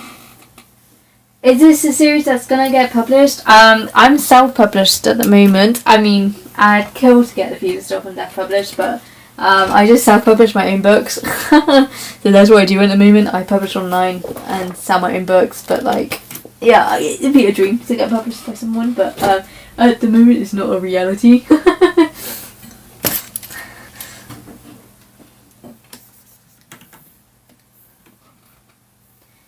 Yeah, I got volume 1 out at least, but you know, I published it myself.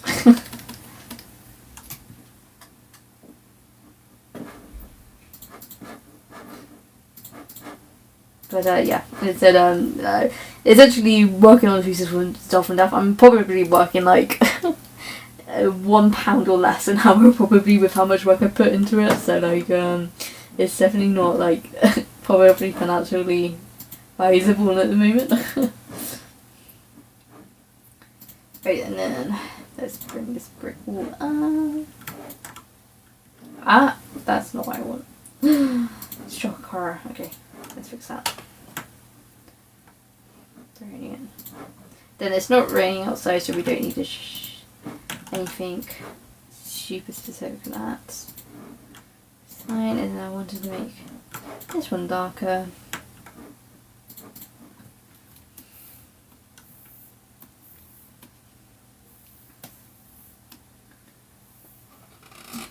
What is it about? Okay, so The Thieves from Death is a crime mystery manga set in Victorian era England, in a city called Bath in England. So it's based off of real locations, and it follows a character called Larkin, which is over here. He's a downtrodden scientist. He works as a researcher for a man called Sir Atlee, and Sir Atlee, his boss, has been plagiarising all of his hard work. So he's quite frustrated with Sir Atlee, but he's a very timid, very shy character who doesn't have a lot of self-confidence in himself. But essentially one day, Sir Atlee dies in the night, and that same night Larkin gets attacked by a supernatural entity, but is saved by a character called Fletcher Burnett, also known as the Golden Thief, who basically has all of these magic powers, but also works for currently, well, against his own will really, for the detective, like supernatural detective agency, which basically solves all of Bath's and the Southwest's supernatural crimes, essentially. So anyone who commits supernatural crimes, they deal with. So basically Fletcher's going to help Larkin clear his name, but the thing with Fletcher as a character, he's actually a human, right? Humans are not supposed to know about magic, and humans are not supposed to have magic. So for Fletcher to have magic is really unusual, because in this world you got like witches, spellcasters, elves, magical beasts and stuff like that, right? But all of their magic has to come from somewhere. Even vampires, their magic has to come from like blood, for example, right? Or for witches, it's like herbs and flowers, basically activates their powers, right? And basically Fletcher doesn't have those, doesn't need that. He can just kind of just do it like that, you know, he can just do it without anything. So it makes him quite, you know, a sought after character, if you will. But also like really unnatural. Like a lot of, you know, magical beings would never really see Fletcher as something completely natural, because it's really unnatural. It's inhuman, you know. But he is a human. So there's a lot of things about that, and Fletcher's hiding that side of him. But essentially Larkin in the side plot is gonna help Fletcher figure out where his powers basically come from. So basically you're kind of joining these two on the path to try and get Larkin's name cleared from, you know, being pinned down for murder, and that's the first arc story. And currently we're in a scene with Larkin and Inspector Malachi Noor. Inspector Malachi Noor is technically Fletcher's boss, but it's not his boss. And you know, Malachi is very stern, very authoritarian.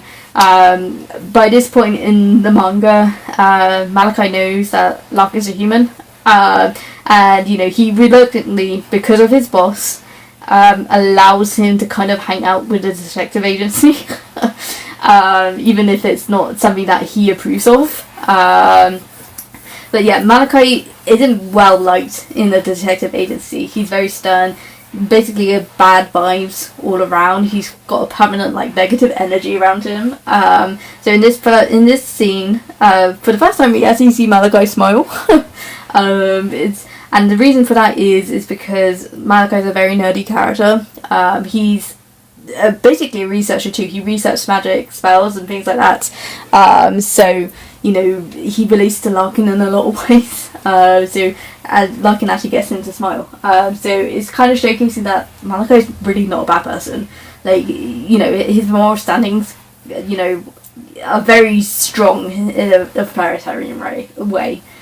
Which kind of goes against like Fletcher as a character who is quite morally grey. Because bear in mind, he used to be a thief, right? So Malachi and Fletcher butts heads a lot over their morals and stuff.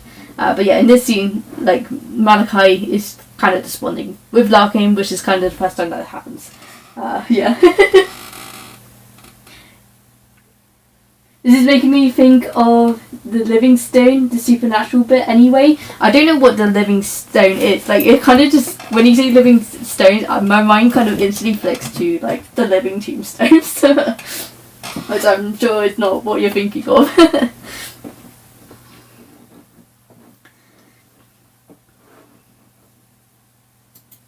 So you tell that Five Nights at Freddy's been in my brain recently because, again, before this stream, I was watching the Dead by Daylight stream to see the Five Nights at Freddy's collaboration.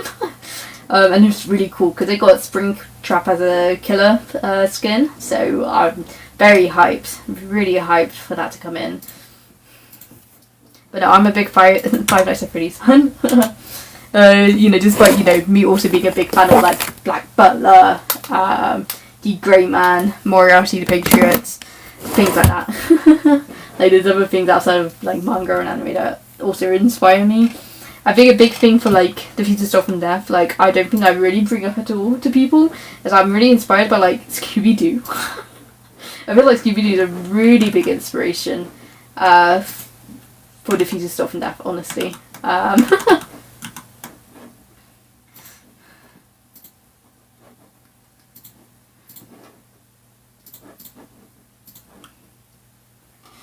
You need to buy it. He said if you want to buy Volume 1, it is available on my Etsy, but you can, again, read it online for free. Online.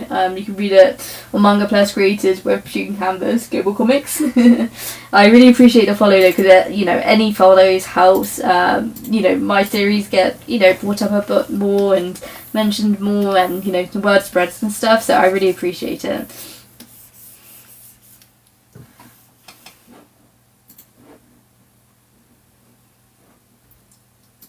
Also, I apologize, this is like my second time live streaming, in a day, to TikTok Live. I've never really streamed to TikTok Live before, so I'm still kind of learning everything about what things mean, and, sort of things like you guys are saying, I literally have no clue about, apart from like the hearts is later. The hearts are very like Instagram-esque, I guess.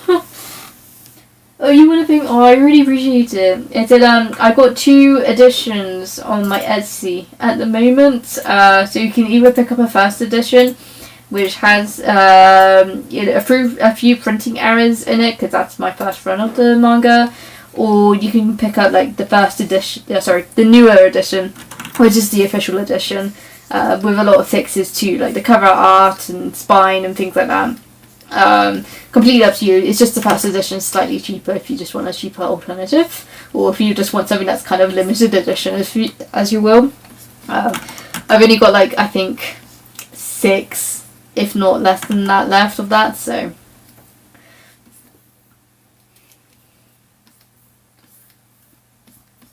Unfortunately, I don't have anything to like TikTok shop or anything. It's I'd rather you guys go Etsy, honestly. Someone left a review on my Etsy today. I was talking about it earlier.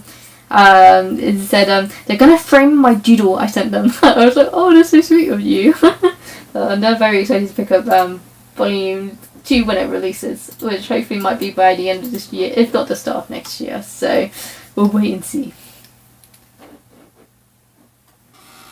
How much is shipping to San Francisco? I think it's about £8.50, so you're talking like $10 probably? I think it's probably about $10.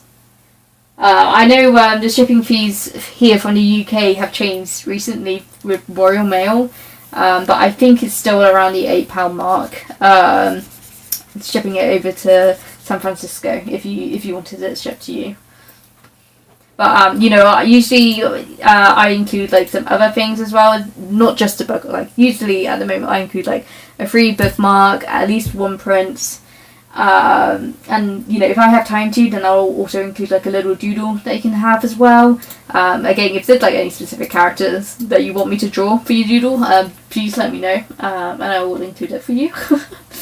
Because a lot of people like me, you know, drawing specific characters if I'm doing a doodle for them. So that's why, you know, I do say please let me know if you did want a certain character doodled. Also, that's...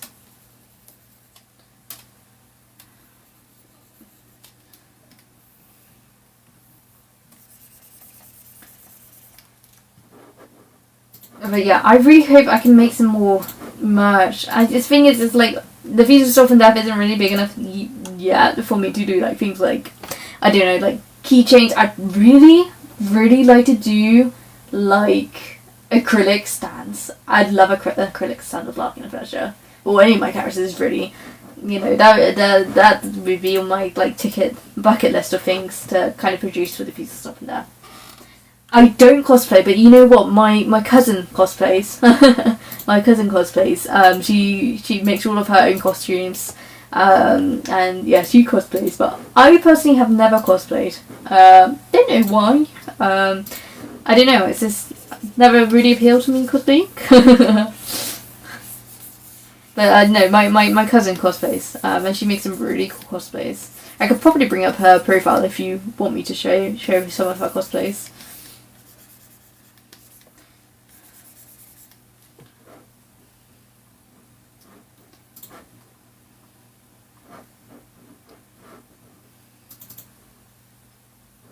Right, that's looking alright so far.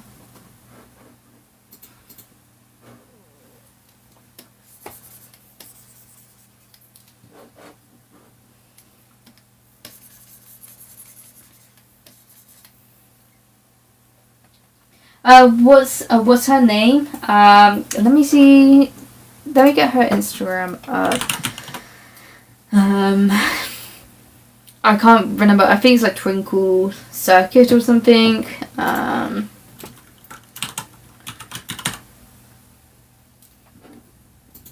Yeah, Twinkle Circuit. Yeah, these are her cosplays here. I don't know if you can kind of see it that well, but I mean you can check out her Instagram. She's got all of her cosplays here. So yeah, you've got Madoka Magica. You know, she goes to MCM here in Britain. Does the cosplay contest and things like that. Yeah, she's made some really cool stuff. She's really talented. Like, she hand makes everything. She's got a whole like sewing room. She does all of her stuff. Yeah, so profile name is Twinkle Circuit. Yeah, I don't think I can bring it up. Oh no, actually, there you go, Twinkle Circuit. There you go. That's her name if you want to look her up. So. But yeah, she makes really cool cosplays, and like, you know, she's done Bridget before, she's done some Genshin stuff. It's really cool. But no, she's really talented. She makes all of her costumes. So if you're into cosplay, please go and follow her. She's great.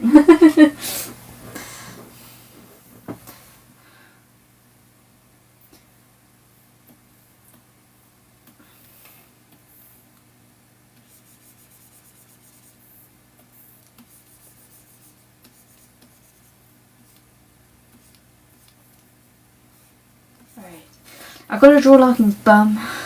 Again, I was talking about this last stream when I was doing online art. I was like, out of all the characters, I have to draw Larkin's bum because Victorian era clothing for like trousers, they are pretty straight line, but I don't know. I think Larkin just has like either really big thighs or a big butt or something like that, because like it does stick to his like upper legs. His clothes is what I'm realising, whilst the other characters don't have that. But I guess that kind of makes him stand out, but also is like a it's not my intention for that to happen.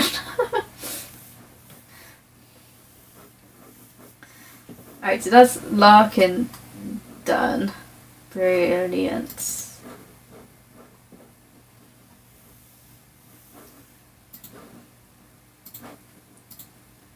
Right, so if I need a gradient up for Malachi,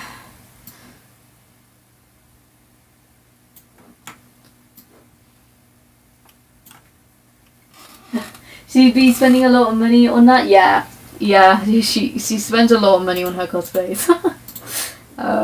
Well, I guess she's saving a lot of money in the long run if she's doing it all of herself. But yeah, she spends a long time working on them. An insanely long time, and you know, she's got a full-time job and everything, so like it does take her a very long time to do her cosplays. But I mean, I help her out sometimes. I convert her PDF files for her from on Clip Studio Paint.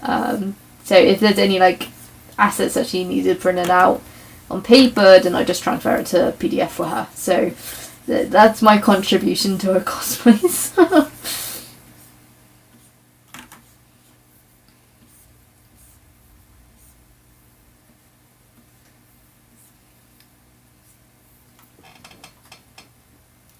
Apart from that, I don't do much else with cosplay stuff.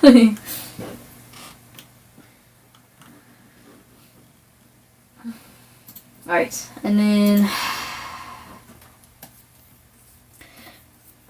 you just have lines going out, but that'll be faded out a little bit. That's fine. Okay. Brilliant. Right, and then that will be black. Then that will be 80. Twinkle twinkle now. Where's that twinkle twinkle brush?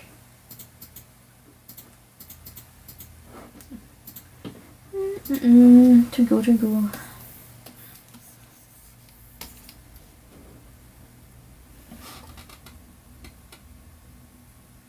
Oh, you want to do your cosplay? Nice. Yeah, he said, why not? Do it. He said, you know, my cousin gets a lot of enjoyment from cosplaying. You know, is what she loves doing. So honestly, give it a shot. See if you like it or not. Because at least, you know, you give it a shot and see, you know, if you really enjoy it. It said yours are a really good first cosplay to do as well, because our outfit's very simple. So it should be hopefully quite an easy character to cosplay as. Especially if you look quite similar to her.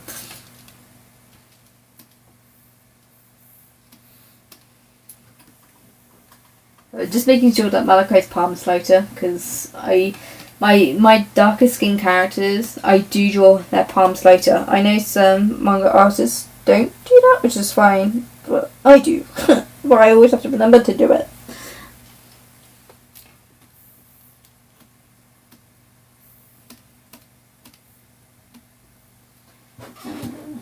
Let me have a look. Oh, I accidentally brought up my Discord, which is not what I want to do. Right before this, I experienced the most traumatic lie. Oh my word! What did you see?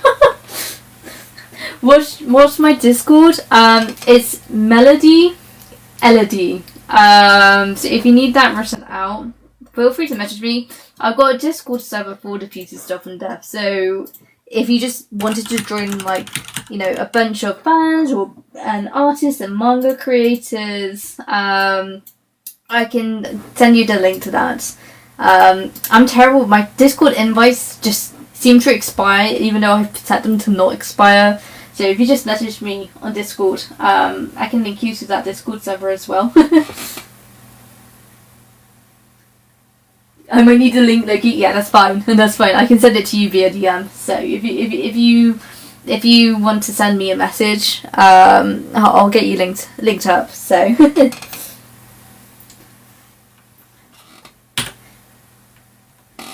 Someone made a sim do things to themselves on Magic Schedule. Did they have wicked worms up? Look, the same backstory from me. I used to be a Sims 4 custom content creator, right? This is way back in like 2016, right? I used to make custom content for The Sims, so I'm very aware of what Wicked Whims, like the mod, does. I said, I'm so sorry that you got traumatized. Like, no one should know that The Sims is capable of doing that. It's only if you're down the trenches of Sims that you would know that mod even exists. But it's an insanely popular mod. Whether you know, you like that sort of stuff or you don't. I personally don't have it in my Sims games. But I mean, there's like a safe for work sort of version of it, and actually it has some really cool traits that, you know, could be quite interesting to put in your game, and you can like toggle stuff and things. Like, it is, you know, a mod that you can adapt to and stuff. All my lives are pretty weird. This is the only one I'm safe watching, and I'm never looking at The Sims the same over again. I'm glad I can bring you back to normal reality with this stream. I'm glad I can provide that safe haven for you. Oh man, I don't have any naked bodies here, so you're all good. You're all good. The piece of stuff in there is, as a manga, is very safe for work, but again, like, I do not care. Like, if you create like not safe for work content on my characters, like, I do not mind. Please sexualize my characters. You know what I mean? I do not mind. But personally, I just don't do that to my characters yet. Anyways, yet. It's a big word there.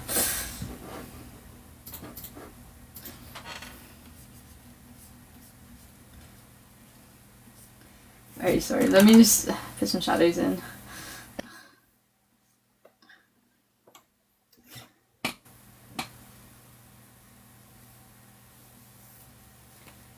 No, what's the mod about? You don't need to know. It's better that you don't know. It's better that you don't know what that Sims mod is. For people who know, then people know, you know?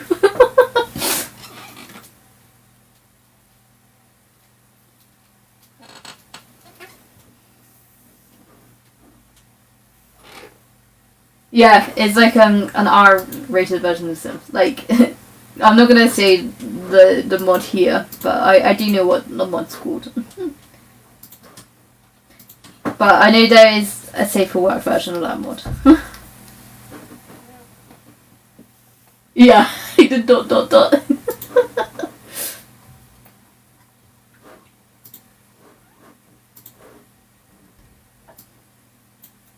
Yeah, I said I used to do Sims 4 custom content back in the day. I think I have a lot of downloads, you know. Like, people keep downloading it. I haven't checked in like forever. I wonder if I can bring it up. Let me have a look. Yeah, 179 followers. Oh my word! I don't even post on here. Look, it's like last time I posted was 5 years ago. Yes, it said almost 500,000 downloads. That's insane.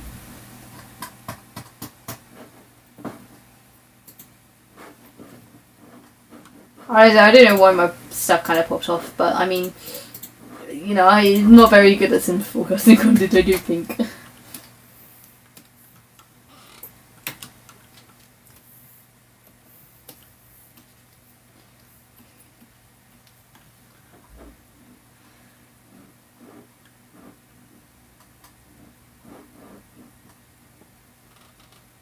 How do you make the dots?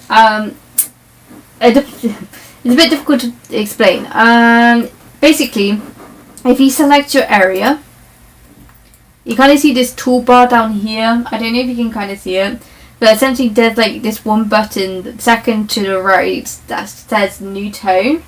So if you select that, it brings up this little box here, and then you can input like how heavy you want your tone to be, how big you want your tone to be. And then, you know, you change it to whatever you want, and then you just select it, and then it just bangs it in for you like that. It's better hard to explain, but I mean, I posted like a YouTube video a few months back explaining how I screen tone. So I'd recommend, if you want something more in depth and you can actually see things properly, to check out that YouTube video.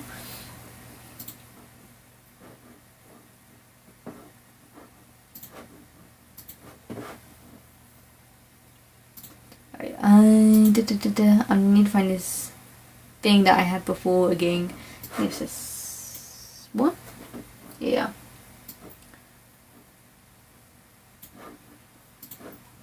Kind of a thing for the dog. The greyhound. That doesn't look like a greyhound.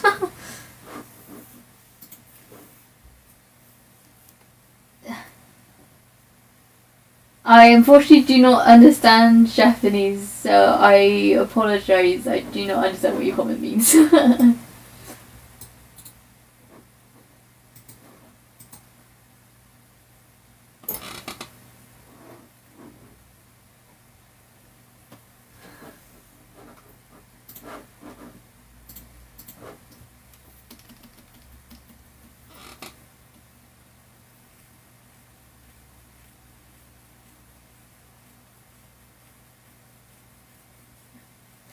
I mean, I guess I did just read what you just said, but again, it doesn't mean I understand what it meant in Japanese. Oh, you can do anything, yeah. I said I kind of have you guys over here, so for me to be able to translate stuff is a bit difficult from here.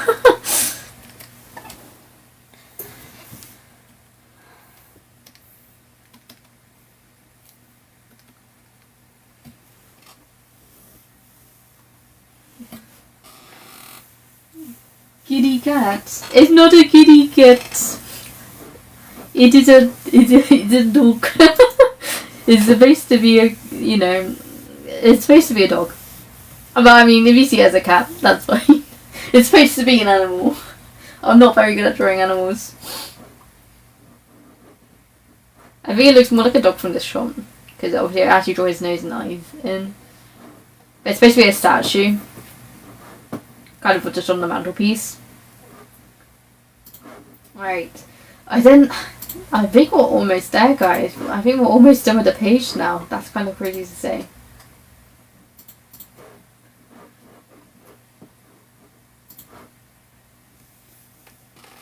It is a greyhound. Yes. It's supposed to be greyhound. You're very much right. It's kind of got that like iconic silhouette that I've tried to do. You have a new book in my room? I know you do. Cause I remember sending you one.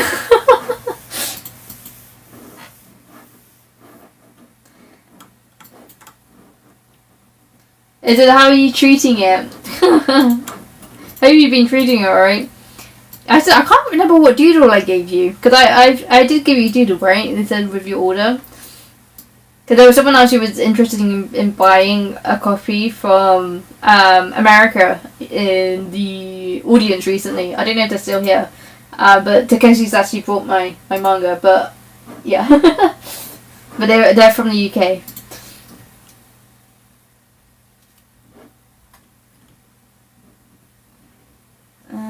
Actually, I might do the same technique as I did the other panel for this picture, because otherwise it's just going to look a bit off. So I'm just going to highlight all of these objects.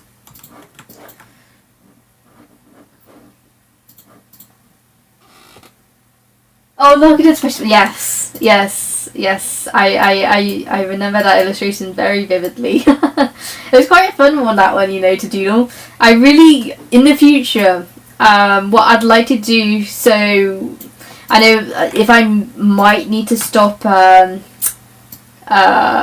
doing doodles if I ever get to the point I'm too busy with life and stuff and I'm not able to do a doodle for an order. I'd really like to get like a printout like thank you card or something, like thank you for ordering with like Postman Larkin on it. That would be probably what I'd ideally like to do in the future. But for now, for everyone who's kind of early to the piece of stuff and death, I try and do a doodle if I can with every order. So.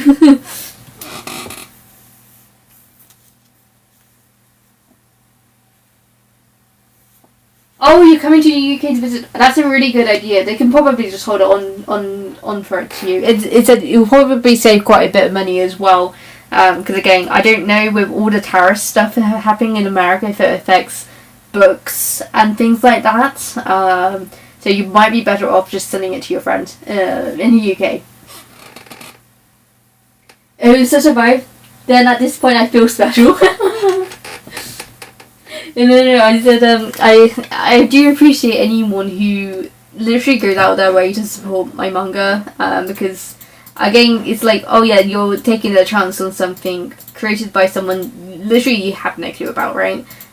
Someone who probably you've never heard of until you found them on TikTok. And you know, I really appreciate anyone who gives my work a shot and, you know, support me, because again, it can be quite lonely being a manga artist. Like, I've got some friends, you know, I've got people in the Viz Media one-shot program, I've got people who have published with Tokyo Pop before, you know, I have friends who are somewhat successful in being like a manga artist, so, but it is quite a lonely journey in general, especially when you're self-published, especially when you do everything yourself like I do all the writing, I do all the arts. It's a long process, and you know, it can be a bit lonely. So, you know, for me to have people who read my work or support my artwork, even if they don't read my manga, really does mean the world to me, because it keeps me motivated to keep going with it, if that makes sense.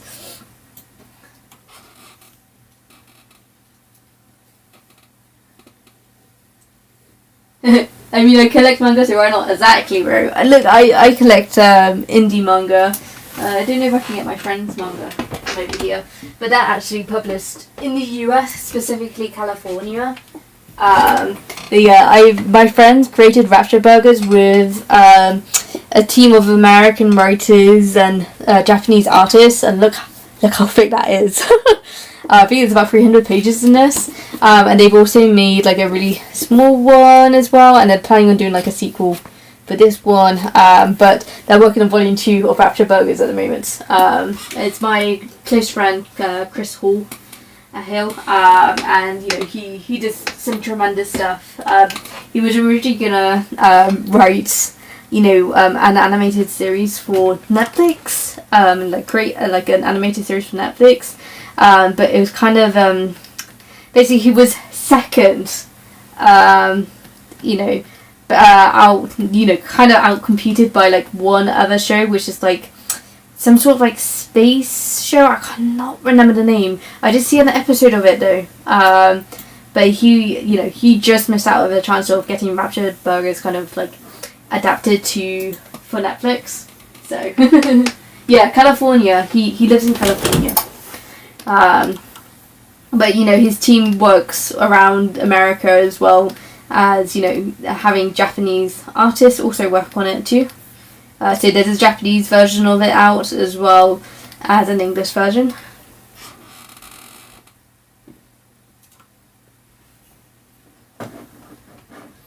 You know, I've got a lot of talented friends, which I'm very thankful to have. But I know I will probably also, if I release volume 2, I will probably do another Mankai manga giveaway, which includes like works by Chris, for example, probably stuff by Creanie-chan as well. He created, you know, the Dreaming, which was originally published with Tokyo Pop back in like 2005. She's done a revised edition with that with a new publisher recently. I'd like to do another giveaway with something like that once volume 2 comes out, because I know people really enjoyed the giveaway that I did last time with them, so I'd like to make that happen again, and Chris has expressed interest in doing that once volume 2 comes out, so we will wait and see, because I'd like to do another giveaway. I was thinking of maybe doing a giveaway for the 2nd anniversary of the Thieves of Stuff and Death, but I am still not too sure about doing that yet. I do not know yet. That's just more of a thought. I might do it though.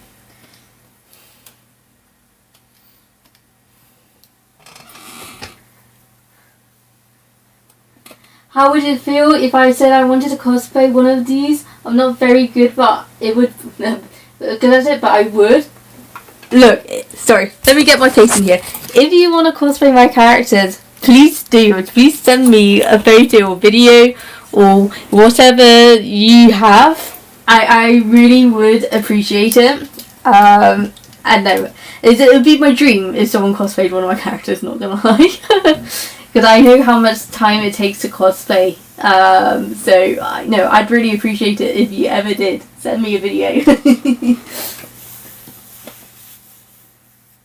I'm sure when I get around to it, I shall be the first. Yes, and you can absolutely claim I was the first person to ever cosplay for this series. I will give you that title if you ever do. That would be killer though. If you ever do, please let me know. Because I will share it everywhere. I would probably, non-stop talk about it, I think. It's like, I've made it, it would feel like I've made it if someone cosplayed my characters. It's like, I have several goals, guys. I have one, my first fan art, which I got my first fan art ages ago. I got it years ago before the comic even came out. So like, that's my first goal that I've already achieved. Right. Second goal, fan comic, and this one was achieved very recently. You can see like I posted on my profile of that fan comic. I'm sure some of you probably seen it already. Receiving my first fan comic, that's happened very recently, and that was on my bucket list. 3, someone cosplaying one of my characters. That's on my bucket list, and that hasn't happened yet. And number 4 is someone writing a fan fiction of my story. That would be my top 4 goals there. Okay, so 2 of those things have been achieved, 2 of those things haven't been achieved yet. So those are my goals. I feel like I do Larkin. Yes. Yes, I'd love a Larkin cosplay, please. He is my favourite character. So you would be cosplaying my favourite character if you could do that. The Larkin cosplay would be so cool. I just really like his hair, and he's so purple. And if you love purple, then you love Larkin, don't you? So.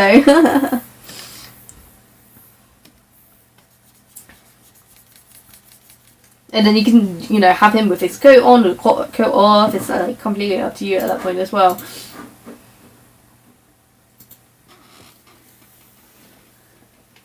When the things arrived, there was 2 bookmarks. Was that on purpose? I've been meaning to ask. Yes, it was on purpose. It was on purpose because you ordered like a bundle, right?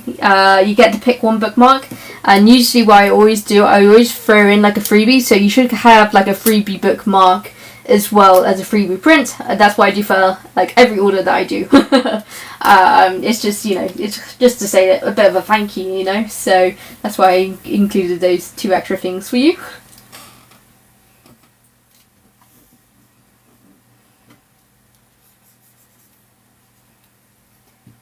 Oh yes, yeah. He said, I can't. Did I give you the Halloween print? I might have given you the Halloween print as like an extra, I think, to you. The Halloween artwork I made like a year and a half ago, I think. When they're like Larkin and Fletcher are like ghost hunters. It's very much like inspired by the Ghost Files like posters and stuff, because I'm a big fan of like Ghost Files.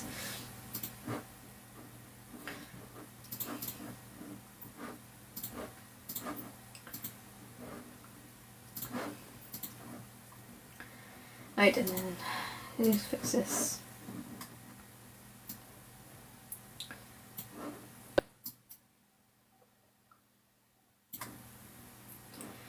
Why is this not looking great?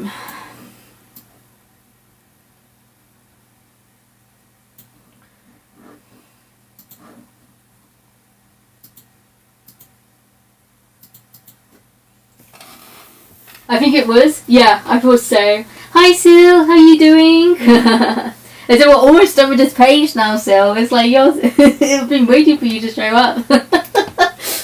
I think it was. I must go now. I may return. Thank you. It's okay. I don't mind that. I'll probably be gone by the time you come back because I'm almost done with this page now. So.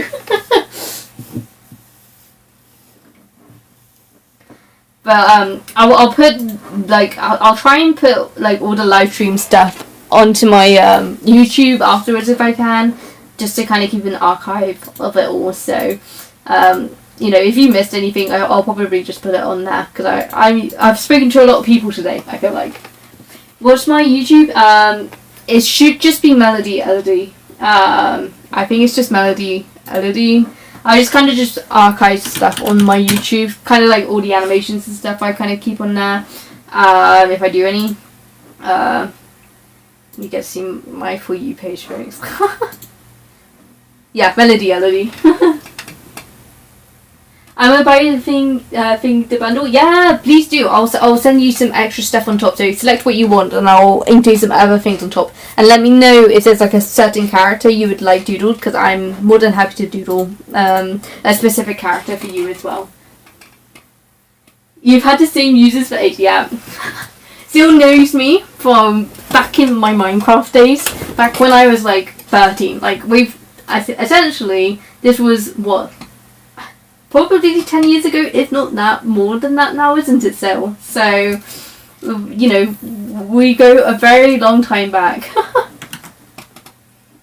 And my username was always like Melody Elodie on Minecraft, and that was the first time I ever went by Melody Elodie, was because of Minecraft. Before that, I went by a different username. But it's always just kind of stuck, because my sister suggested it, and yeah, it's just always been my username. But unfortunately, it was taken by the time I came onto TikTok, so I'm not called Melody Elodie here, so I'm just called by my name here. But how do I know the characters if I haven't read it? Well, this is the thing. You either read online, or you just tell me what your favourite character design is.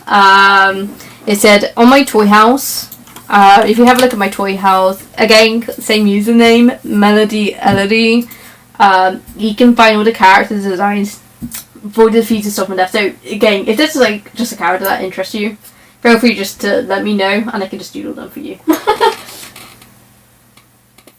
Oh god, I think so. I've just been watching you grow.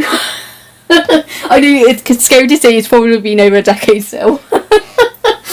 I know someone who follows me who has known me longer than you have, who supports my work, and that was back in my episode interactive days. Alright, that's when I was like 12 years old.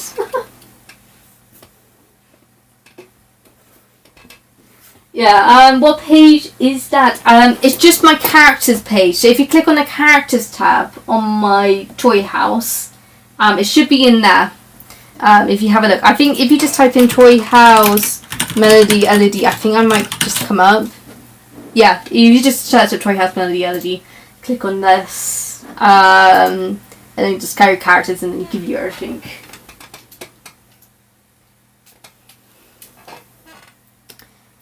Right, okay, I'm almost there. But no, it's kind of crazy how many people there are who follow me, who have known me forever and still support my work. Syl's one of those people, and then Cynthia, the person who's followed me since my episode interactive days, he supports me as well. So I really appreciate anyone who's still sticking around. I mean, there's a lot of people from like my Minecraft days that still follow me, but like Syl's like the most active one, I would say.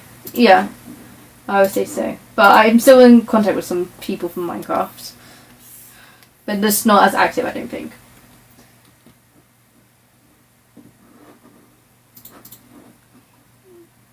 Why is this not seeing here?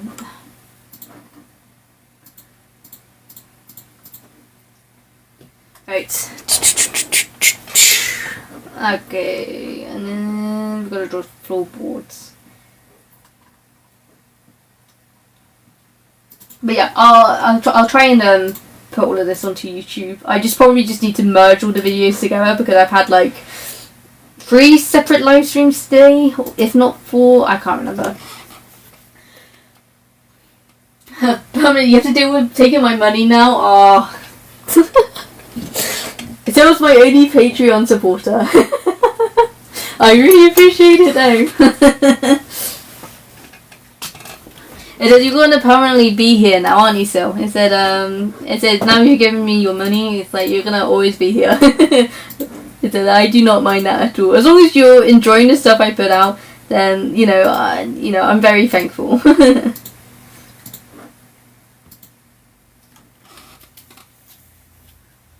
I felt bold and scrolled down on my life, and now I regret my life decision. Well, welcome back. I said Takeshi's been having a horrible time scrolling through lives at the moment, so the only refuge is currently here, folks.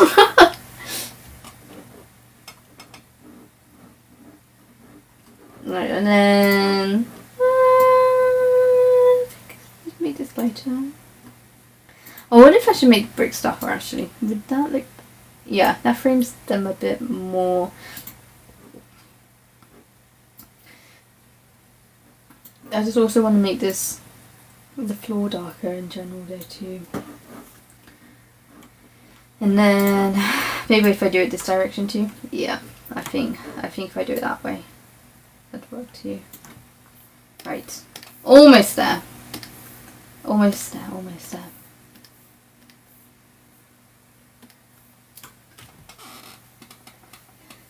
Been here since DeviantArt and before. You're stuck with me. Oh, please don't say DeviantArt to me, Sil. Oh my word. I think I've deactivated my Deviant account since the AI stuff happened. Oh my word. Yeah. The thing is, you'll probably remember like all my old drawings. I mean, I still got like my old Instagram account hanging around. With all of my old artworks on, but I literally have a folder on this PC over here where you guys are, with all of my old Deviant artworks in. That was so long ago. That's when I used to draw fan art. I don't draw fan art at all anymore. I don't know why. I just think it's like if I draw fan art, I just get like really demotivated to draw. I do not know why this is. It's like when I draw like fan art, I just get really demotivated. I do not know why. But if I draw my own characters, I don't feel demotivated to do art. I've never understood them. It's always been a thing ever since like I kind of fallen out of love with drawing fan art. But I don't know. I don't know why. I don't know why, but it's kind of nice being on a live without thousands of people spamming in the chat. Man, I don't think I could deal with like a million people speaking in chat.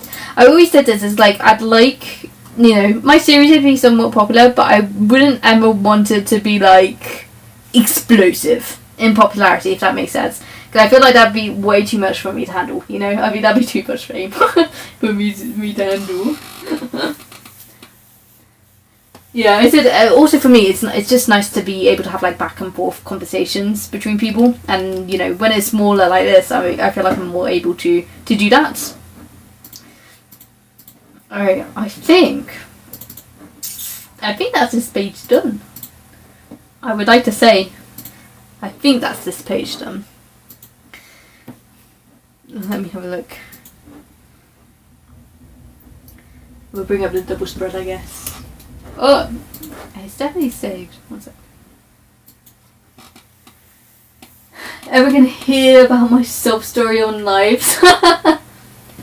I've been with so many streamers from 3 viewers to 100. Yeah, it said it really varies. But I mean, for people who don't know, Sel would know this. I used to mod.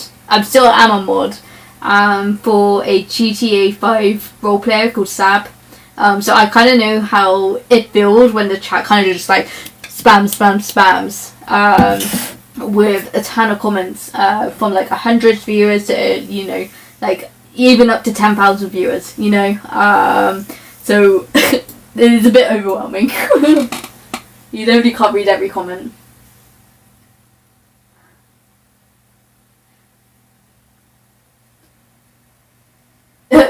But your page lives kills that, yeah. It says, so do you not know I mod for Sab? It said he's a GTA 5 role player. He's like one of the most famous GTA 5 role players on Twitch. It said I mod for him.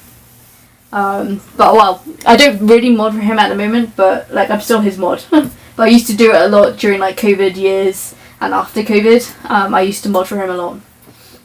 And yeah, he's a really nice guy. I really recommend watching his streams if you're into like role playing. He's a really great guy.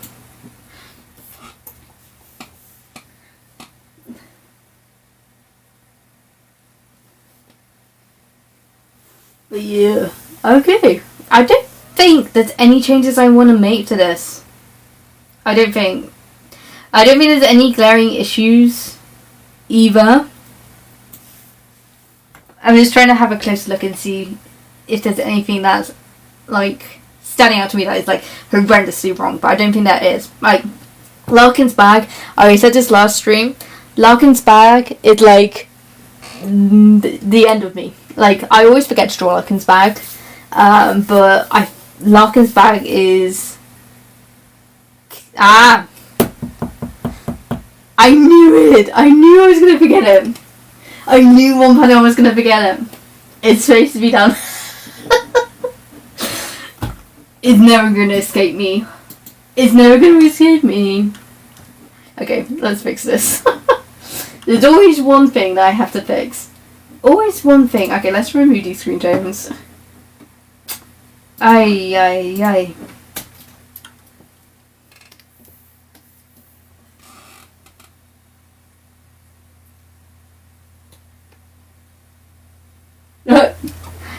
Look man, it said, I'm glad I can keep your ADHD brain, Kia.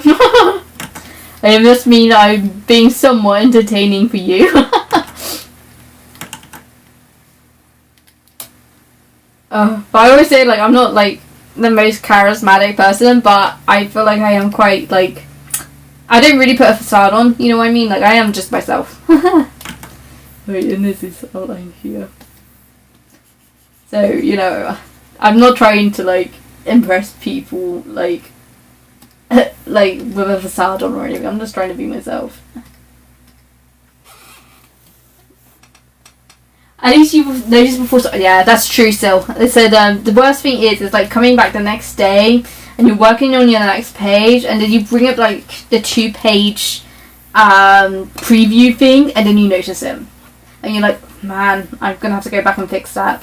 And that's happened to me so many times. Not that many times this chapter, but last chapter definitely happened to me a lot that Larkin's bag was not present. Why is this not erasing? Oh, there we go.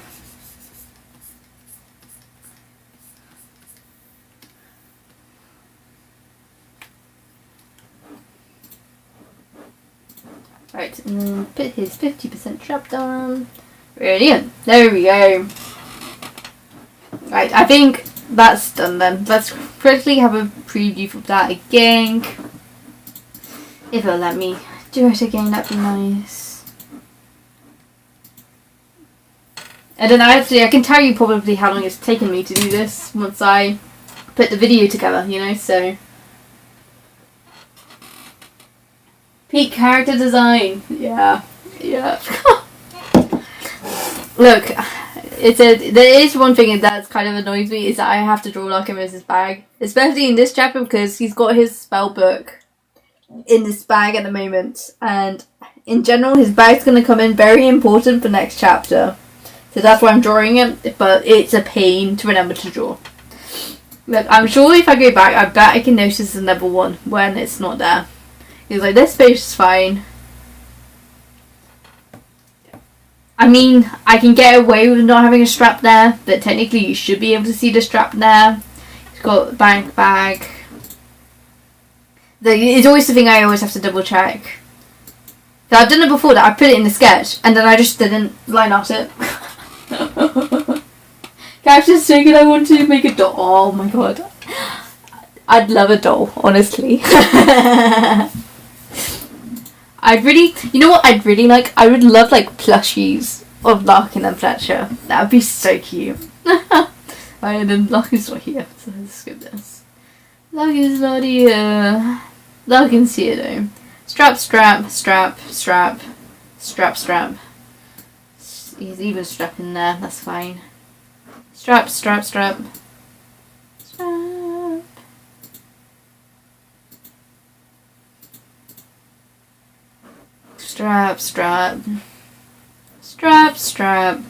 strap.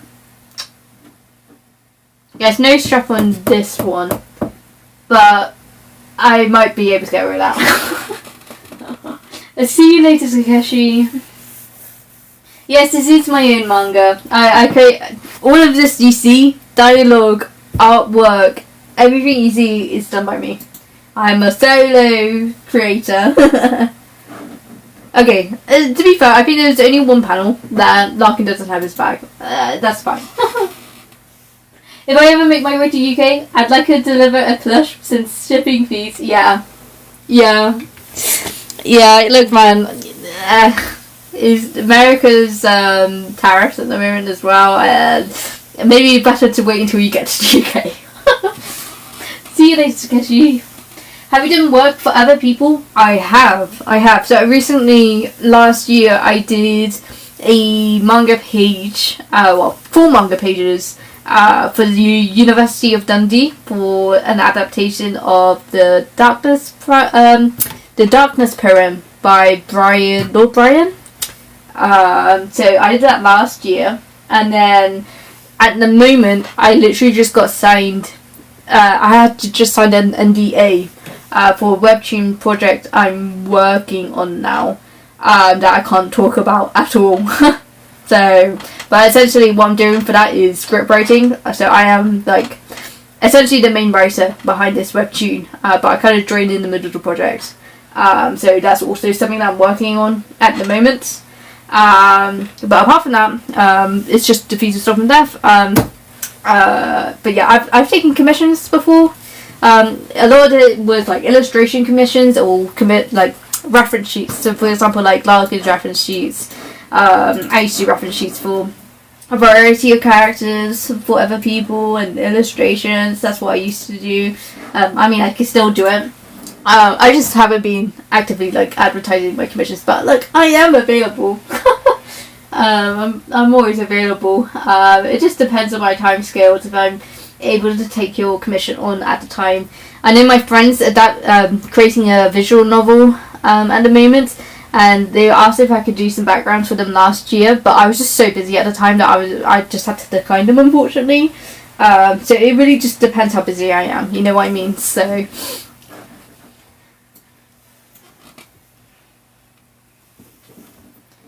but yeah, this one is all me.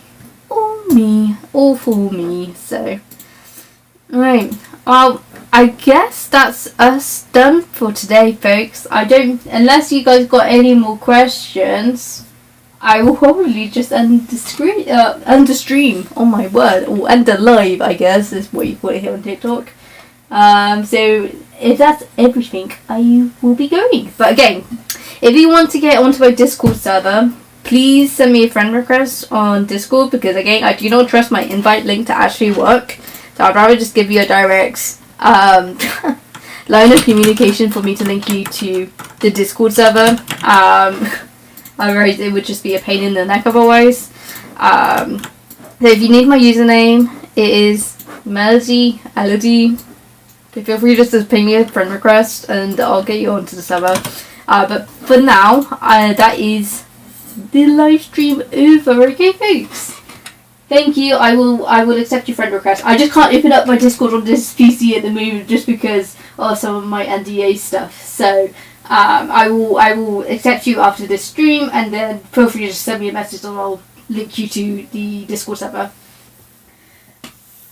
Yeah, the server's a very nice chill place. Yeah, it said there's some very chill people on there. I accept anyone who are just like fans of my work, manga creators, people who read my manga.